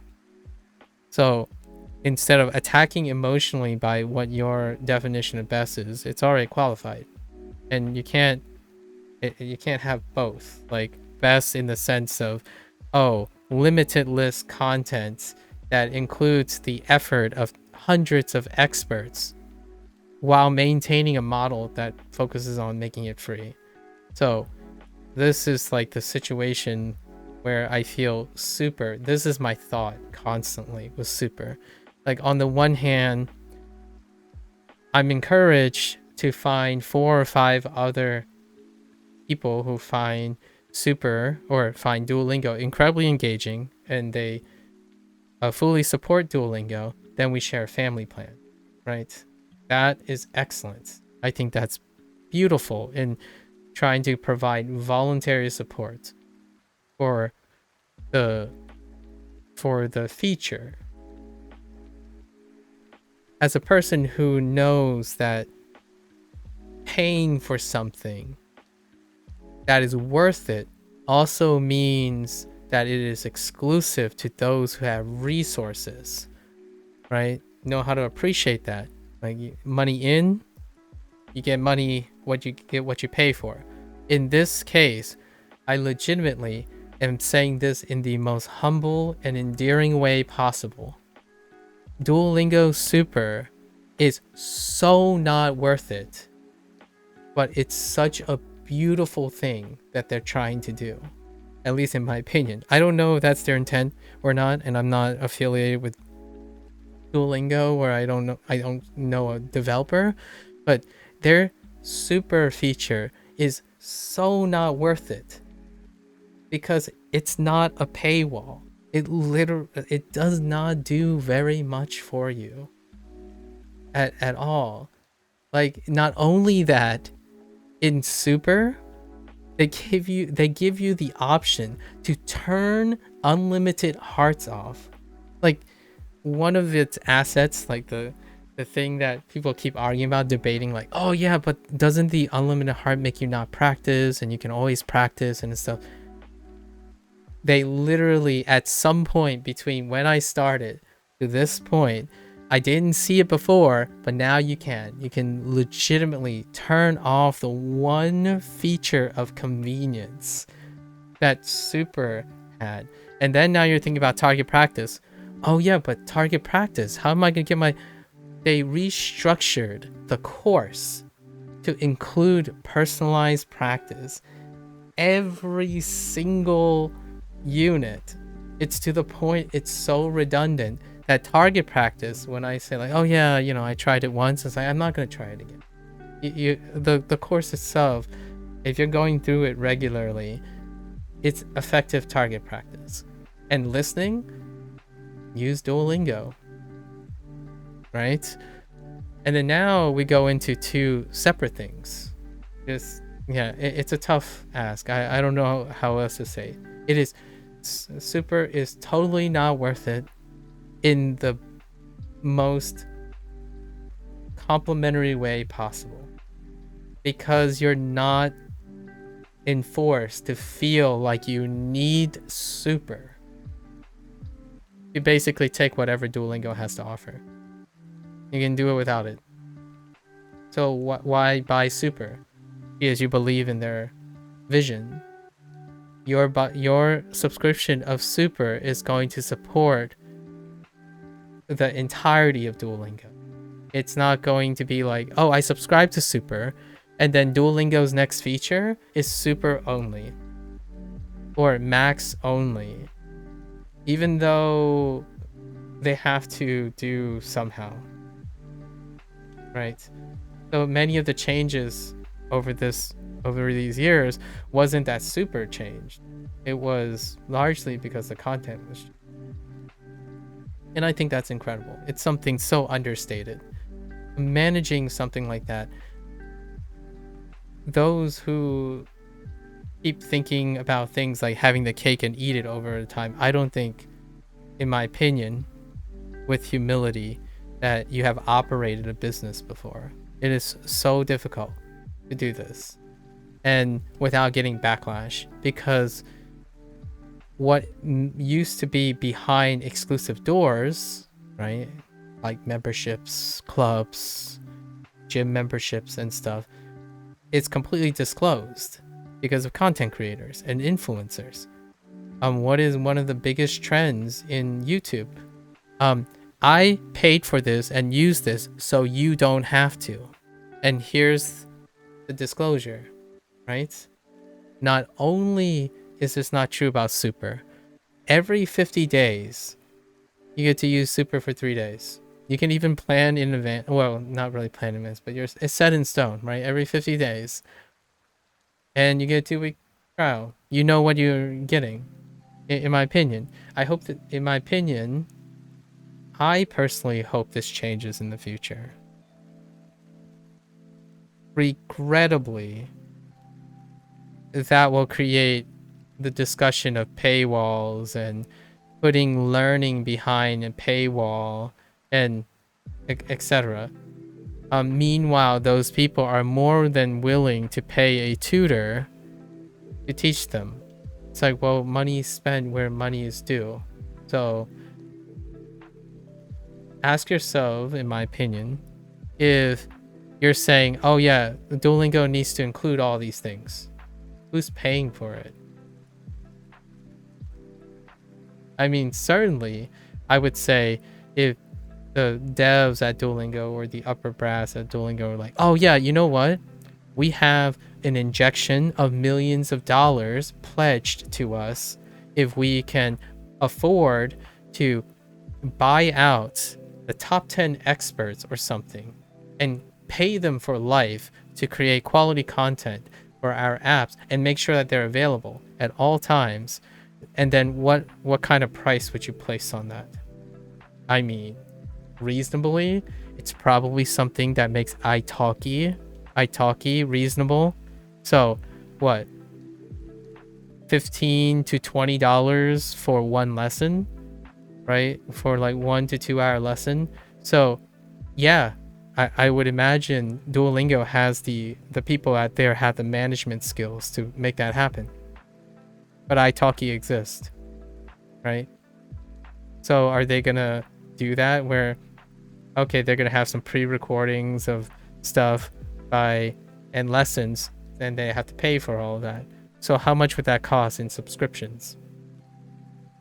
I would say probably more than what they're charging now for features that aren't even motivated to be used, at least in my opinion. All right, so and then I'm going to touch upon these two things. I found that these two things are quite convenient and wonderful, right? First is words.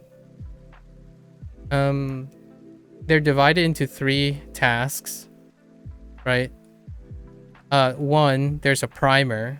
Basically, you have English, and then you have the Japanese. And the Japanese has audio. So you connect the thing, and it's one set. It's one set of like 5, right? Just one set. Then it goes into audio only. So audio only on the Japanese side, and then you're connecting it with an English.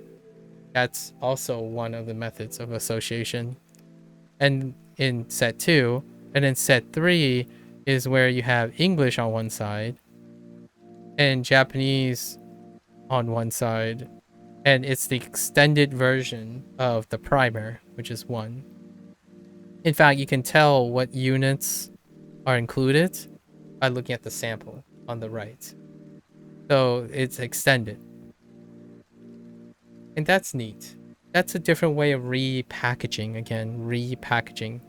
the content. It's a common criticism that people approach me to the point where someone said that Duolingo is basically a copy paste approach in app development, right? You take one language, you copy paste it, and then you do some subtraction, and then some slight addition as well. They literally said a subtraction, but there's also addition. Addition of stuff. Well, ask yourself, right? And they even reference like a reviewer and whatnot, and I'm like, you do understand that all these reviewers also participate in copy pasting the same format, and YouTube itself is copy paste same format. This is how you become efficient, right? How are you learning your language? Well, I know the best way to learn language. I do this for all my languages. That's copy paste format. So before you criticize certain things, probably step back and have a perspective on how to cut costs and efficiency, right? Efficiency is both cost and time. Like time is a cost, right? So this stuff happens all the time. In my opinion, this is a pretty cool way to quote unquote repackage the content, right? If you have all the Japanese words in front of you, right? Just all the Japanese words in front of you. How do you learn that? All of the Japanese words, that content negligibly changes. So how are you going to tackle that? That is the learning question. So Super tries to attack it that way. We have a body of content that can be very, very expensive to generate new body of content. How do we maximize the packaging of that? Develop as many different ways to approach the same static content. So they have this pool, all these prompts. Words, in my opinion, is one of the most dynamic separation from the rest of the stuff. So like from the sentence construction, hearing the same sentence over and over again, like translating from your target language to your native language and then back and forth, that stuff is laborious. However, they're trying to segregate all the processes. So target practice is only going for the weak stuff from spaced repetition. Listening is audio only. Words, they're trying to blend it, but it's pairing. Pairing is the methodology, right? Pairing. And they can do more pairing. There are different pairing. You could do like hiragana read to kana. To kanji, right? This happens elsewhere a lot, and I love this pair. They could add this to words.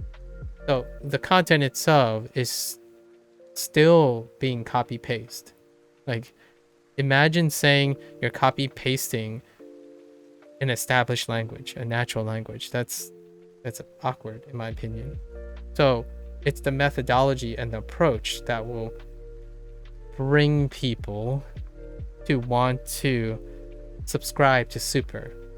Can you do this alone? Yes, you can. Do you want to do this on your own? How much will it cost? When you go to a teacher, what are you paying? You're paying for these things. The content itself that they're distributing, like the literal content that you're responsible for, is static. It's almost negligibly static, right? You are paying for the facsimile of replacing the person. There was a time when I got a chance to talk to someone who's at university, and we were talking about places for formal education. When you go to a university, what you are paying for is the person. The content itself is relatively static. It's all the information you get online as well. I'm not gonna, I concede and not gonna contest that. You can get the content itself. How you synthesize and use the content and engage with the content, that's what you're paying for. So Super is trying to effectively do that, right? That's how live service models do it too in video games. Oh, we have a lot of bosses. Maybe we should come up with a new mode, a boss rush mode. Let's repurpose the content that takes a lot of money to generate because it has to be novel, right? Or generative AI, which have you. So they'll get the mileage by trying to repurpose it, to look at it in a different way, right? Kind of like art. This is a form of art. Learning is a form of art. Otherwise, it wouldn't be so hotly debated. So words is kind of the thing that really resonates with me on the on the notion that it is what a lot of people are substituting with Anki, right? And Anki has more customization. Now, the question is then, wait, then can't Duo just do the same thing Anki do, but in the app? Who is providing the content in Anki? It's certainly not you. Who's paying for the content in Anki? I don't know enough about Anki. However, I'm likely to say that Anki doesn't have a system that would pay the people who are making decks, like exclusively pay for all the decks that people make and stuff, right? It's kind of like just recently paying for mods that people modded themselves. Well, you know, Bethesda's having a little issue with that. However, right? And then there's third-party sites that sell Anki decks. But the question is, the third-party sites that sell Anki decks, that's what's missing in Duolingo. Do you want that? Do you want a storefront where Duolingo is like, oh yeah, hey, to buy these access to these 100 words, most are free. It's not free. I just meant I can't emphasize that it's free for the end user.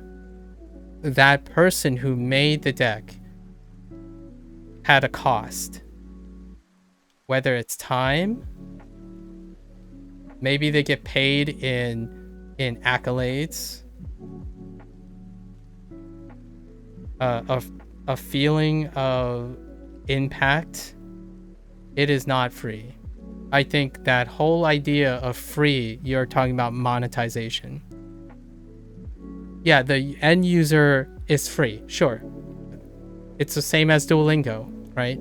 So it's the same as Duolingo. It's free.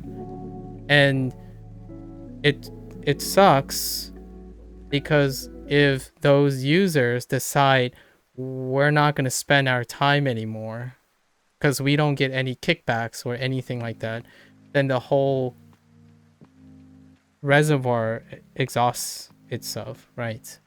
And that sucks. It's a lose-lose situation. I'm not saying anyone's winning. The end user is winning, sort of. I suppose the end user is always tend to be one of the ones that make out a lot, and that's kind of how I feel about Super.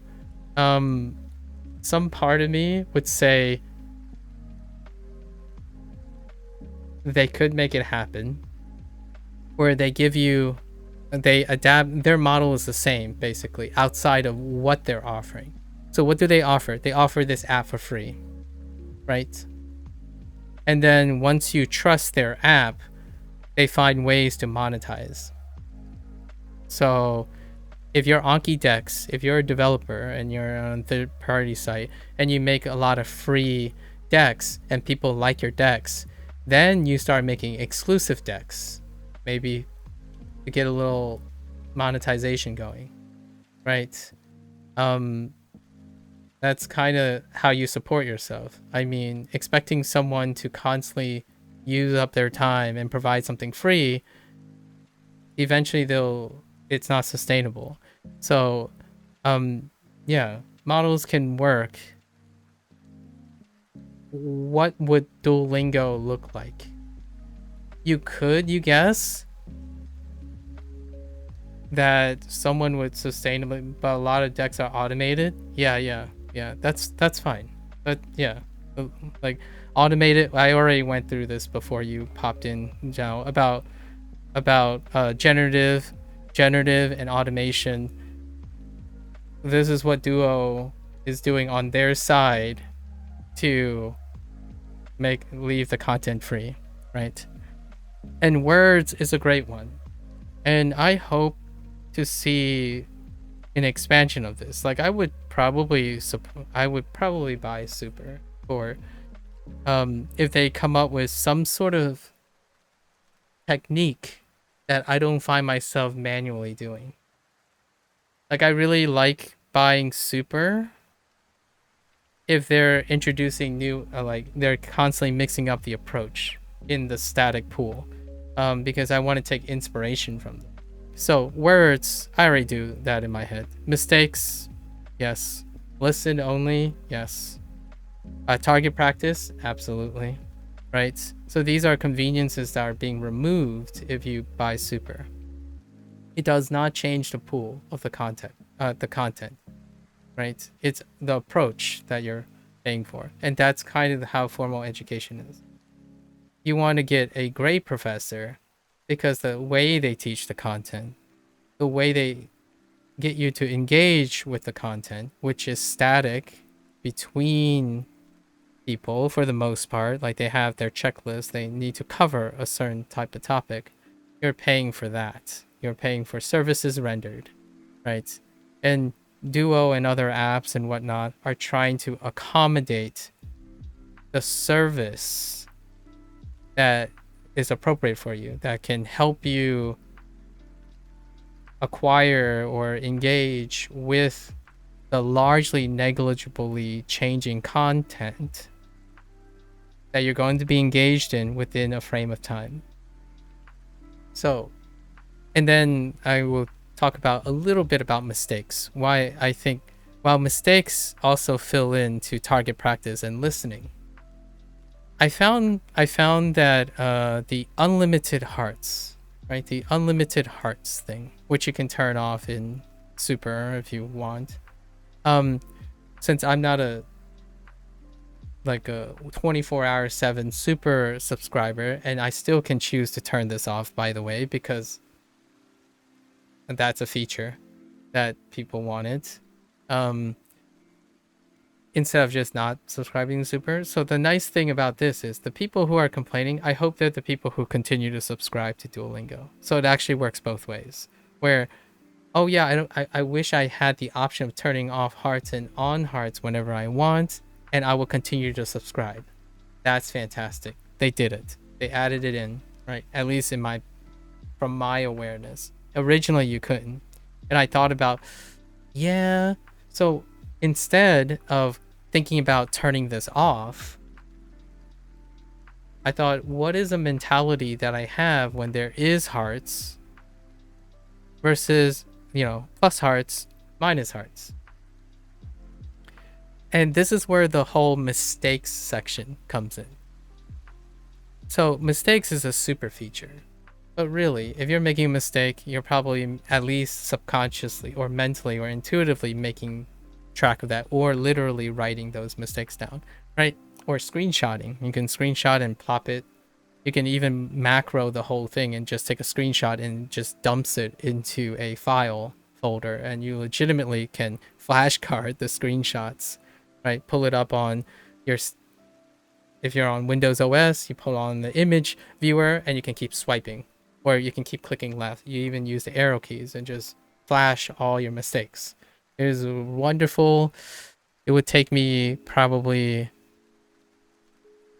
not even I'm a novice scripter, so you can probably get someone to say, how do you script this? You could even ask ChatGPT, how do you macro a screenshot onto a folder and then use it as a reminder? That's mistakes, by the way. That's the mistakes feature, right? So why mistake is here that I wanted to add an extra note? Well, during unlimited, it allows me to experiment, right? I'm like, I don't have to be careful anymore. Like, it's not about accuracy or understanding pattern. I could do whatever I want. So whenever I get free Duo Super, which is like 3-day periods every 50 days, or this 2-week experiment, which that's what I'm talking about now, this 2 weeks of super that we did in this 25 days. Yeah, it naturally leads into mistakes. So the nice thing about this is you can experiment, and after each lesson, it can hold at least 50 mistakes, which naturally it's a good cycle of being exploratory. You may even try to speed up or close your eyes Like there are many ways you can even add a game on top of it. Like say, okay, now we're going to do something. There is way, in my opinion, I feel having mistakes attached to unlimited hearts is kind of nice, provided that people are willing to experiment, right? Tackle their hardest things. Tackle the problem. The one downside goes back to content again. The content pool doesn't change. So, yes, you can do a lot of legend stuff, right? You can go back and one of the features, the other features, permanent legends. You can go back to legends and stuff. And the legends were advertised as being more challenging, right? And you can kind of sort of see it, but it's not as challenging as one that would prompt unlimited hearts and revisiting of mistakes, at least in my opinion, personally. Some people might find that there's more of that. So the idea I can see in their design language was, oh yes, super. So how do we increase the volatility of our program or like our pool? It unfortunately is not exclusive, right? It changes the kind of the format a little. Like for example, the prompt is not visible anymore. You only hear the audio and then you have to respond, that type of thing. So unlimited hearts, they attempted to make it unlimited legend because the unlimited legend was supposed to be more challenging, but not exclusively changing the content. It's actually the same content, only the filters are different, which you can do on your own, by the way. Like you hear an audio, don't stare at the prompt.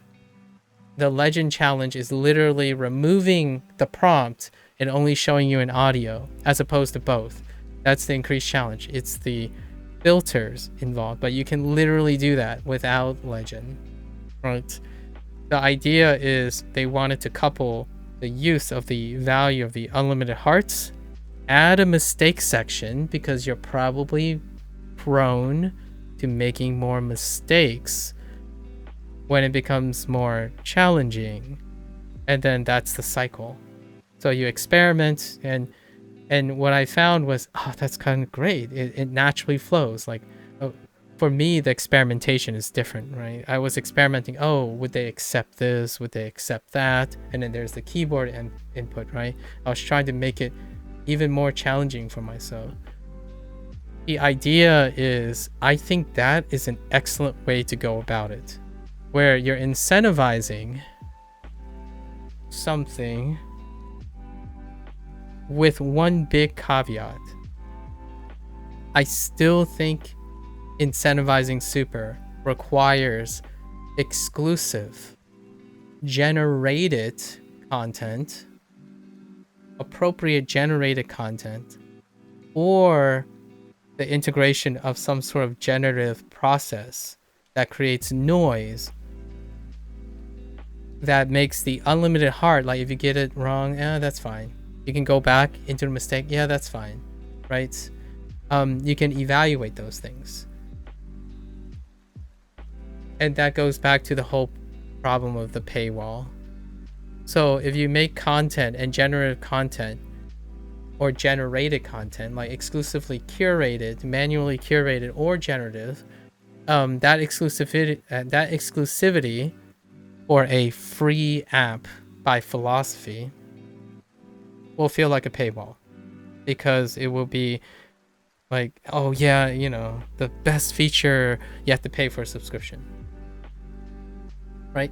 So it's a lose-lose situation. What is this? It's my 25-day review, XD. I review things I've done differently for Duolingo, lots of my takes and retrospective on it. It's a dialogue with myself. We're evaluating things that we're going to change up. I already finished reviewing what we learned in the last 25 days.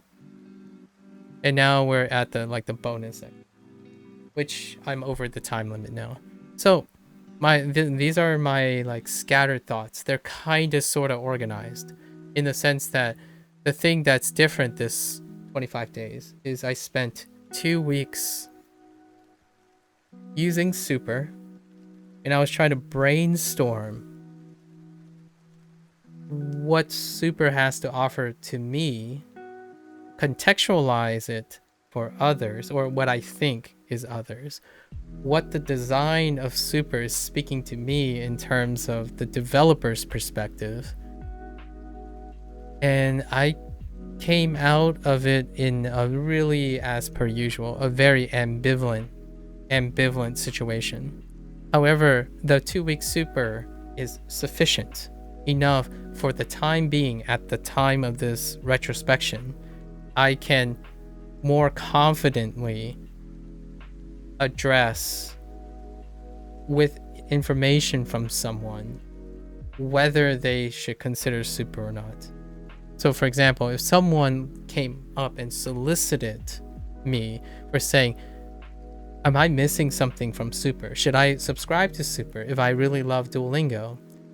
I can describe currently, at least on the desktop version, all the existing stuff and be able to describe it in a sufficient detail, and maybe even offer alternatives or ways of like manually doing it or imitating this or substituting Anki for the word section, right? And then going to like those sites that Zhao mentioned and whatnot to substitute for this, and then how you would bootstrap and use SRS to find target practice and listening. You can substitute listening with comprehensible input, right?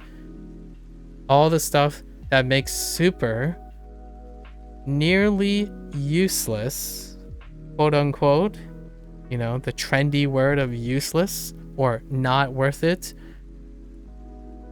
be something that I feel Duolingo is trying their best to actually downplay quite a lot, because Super is voluntary. And I think that's brilliant.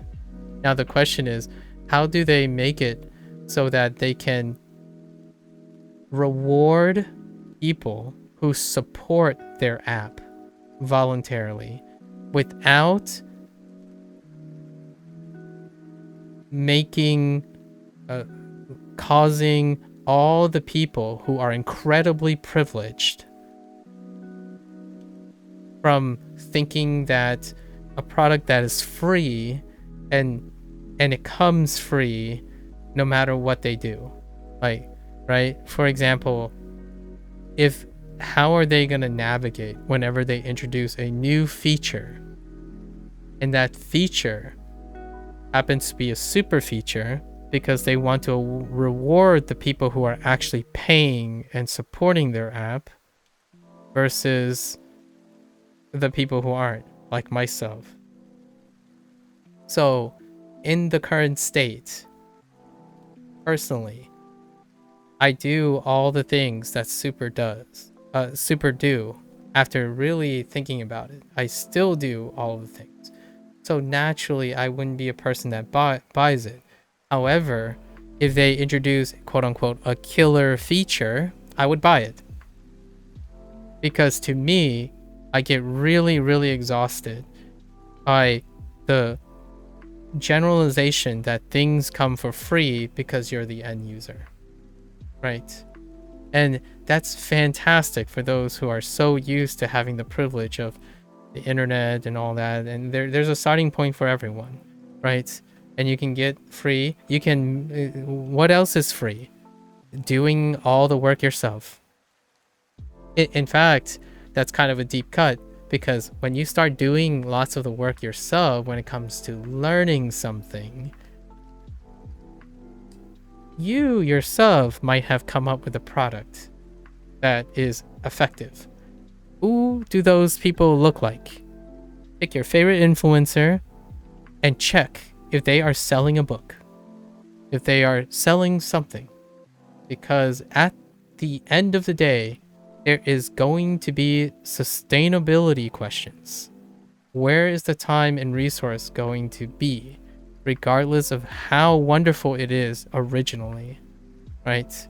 You offer things, establish rapport, and then how are you going to expand and make it sustainable? Well, there are third-party sites for that, I suppose. There's your favorite influencer selling you their 30-month program, right? So I'm looking forward to, in my opinion, I'm looking forward to seeing how Duolingo navigates this. It's such a tough situation. I think it's tough and it's not unique to Duolingo. This is a very ubiquitous, startling question at the intersection of end users and their morality and whatnot, and content creators and generators, right? Like developers and stuff, and big business or small business or any business, really. It's business, creators, and users, right? That trinity of stuff that keeps coming back. This is it. Like, contextualize the writer strike, contextualize the voice actors strike that is potential right now. It's the idea that someone is getting shafted.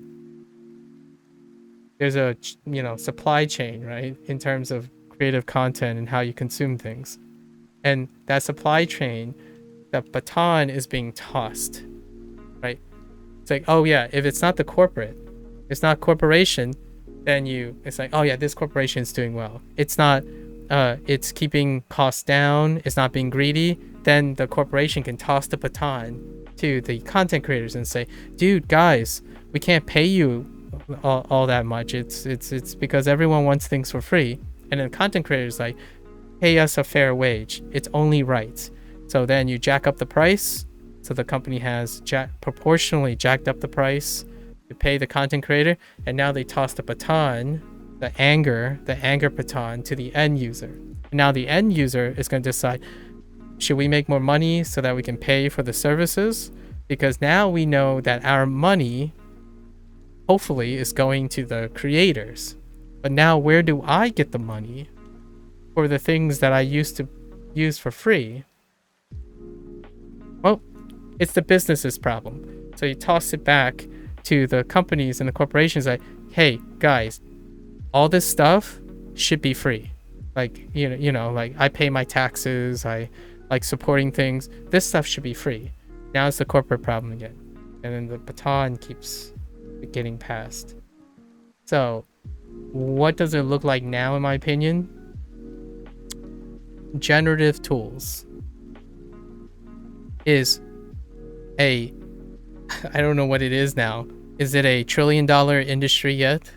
It's probably not. It's probably like multi-billion dollar industry at this point, in a matter of a couple of years, because the supply chain is so locked up between the end user, the creator, and how much it costs to create this thing. It's a really interesting story. Maybe we'll talk about it in the future. Maybe while we're playing video games or something like that.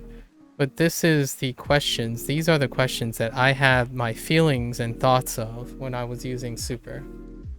Nowadays, though, when someone says, hey, I heard Super, do you think it's worth it? And I can ask maybe three or four questions that will pretty much answer it. Am I going to buy Super in the future? Not in its current state, right? How am I going to support Duolingo? I'm going to buy sentimental gifts.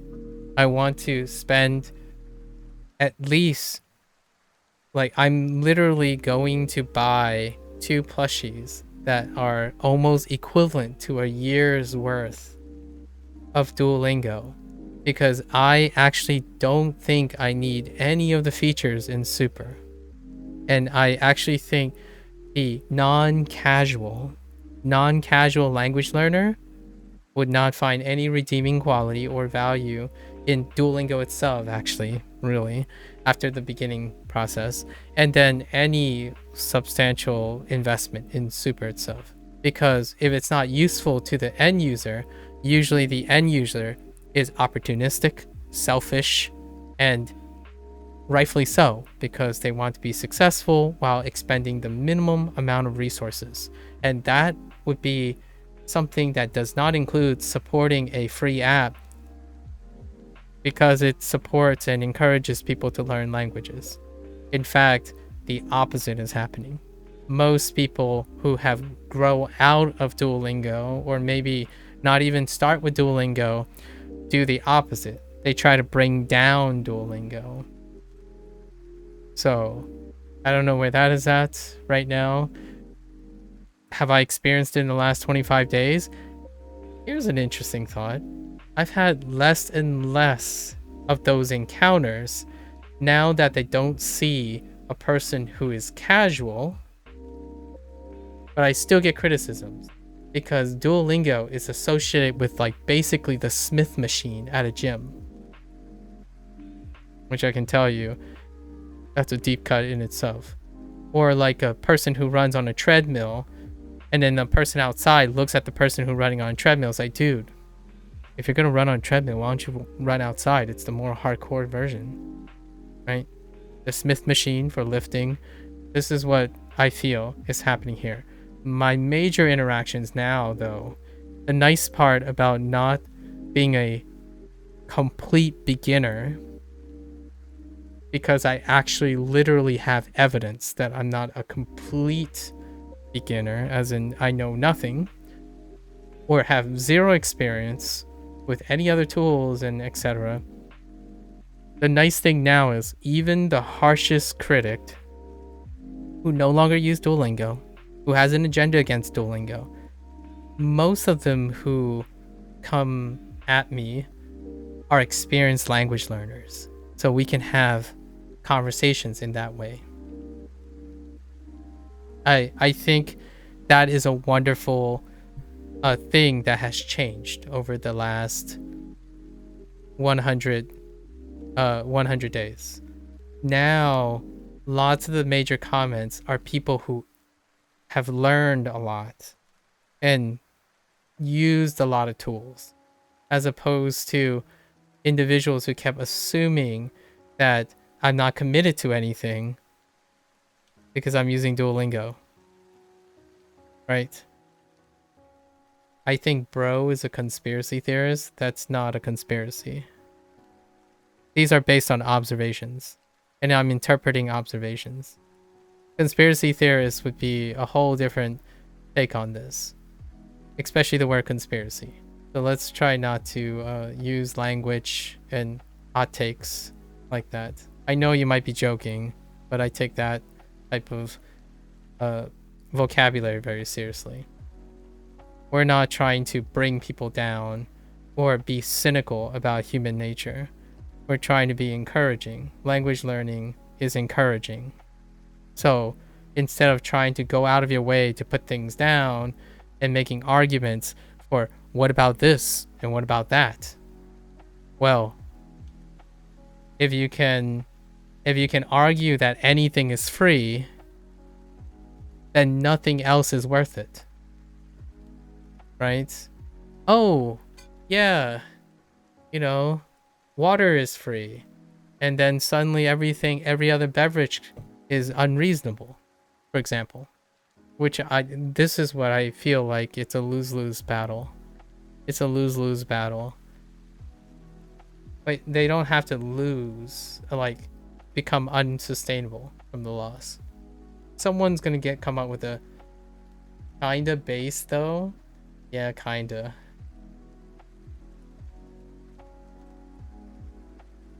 Yeah, water is OP.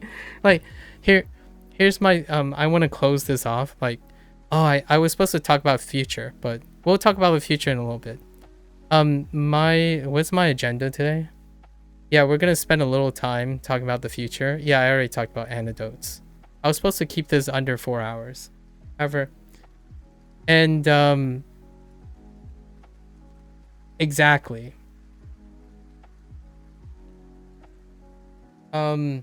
Exactly though. I would love that everything is free. Honestly.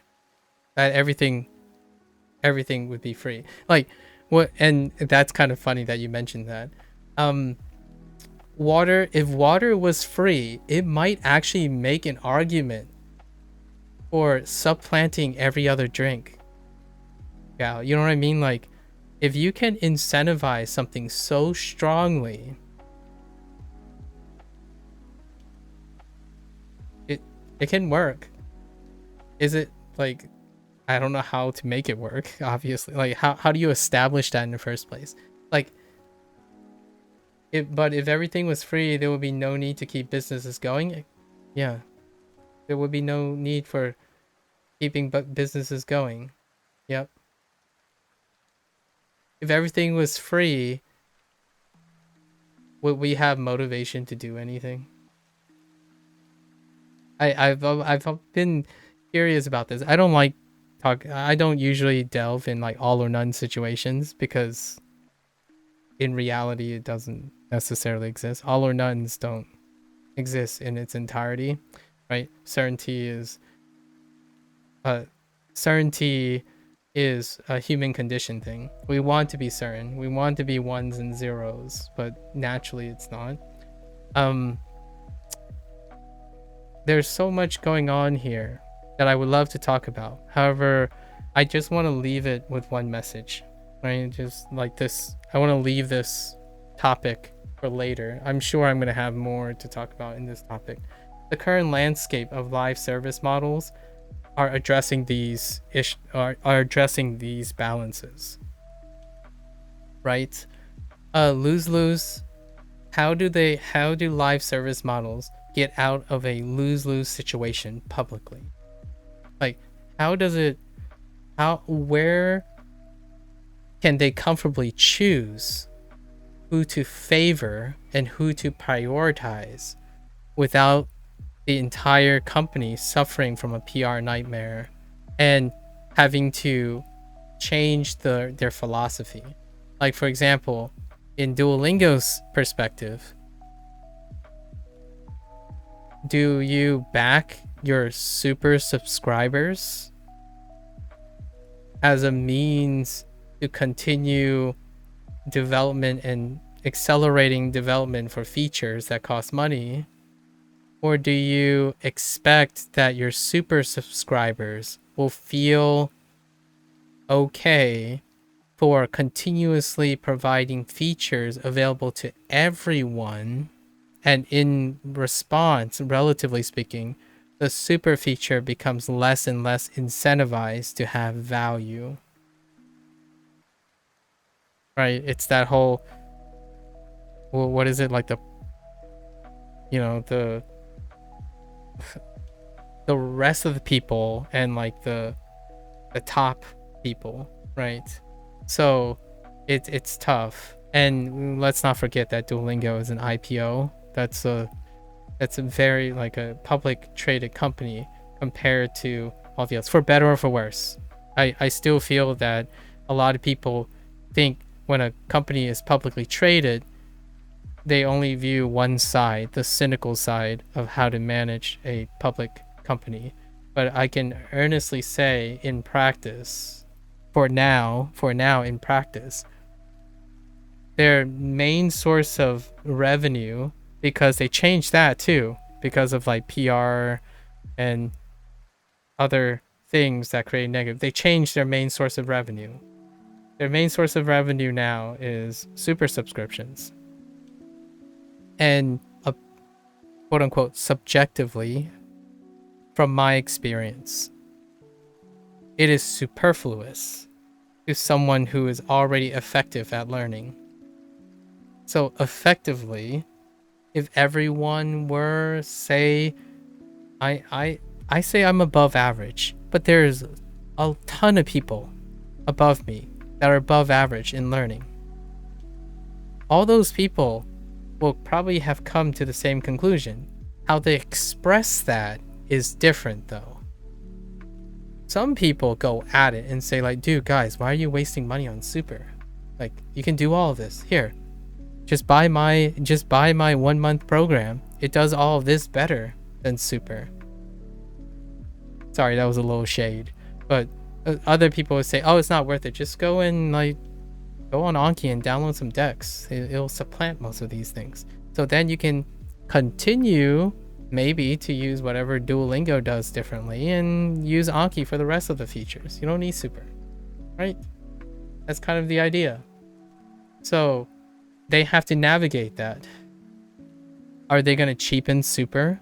With every update they make that is available to everyone, their investors are going to say, well, how does that make you money? Do we have to keep giving you more money so that you can keep sidelining ways to return our money? It's a tough question. Like, where is that money coming from? Right? So, I look forward to it. To be honest, Duolingo is not viable for the simple reason that they destroy your learning plan every couple of months.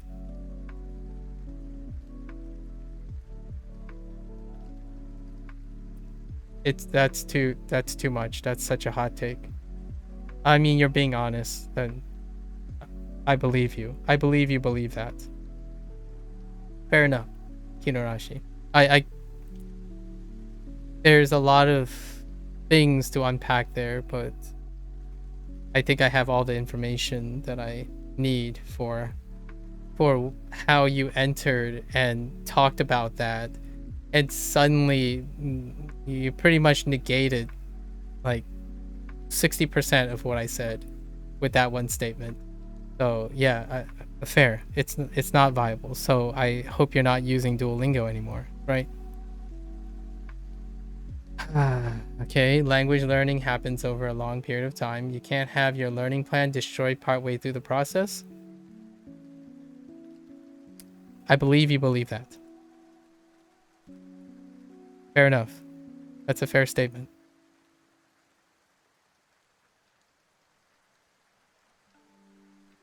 I'll take it. And you don't use Duolingo anymore, right? Because it's not viable to you. Right? I hope you're not using Duolingo if you don't think it's viable. That would be an act of futility for someone who believes that. So, hopefully you don't use Duolingo anymore. You never did? You use Rosetta Stone old version and Anki. Oh, that explains a lot, actually. Okay. So you're telling me about experiences you don't have. I see. Fair enough. Fair enough. Somewhere in this mess, I've addressed your comment.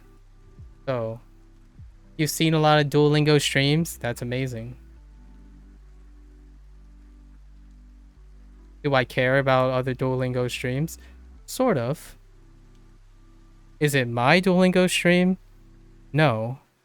So I guess that's a little bit presumptuous, but based on your statements, you are awfully a bit presumptuous about your experience.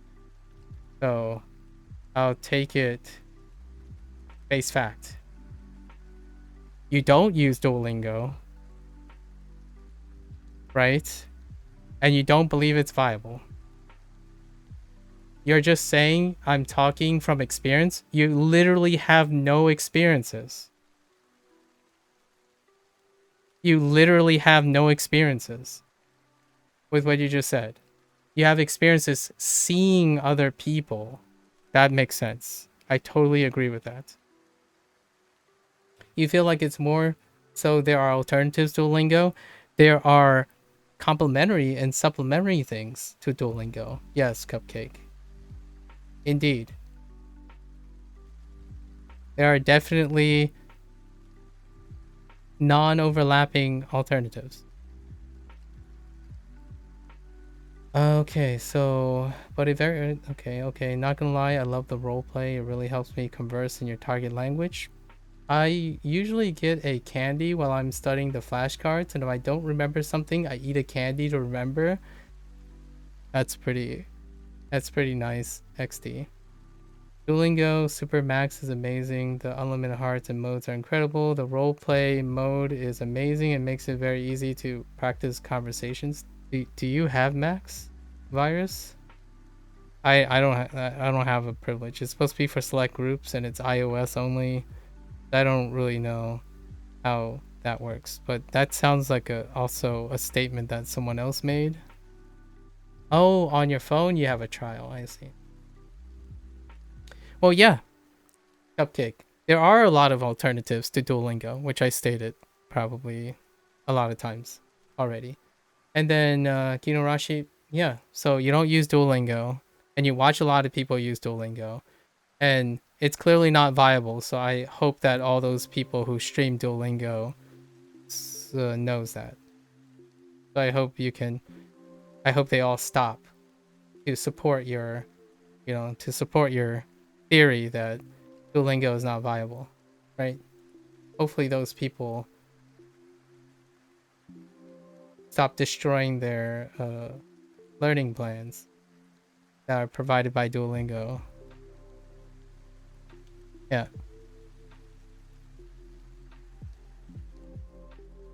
Yeah, he uses ChatGPT XD. I saw a demo of Max, but I didn't get a chance to do it myself because you need to invite, and also it's iOS, which I don't have an iOS device. All right, so now that we're done with the reductive reasoning, because it kind of just belittles all my point, we're going to talk about the future. What are we going to do about the future? So, future, quickly. Before we go and switch gears, let's talk about the future. So where were we going for this? Well, we're going to resume this. We're going to resume the same schedule. Sort of. There are some changes, but largely resume our similar schedule on the Japanese side of things. On the Japanese side of things. So that means 2 units, or 2-day units. Actually 2 days per unit. Actually, we're gonna put this in parentheses. Maybe 3 days per unit for Japanese. We're gonna liberate this time because soon, in less than 8 days,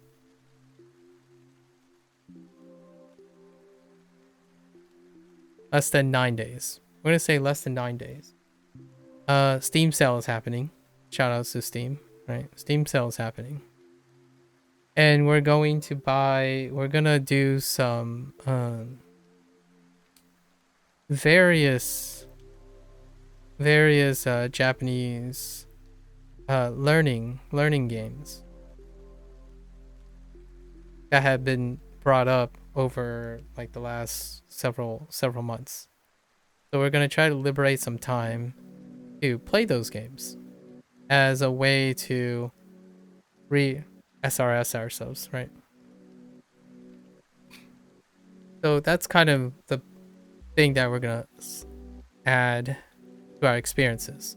To give you an idea, I think the game Sashinko is beautiful. It's very cute and lots of things. So we're gonna start splashing into other things, and these are gonna be like small projects, right? Small projects. No more than, I don't expect many of these games that I'm looking at to be greater than 24 hours. Possibly, because I might digress and talk about. So we're going to integrate things that I've already done, which I review things constructively with experience, and then talk about some of the same thing that I talked about with Duolingo over these every 25 days, right?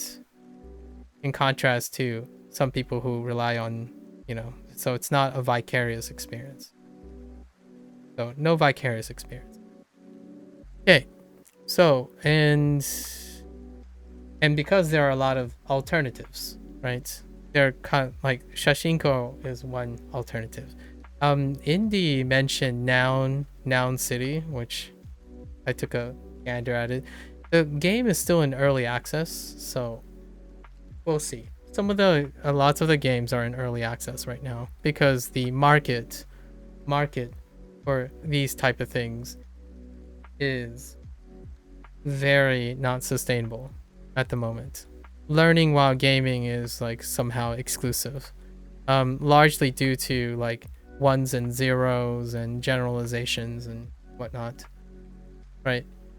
So any game that cannot provide like a trend standard tends to be thrown off as being substituted for the next best thing. It's kind of your typical, in my opinion, typical end user approach to evaluating things.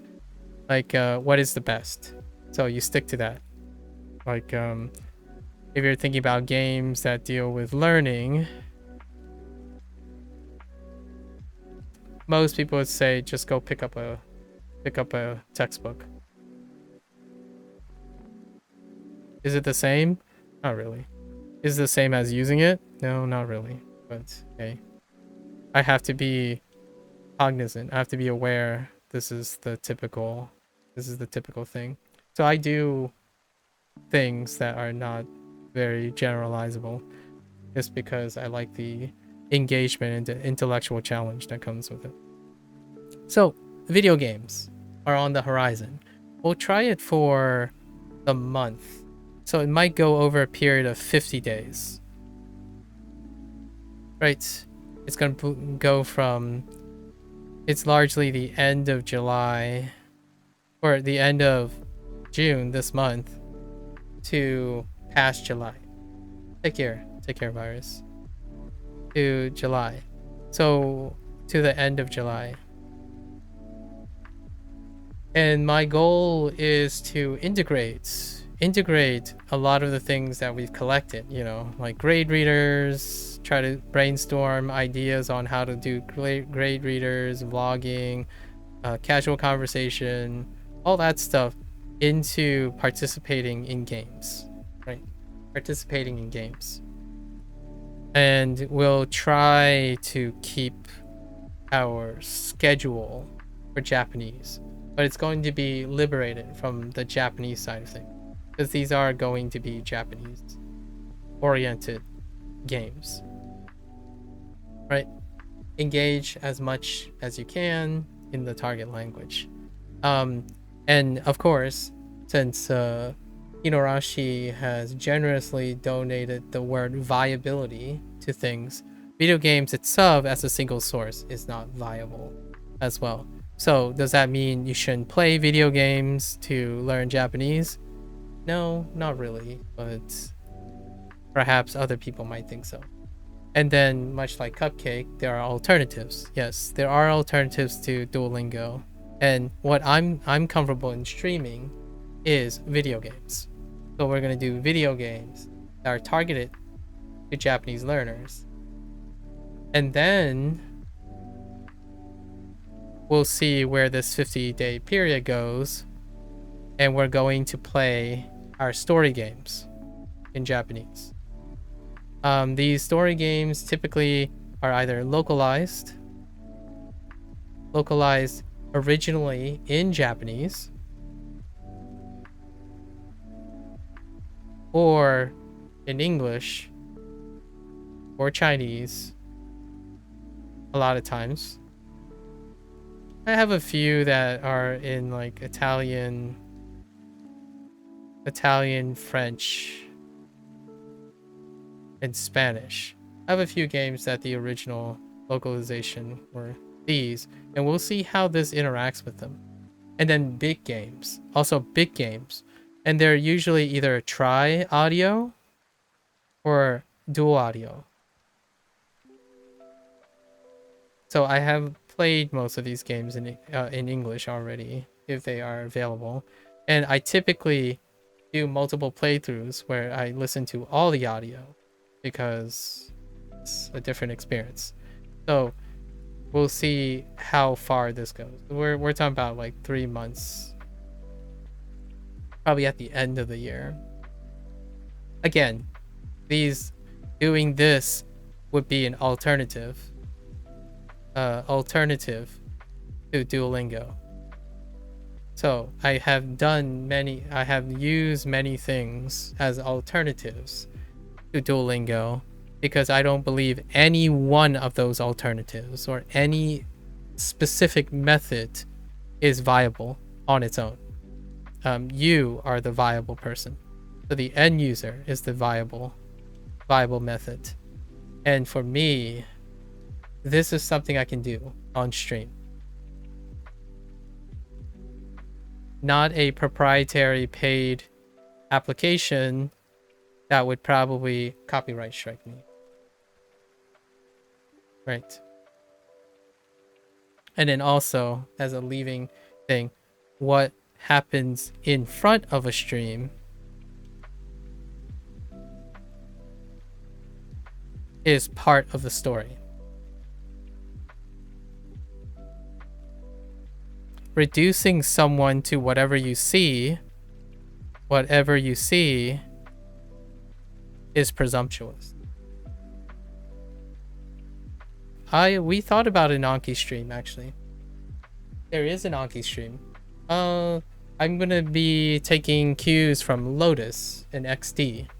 XD has been upkeeping, like we talked about this a little bit yesterday. XD has been keeping a deck that is in line with Duolingo, and Lotus has been keeping a personal deck for his professional career. So yes, if you're laughing like it's a joke, it's not a joke. Alternatives. There you go. I have a rebuttal for most things because the comments tend to be very common. So we will be integrating an Anki stream somewhere at the conclusion or near the conclusion of the course, which means that it takes a very long time in the future. But yes, because people who are more experienced, inclusive, and understanding of what it takes to learn a language by understanding the person has offered a lot of help. And I'm very open to alternatives. I can't watch other people's streams, however. That would be a violation of restreaming without permission. I can't watch the YouTube videos on stream that I watch in the evening, like Taka and Shun and Taka. So that would be something I can't stream.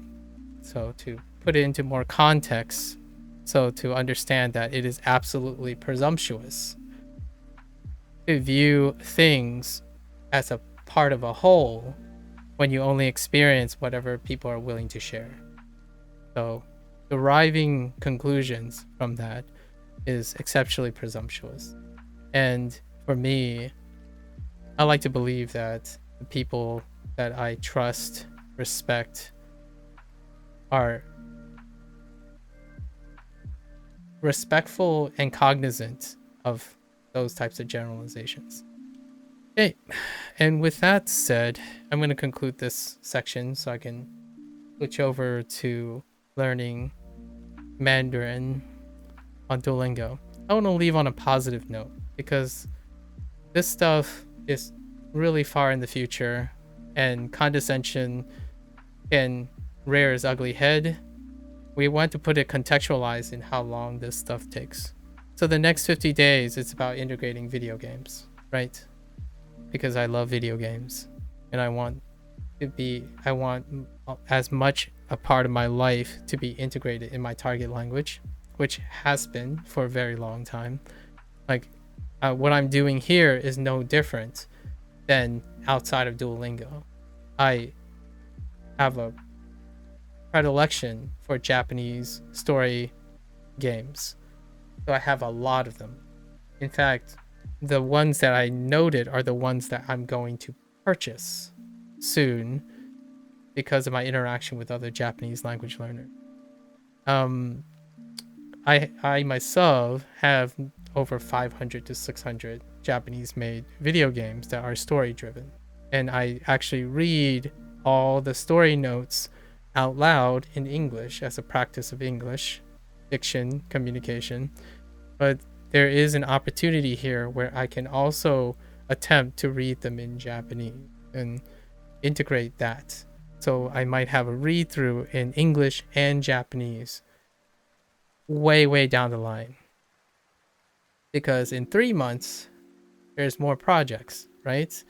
And I would say in 6 months plus, we might actually, there's a chance we might reach a point in the Duolingo Japanese course in which we leave Duolingo and continue finishing our Duolingo Chinese course, because naturally certain things are great for beginners and certain things are not, right? And add Spanish and so on and so forth. So, work in progress. Always a work in progress. But hey, when it comes to YouTube and live streaming, it almost feels like people think that results and stuff happen overnight, right? So, stay tuned. Continue doing whatever you guys like to do or feel that's viable to you. I hope you continue to explore and, practice what you preach. As in, when there are lots of alternatives to Duolingo, there are also a lot of alternatives to your alternatives. And there are lots of things that are viable to your viable things. Otherwise, we wouldn't have a competitive process. And everyone would be doing the same thing. Personally, it's a little bit kind of a dull situation if everyone's doing the same thing. So naturally, I would encourage people to continue expressing their own opinions, maybe even push them as facts, because all these challenges create an environment that is intellectually stimulating, and humanity will continue to improve on dissonant opinions, right? So naturally, much like everyone else who has their own opinions, that is probably the resting message. This is commentary on my own experiences and my retrospection. And obviously, everyone else is entitled to their own opinions and based on observations that they have made or observations that they have literally produced, experienced. And that's where I will leave it. It's interesting to encounter both support, maybe indifference, and condescension. Otherwise, I wouldn't be working as hard, right? If everyone agreed with you and everything you watch is exactly what you want to watch, then yeah, the world makes a lot of sense because it always fits your expectation. Doing this is a lot of fun to me because most of the things I do and most of the things other people do, we don't meet each other's expectations. And that's where the fun is. How to reconcile all those things. How to navigate all those things. So keep on learning the way you want to learn. Finding the ways that best work for you. And then we'll continue exchanging ideas. And see where it goes. It could end up being a Frankenstein. It's only been less than half a year.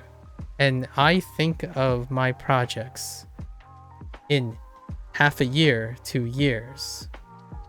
I hope other people can accept that when they think about things that happen in months' time, it's a little bit different for someone who's thinking about it nearly a year in advance, right? So, and plans are made to change. So all this stuff is tentative.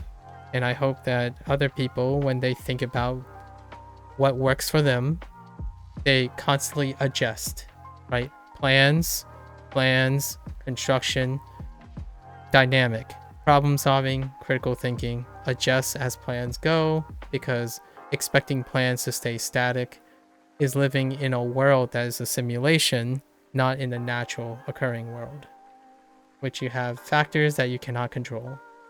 So being dynamic and adapting means also constantly open to new ideas, open to new alternatives, and also straying away from confirmation bias. There you go. And I'll end it with that. That's the conclusion of our 5th 25-day review of our experiences and anecdotes and review of using Duolingo Japanese, or things using Duolingo Japanese and things revolving around them. So this is what it looks like. I genuinely love showing up so this was our schedule, right? Our schedule. Here's our standard kana practice. Here are all our 101 kanji categorized differently for like engagement. Here's all our vocabulary from the last 8 units. Color coded in English because I can't write Japanese very quickly yet. It would take us too long. Here's our review of the novel experience that we had that we did differently in the last 25 days, which is to evaluate a little bit more in what I would use with 2 weeks of super and how I feel super is sitting. And then future plans, right? There you go. This is what it looks like. 25 days of thought. And with that, I'm going to change gears in a bit.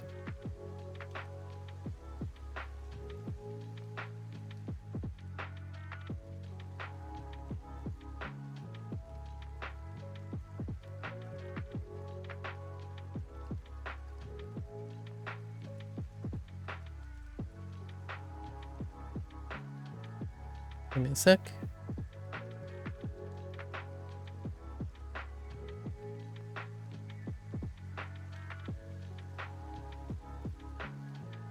Let's see.